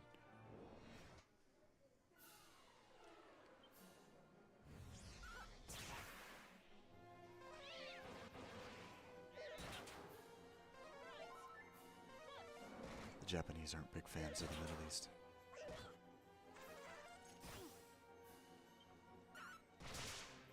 They caricature them in unkind ways. Not that they don't caricature, not that they caricature Americans in kind ways. Or the British, for that matter.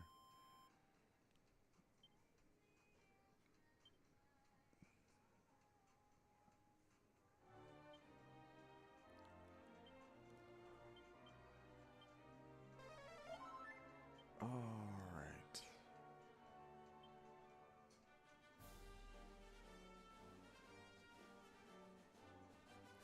Here we go.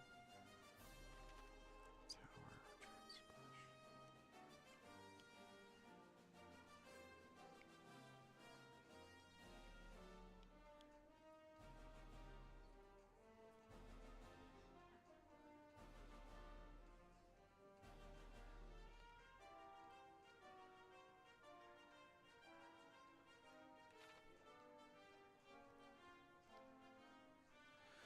Ba ba ba ba ba ba ba ba ba boom ba. Time for the pyramid.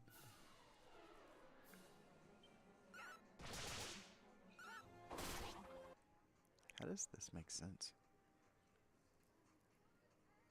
Ah.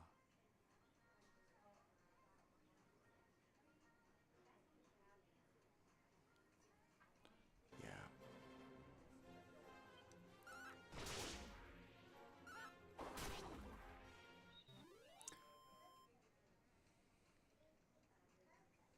Ba-da-da-da, ba-da-da-da, ba-da-da-da.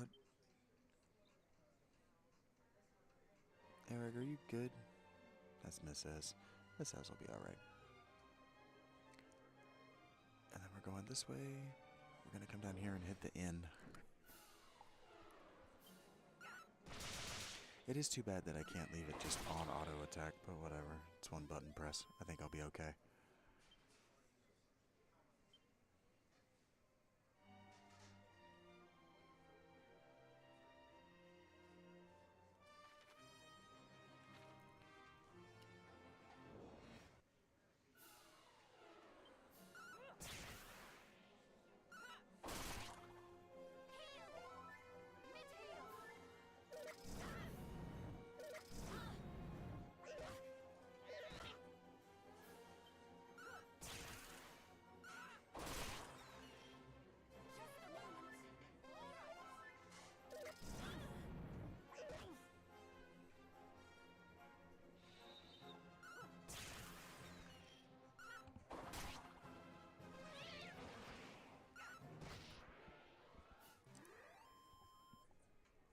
Yeah.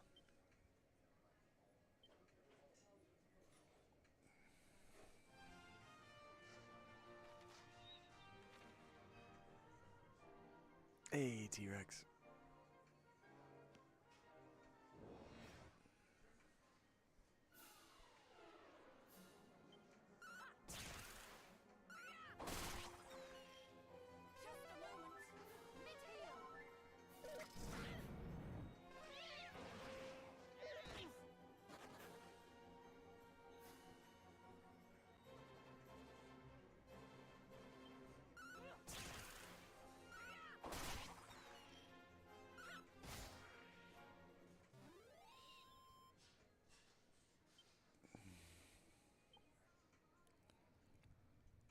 Yeah, Paul's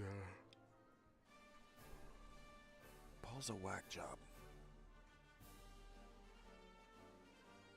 Paul was a whack job at the time.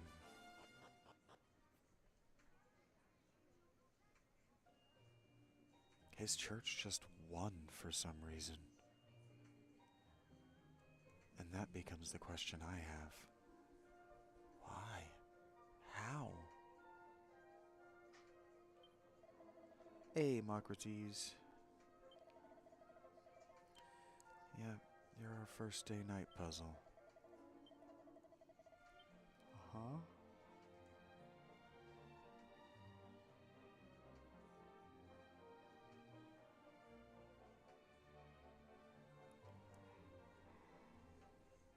Why can't I remember anything? I don't need anything from here, that's why I don't remember what I need from here. Okay.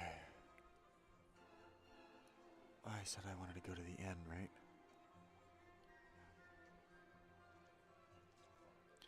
Okay, now this one might...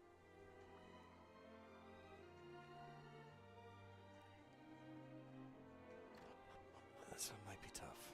This might beat us up a little bit.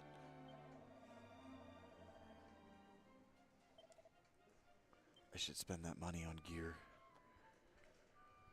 In fact, not only should I, I'm going to.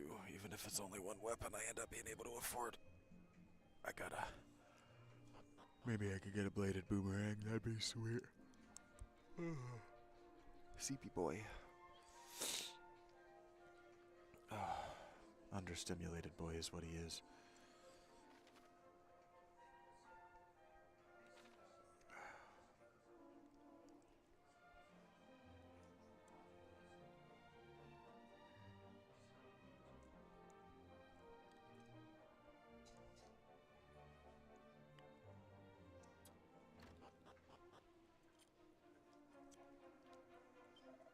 You're not it.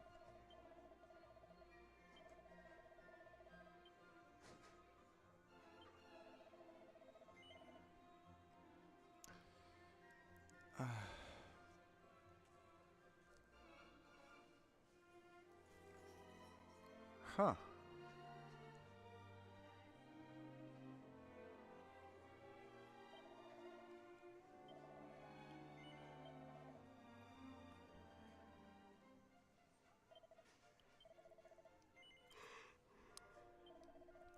Okay.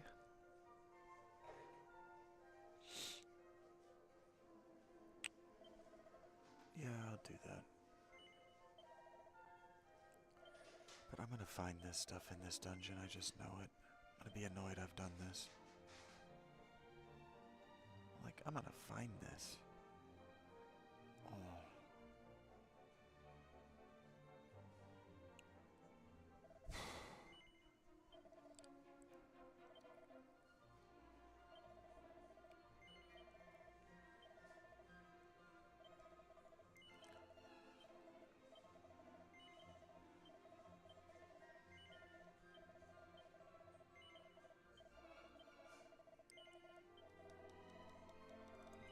It's the worst setup in the history of video games.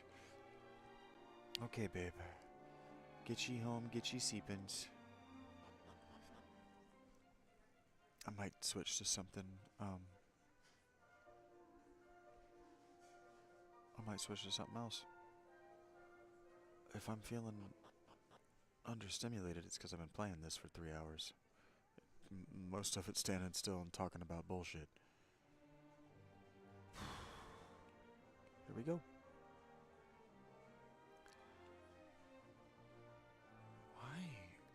Why are you taking so long to...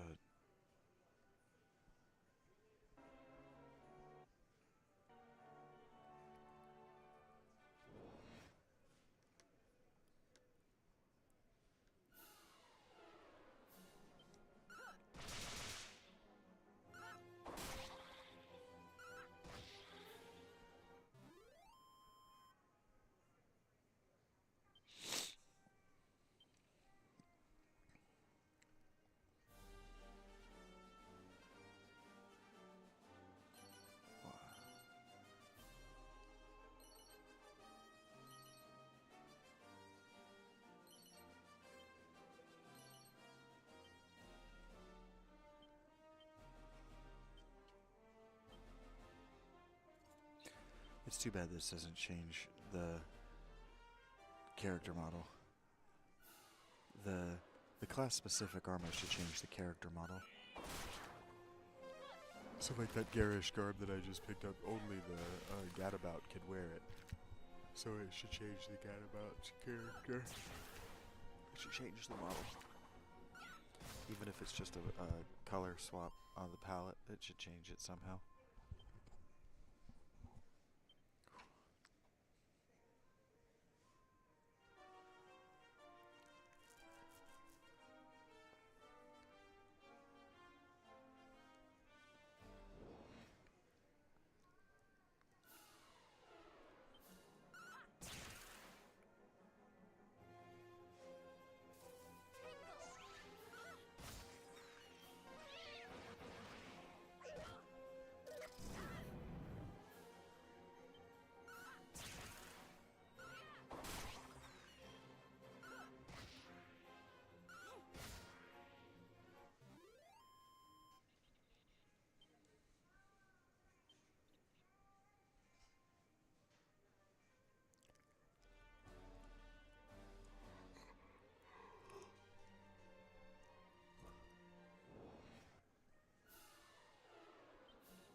as much as 40% of the population in Italy in the time of Jesus were slaves.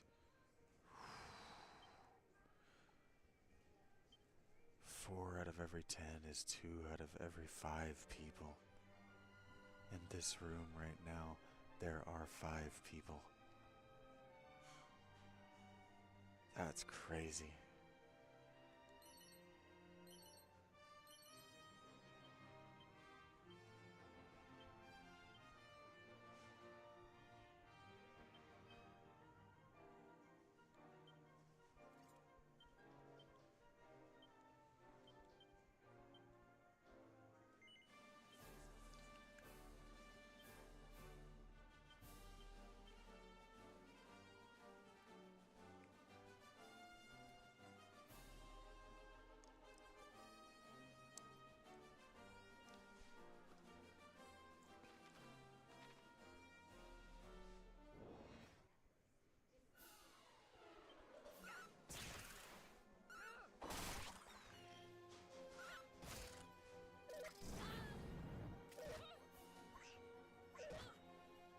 Wow.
Jeez.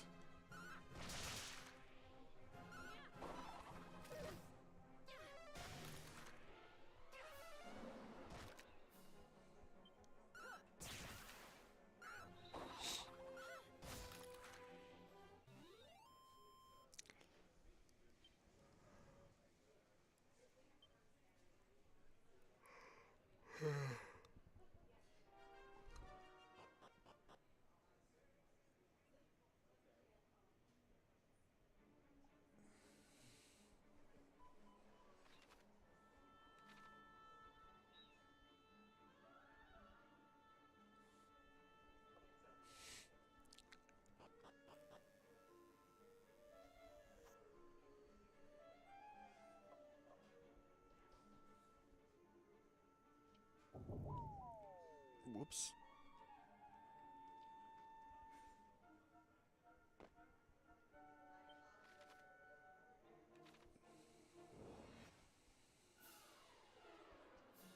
Yeah, Paul sought radical stasis, and that's why the Catholic Church has sought radical stasis.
was dumber.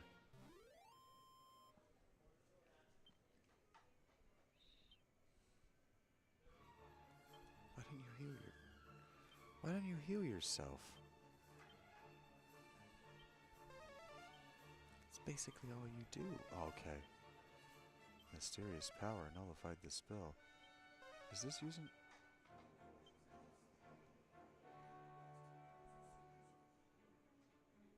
Can I not cast heals in the basement of this pyramid? Am I fucking dead?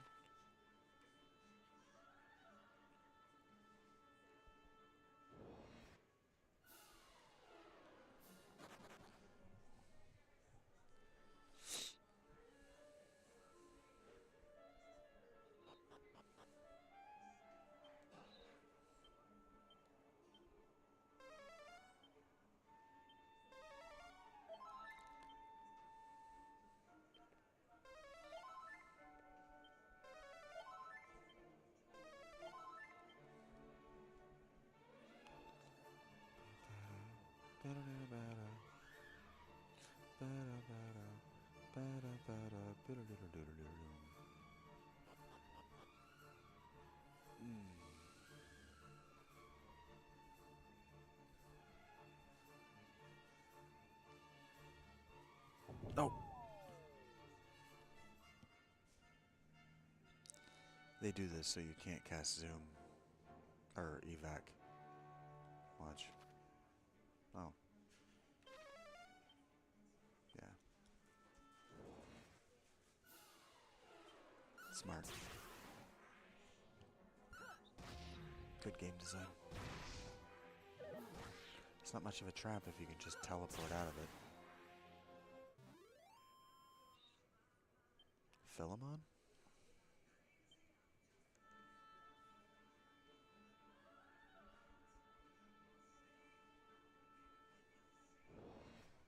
Philosophy?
Okay, let's try this again. Yikes.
It's Philadelphians.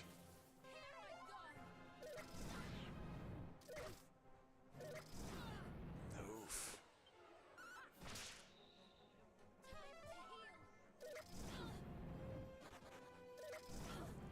God damn it. These guys are bastards. Oh no. This has no. Thank you. Bring. Oh. Sorry, Rach. You probably wanted that experience. You'll be alright. Okay, here we go. What we gotta do is we come in here, we go to spells, we go to Zen, we go to Rach. Rach remains lifeless. Rach remains lifeless. Rach comes back to life. So fucking dramatic about it. Zoom. And we're gonna go, no. Why? Oh, that definitely needs a confirm if some of the other things in this game ask me for confirmation before doing them. Anyway, zoom. Try this again. Ibis. Ibis, like the birds that the Egyptians liked. Like Thoth himself was an ibis. Also pronounced ibis.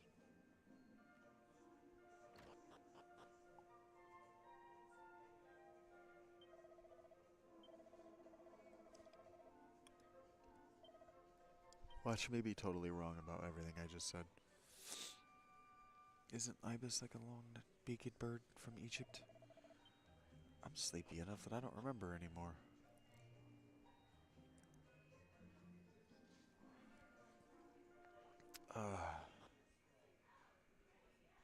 Maybe once I know that Rachie is home. She's not talking about it. I'm not talking out of school. She's not feeling well today. Maybe once I know that she's home, I'm gonna go back to the tent and crash for an hour or something. Maybe I go get something to eat, and then I just go zonk the fuck out.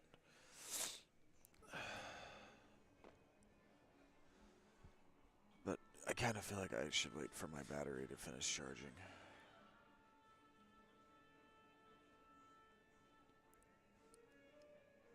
Yeah, this is gonna take us a couple of laps. This is gonna take us a couple of laps. Those damn worms are tough. We'll see how far we can get.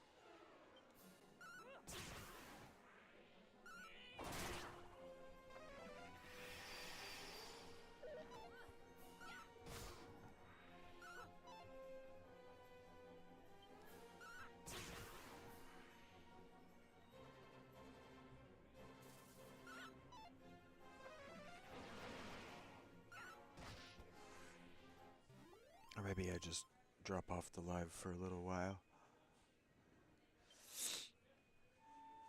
Oh, play some, oh right, Metaphor Re Fantasio. Get that. Whatever. I would like YouTube. I would like it very much if I could download the source MP4, however you want to let me save it, the source video of these lives. I would love it if I could download that to my hard drive. Listen, I appreciate that you let me edit them in the thing. That's great. But if what I wanted to make was a cut of this that just was just me speaking, the things that I'm saying,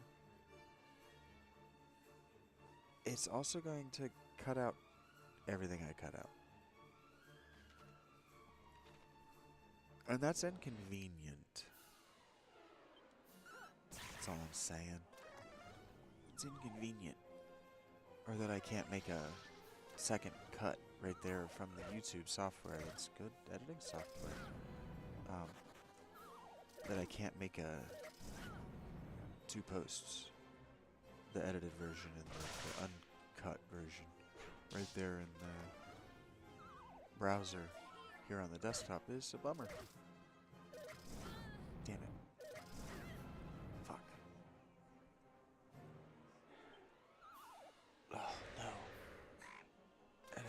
you to not be asleep. I didn't notice you were asleep. Yeah, we just died. Shit. Raichi.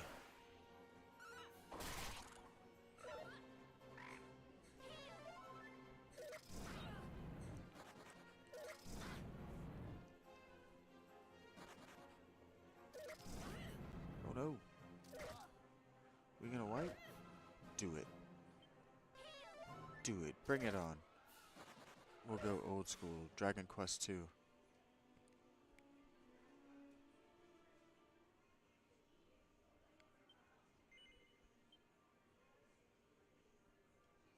Screw you, game. Fuck you, Simon. I shouldn't have killed him. But it felt good. I wanted to see him die. Glad I did it. Screw you, Simon.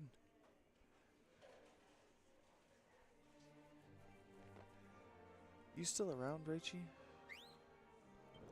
I'm gonna gain a level out here. Get everybody a level. Well, at least someone a level. Ah! Great. I can practice on these guys. Whatever they're called. I can practice on these guys.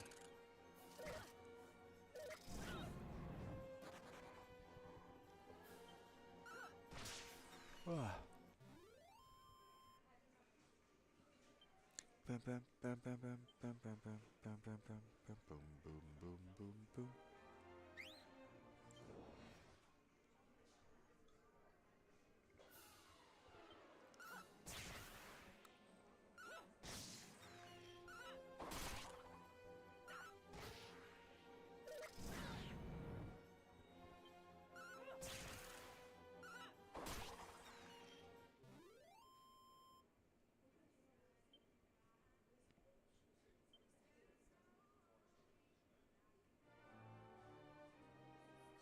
Yeah, that would have been pretty radical, Paul.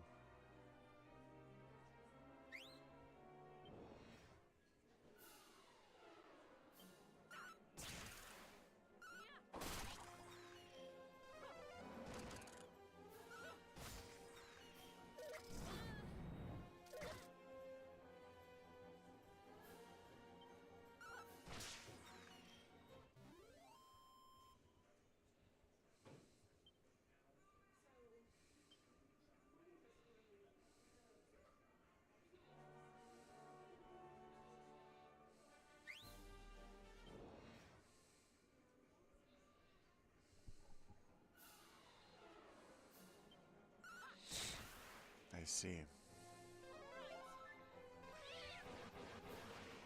They still played lip service to it, but they no longer believed that they were the direct children, the direct genetic lineage of their gods, that is the Greeks, the Greco-Romans.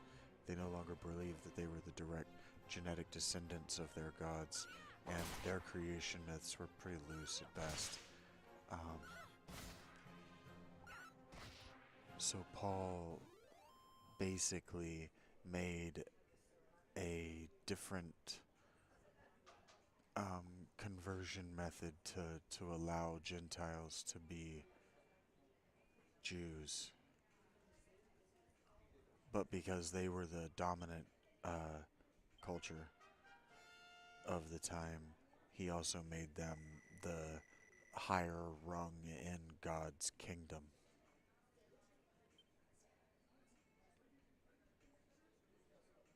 Them being the Greco-Roman world leaders, government, politicians. I didn't mean to say politicians. I meant to say artists, patrons. Patrons, the word I meant to say. Boom, boom. Yep, we might not be able to actually get into the pyramid today, but I have done 2 dungeons for you today, guys. Like, this is what this game is like. It's just slow. It doesn't have to be grindy the way I'm doing it, but this is how I like to play. And I hate to tell you this, but unless you put it on the easier difficulty, this is kind of how you have to play the game until you finish the pyramid.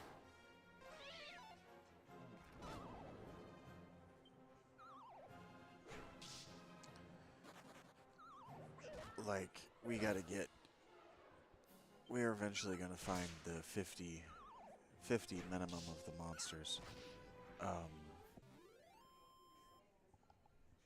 But we're not going to do that until we get to the All Trades Tower, and we're not going to get to the All Trades Tower for a minute, around level 25.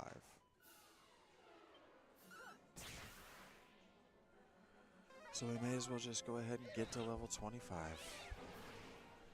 At least level 20.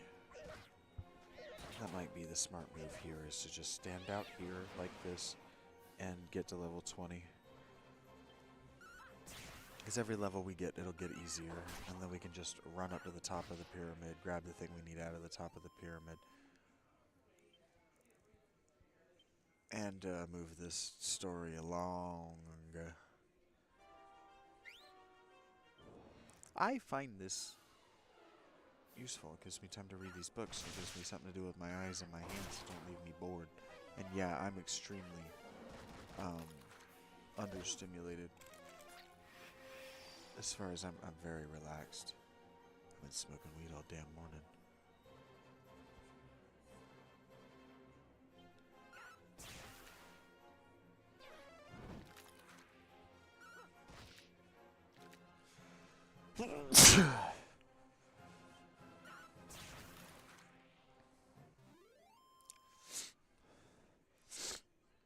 If you were the security camera, you would notice that I don't tell men where to look for the outlets. I can understand a woman not understanding the architecture of where to put these outlets, but I figured out where to look for them pretty quick. Actually, it took me just a handful of seconds of seeing where they are in the lobby to figure it out, so I don't tell dudes. Especially if they can't put it together from seeing where mine is. Well, it's not in the same spot under the booth beside me. It'd be fucked up if they only had one outlet, or two, and they were so close together. No, it's probably on the other side. Probably in the same spot on the other side of the booth. The table.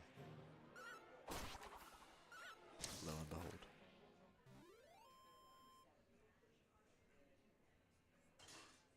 Maybe I'm an asshole.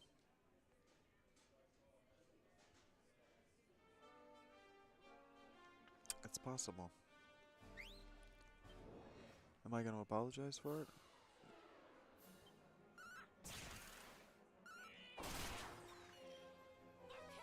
No. I have bitten the inside of my lip on both lips. Different sides. It is highly uncomfortable.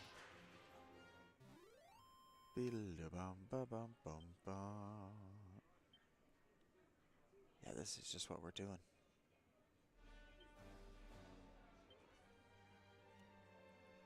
Oh, this is gonna take forever.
We just gotta keep doing this because I'm not gonna gain a level anytime soon. This is gonna take forever. This is gonna take an amount of time that I'm gonna notice. Yikes.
laws of Christ, and what does it mean to be under its jurisdiction, Paul? Tell me, Mr. Tabor.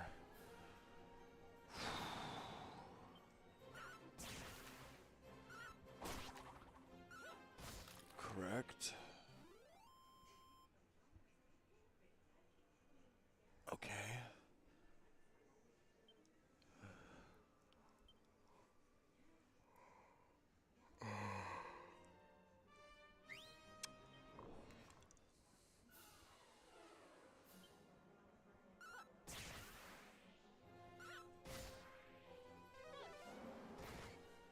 Okay, Paul.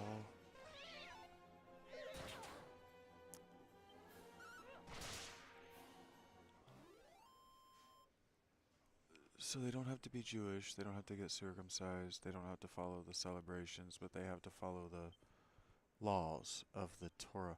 This is confused, this is confused, Paul. You're confused. This doesn't make sense. If what came before is undone, then so are the laws.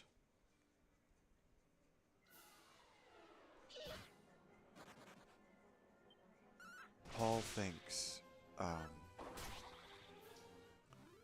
Paul thinks that something like the late Bronze Age collapse is coming for the 1st century. Or he was trying to start it.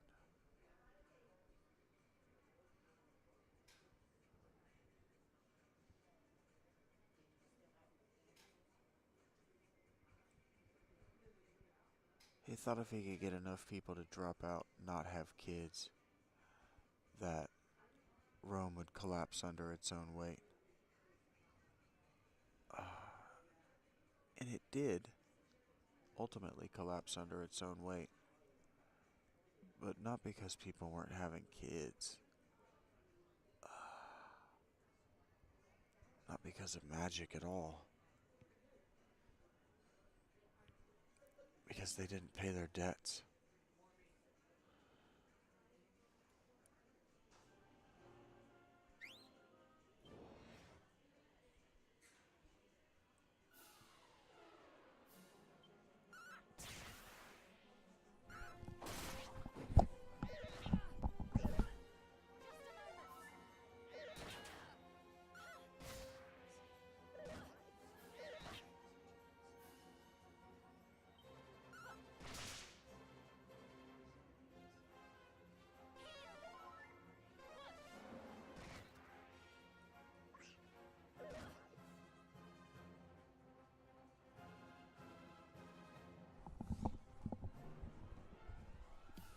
I didn't sleep long enough. I was so excited to get up and get to work and be present for you guys. I didn't sleep for long enough. I slept so comfortably. Don't tell Rachel, but I slept so comfortably last night.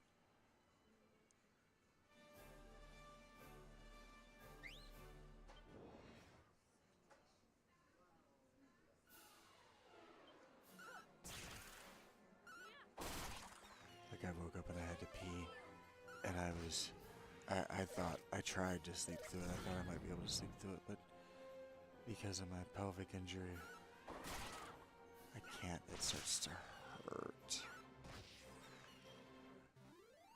So get up and get out of all my comfortable blankets. Unzip everything off of me and get out of my tent. It's so cold. The sun hasn't come up yet. It's so cold. Go pee. Get back in my tent. And then by the time I get back into all of my stuff, all that warm is just gone, and all the blankets that I had wrapped around my head and under my head and my pillow, and it's all cold, and so I got to start to process over again. And it sounds like, it sounds like I'm using the words anybody would use when they're bitching about having to wake up on a Monday morning, but I don't have a fucking job.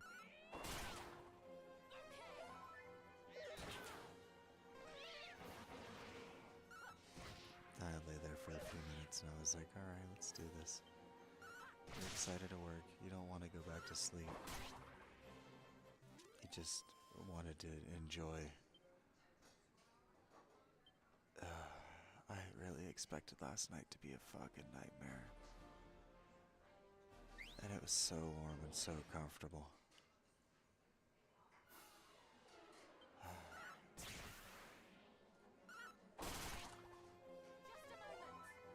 So instead of just laying there and being a lazy bones, I just got up. But I don't think I got more than 5 hours of sleep last night. I didn't sleep long enough. I can feel it. My body's like, bro.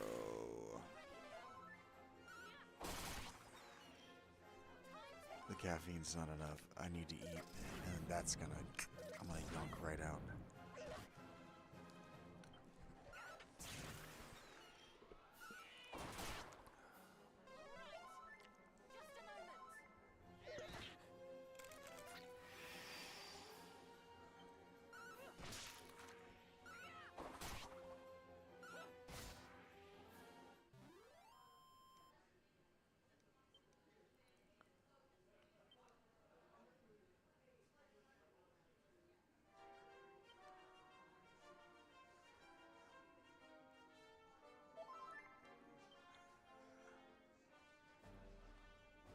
What did it mean to turn from idols?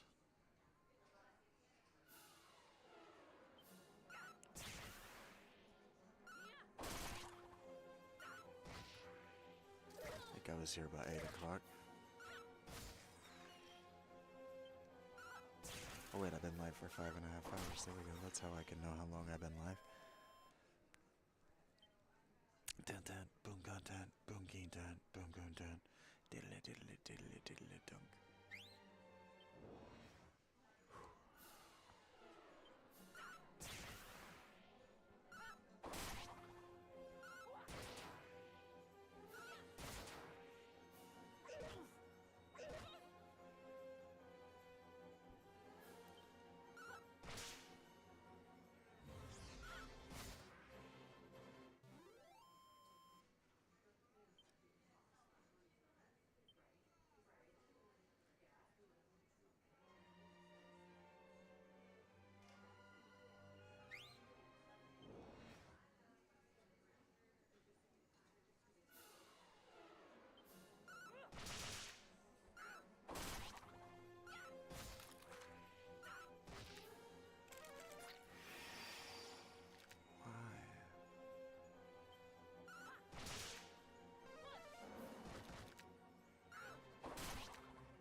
Well, we were able to do this.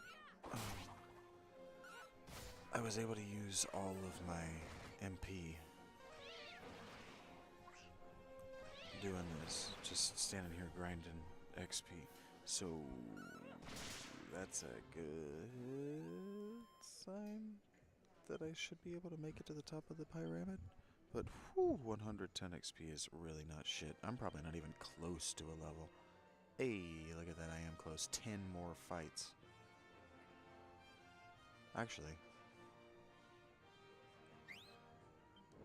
I shouldn't do this. I'm gonna change my mind after this fight.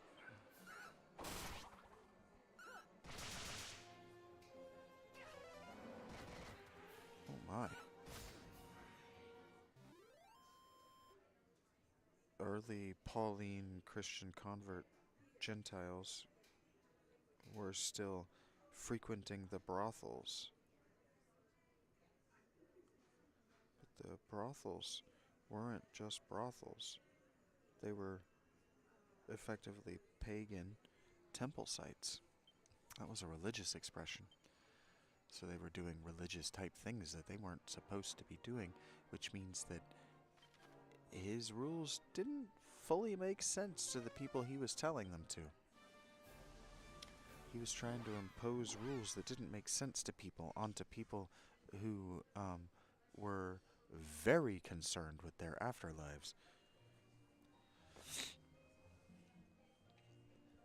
which doesn't have to mean people who did wrong already and knowed it, but it could. Probably didn't, because these were people who thought the world was going to end. So these were people who were what's the word? Convinced that Rome was going to collapse around them. And you got to remember that I think he lived during Caligula. I do appreciate that Tabor insists that you can't divorce the man from the world that he lived in. You can't divorce him from the time and the place that he lived.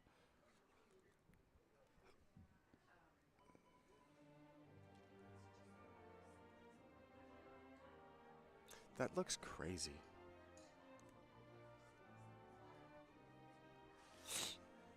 Give me a second.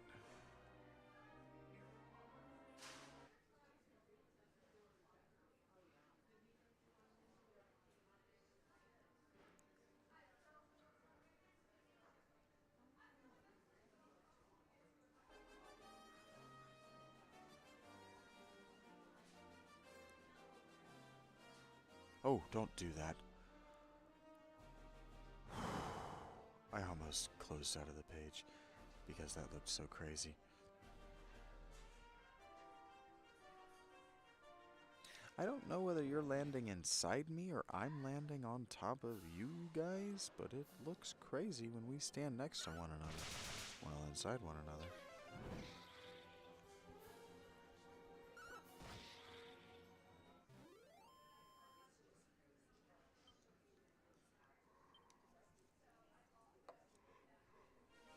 Okay.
For Paul, it seems like all of the animal behaviors that allowed humans to become Greco-Roman Jews are sin.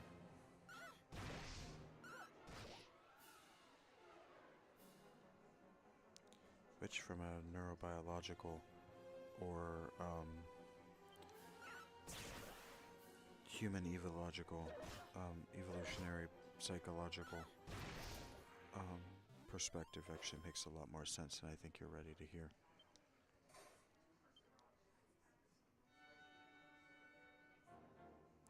Paul and I certainly agree about that.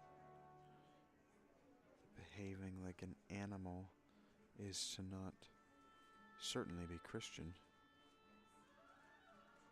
An animal couldn't be a Christian.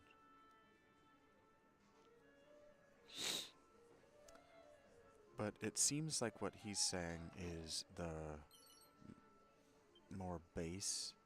Maybe they might describe them as like rank, but maybe we might call them primitive ritual behaviors of his era.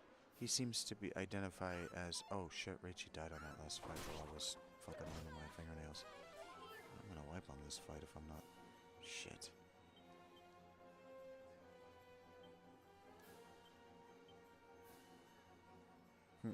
Sin is crouching at the door, its desire is for you. Ask not for whom the bell tolls, it tolls for thee.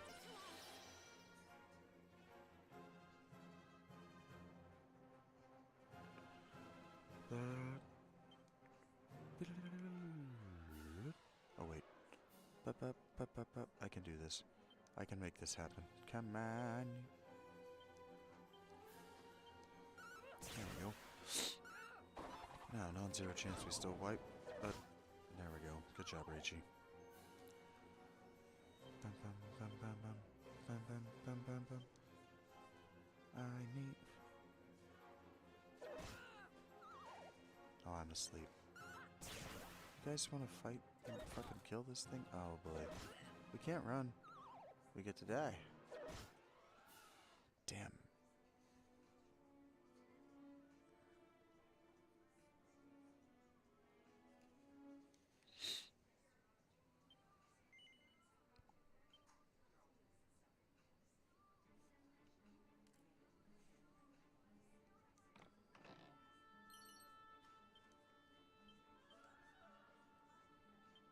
Shit, I just been dead for a minute. When did you die? Get your ass up, slut. We don't be dead. How are you supposed to level if you're dead all the damn time? Well, you're not gonna be a higher level than I am for very long if you keep being dead. Oh no, it's actually a candy box. I forgot for a second.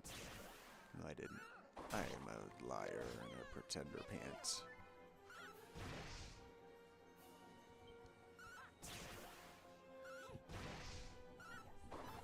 Acting.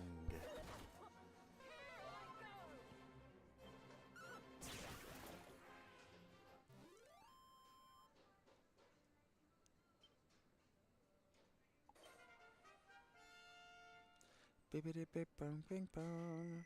I reached level 18. No way, Skizzle. And also mid-heal.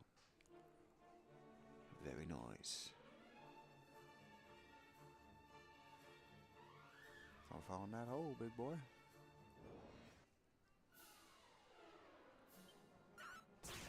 I fed you with milk and not solid food because you weren't ready for it. Still you aren't ready for it because you're of the flesh. Okay, Paul. Nobody else recognizes this and... Okay. Okay.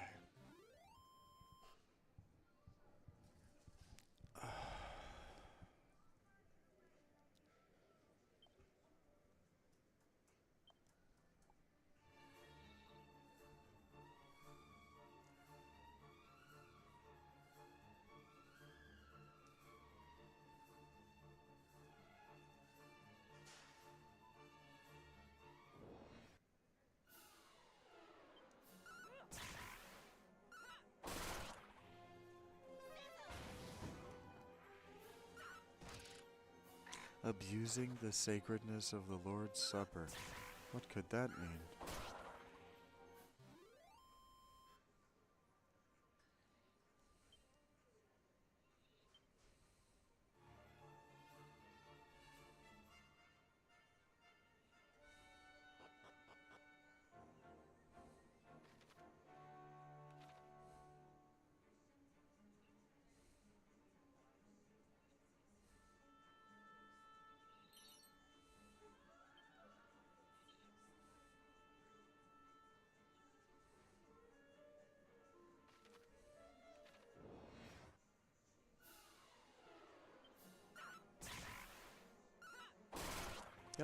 he does it. And there he does it. He says, look at me as a second Christ. Look to me as the second coming. Yep. Because he's a cult leader. Totally suspect. And that's why I waited 38 years, almost 39 years, before I read this for myself.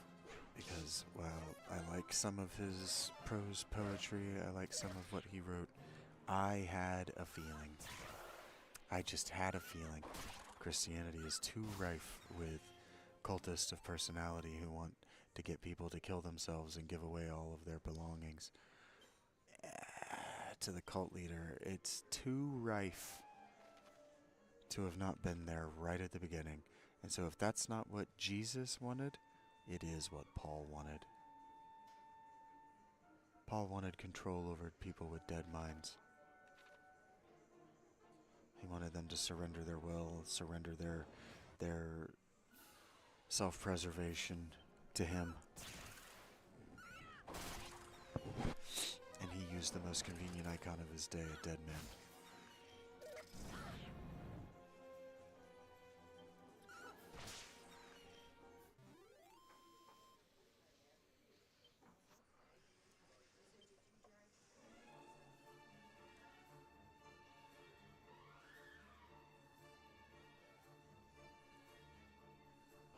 Sex with your stepmother is so gross. Why would you want to Eskimo brother with your fucking dad?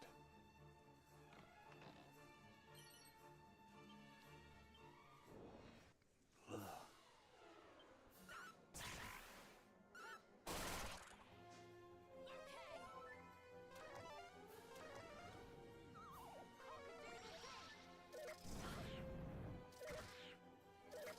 It's animal behavior. Dogs do that.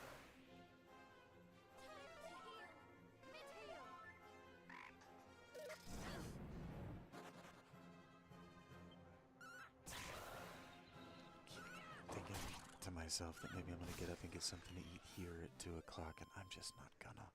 Just gonna power through it. Go over and get something to eat at like 5 or 6 at the Pizza Cottage, and I gotta not go in there after about 5 or 6 anymore, because it's just not good.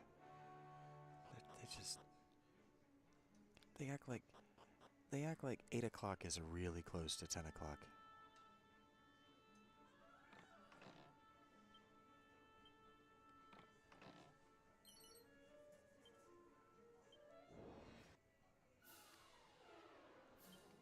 Just makes me upset. I did it for 10 years. I paid my dues.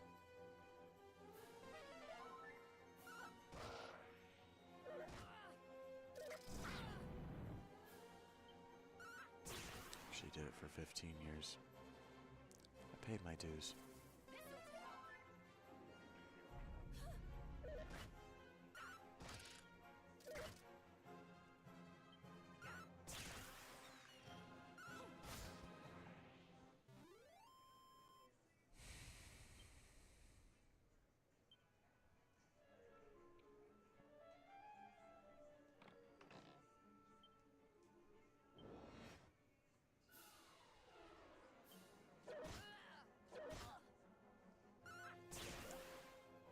God damn it.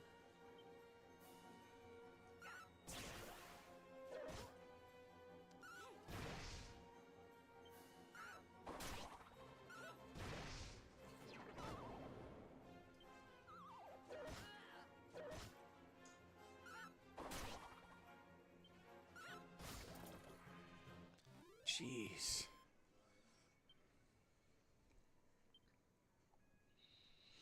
Yep, the Pope behaves just like Paul.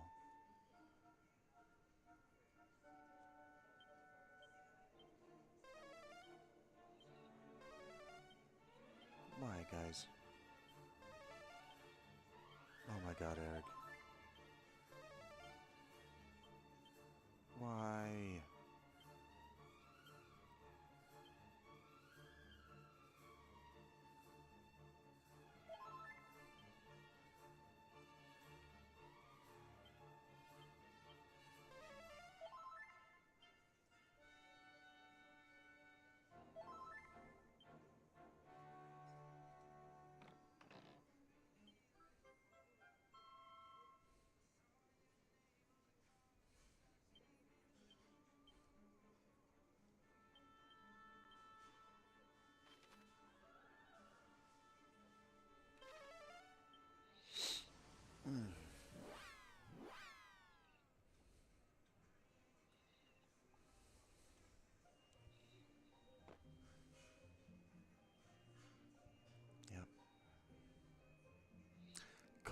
leader. I don't know what the other ones would do, the Jamesians and the...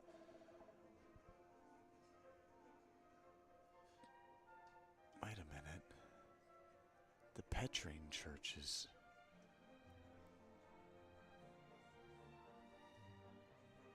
Oh boy. Now I gotta understand that. The Petrine church is Paul, that's the Pope. So why does the Pope act like Paul? That's Peter. Petrine church is Peter, not Paul. Petrine church is the Pope. They're all P's, man. My stomach is starting to really hurt.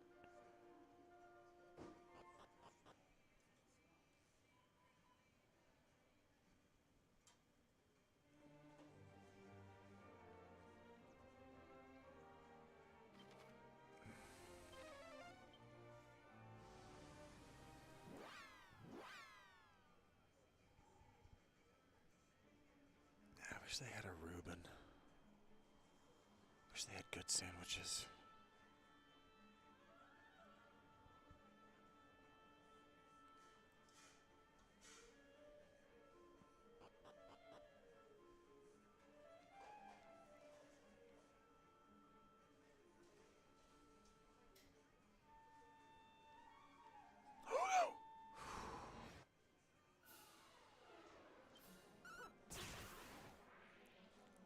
Don't blink.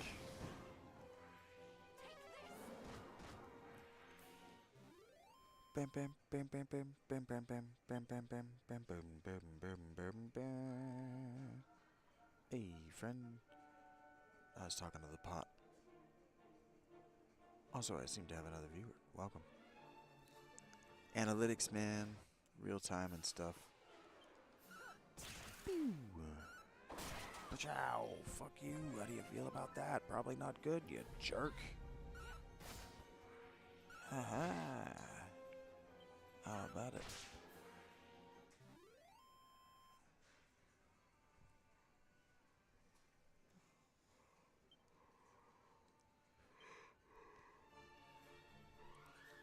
The kind of persuasion you plan on employing against the people who refuse on walking in the flesh? Is that what he said?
shouldn't be constantly comparing this game to Final Fantasy, this franchise to Final Fantasy, but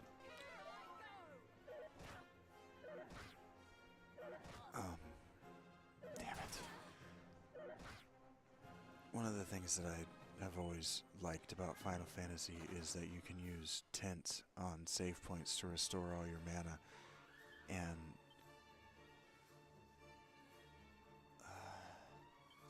this game really does not want you restoring mana mid-dungeon.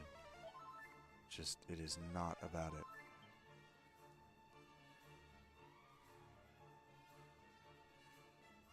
Anyone who becomes circumcised separates himself from Christ.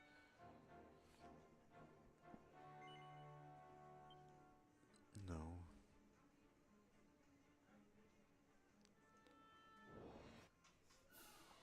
His right to be supported financially by his followers.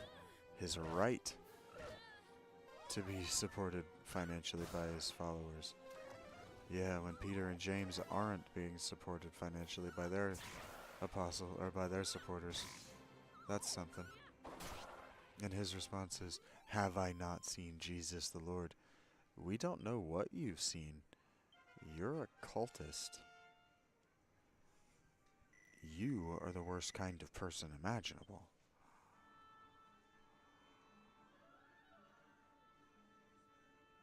I've always known it. I just didn't have the evidence.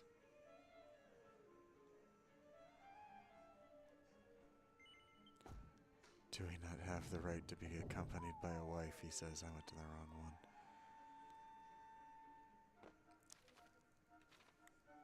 Of course you deserve to be followed by a sex woman who's not your wife, and that you'll insist that other people shouldn't be having sex. Yeah, of course, Paul.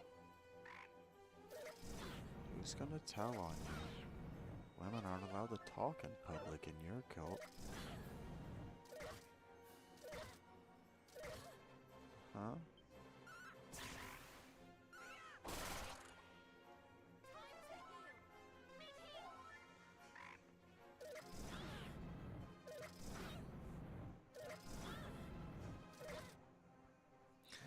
He quotes Jesus as saying that, because Paul wrote before the Gospels, he quotes Jesus as saying that the laborer in the Gospel deserves his wages through his wage, or through his labor in the Gospels.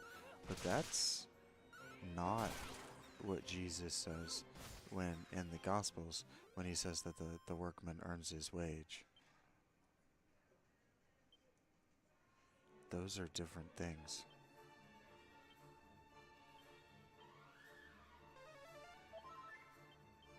Oh. Because the Jesus of the gospel says that the gospel is the good word, that he's soon returning, and Paul's gospel is that the world is soon ending.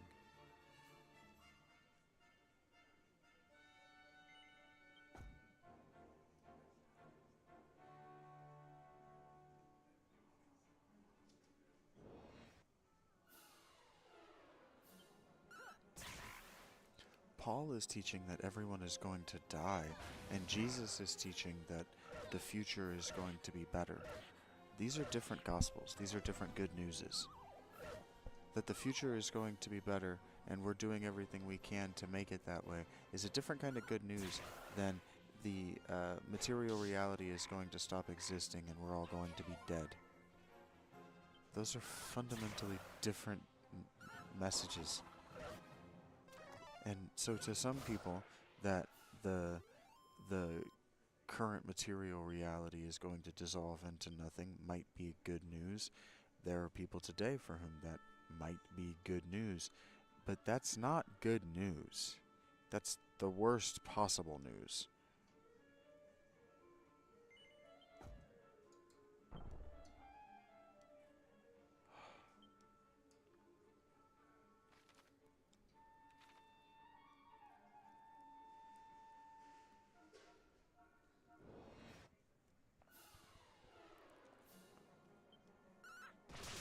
The kingdom of God is no longer on earth, but his real commonwealth is in heaven, written before anything that Jesus is supposed to have said according to the Gospels.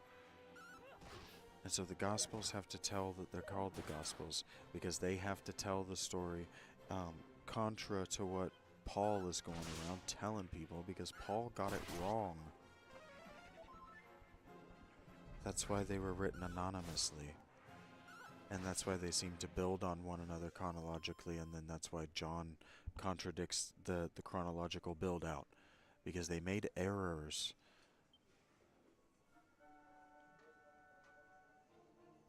This is a demon, a monster later in the game.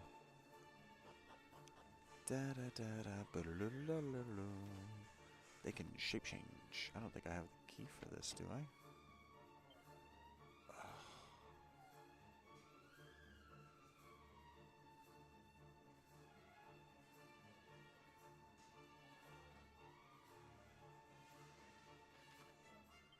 What?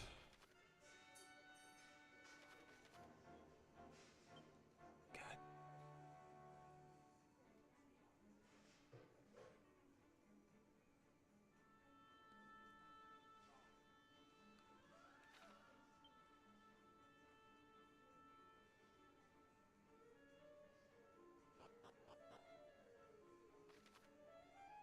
Oh, I see.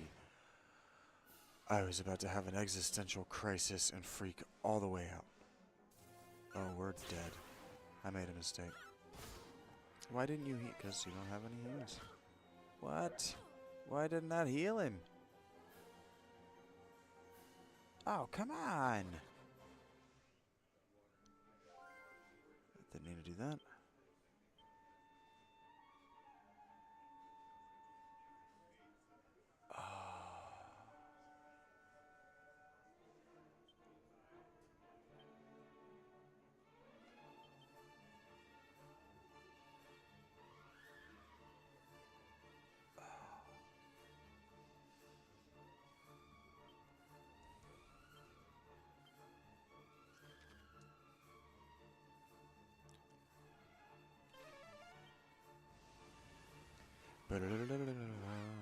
Alright, 6 hours might be enough.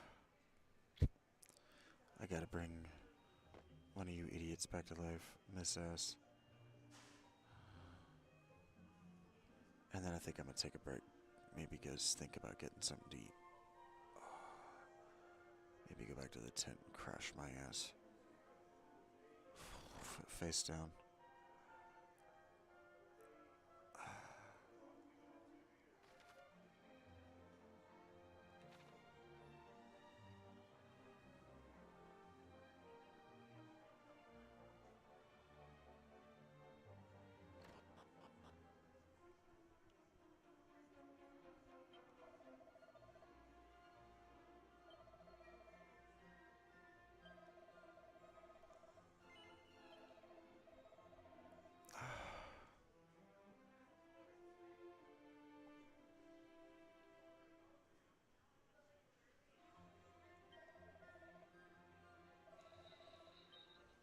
Okay.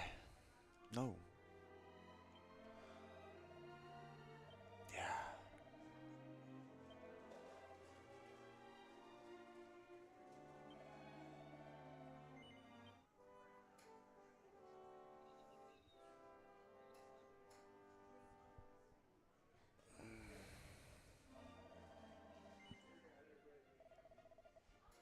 Alright, thank you very much, guys. I'm gonna get off of here. You'll see me again sometime, I'm sure of it. Thank you for hanging out with me, dudes.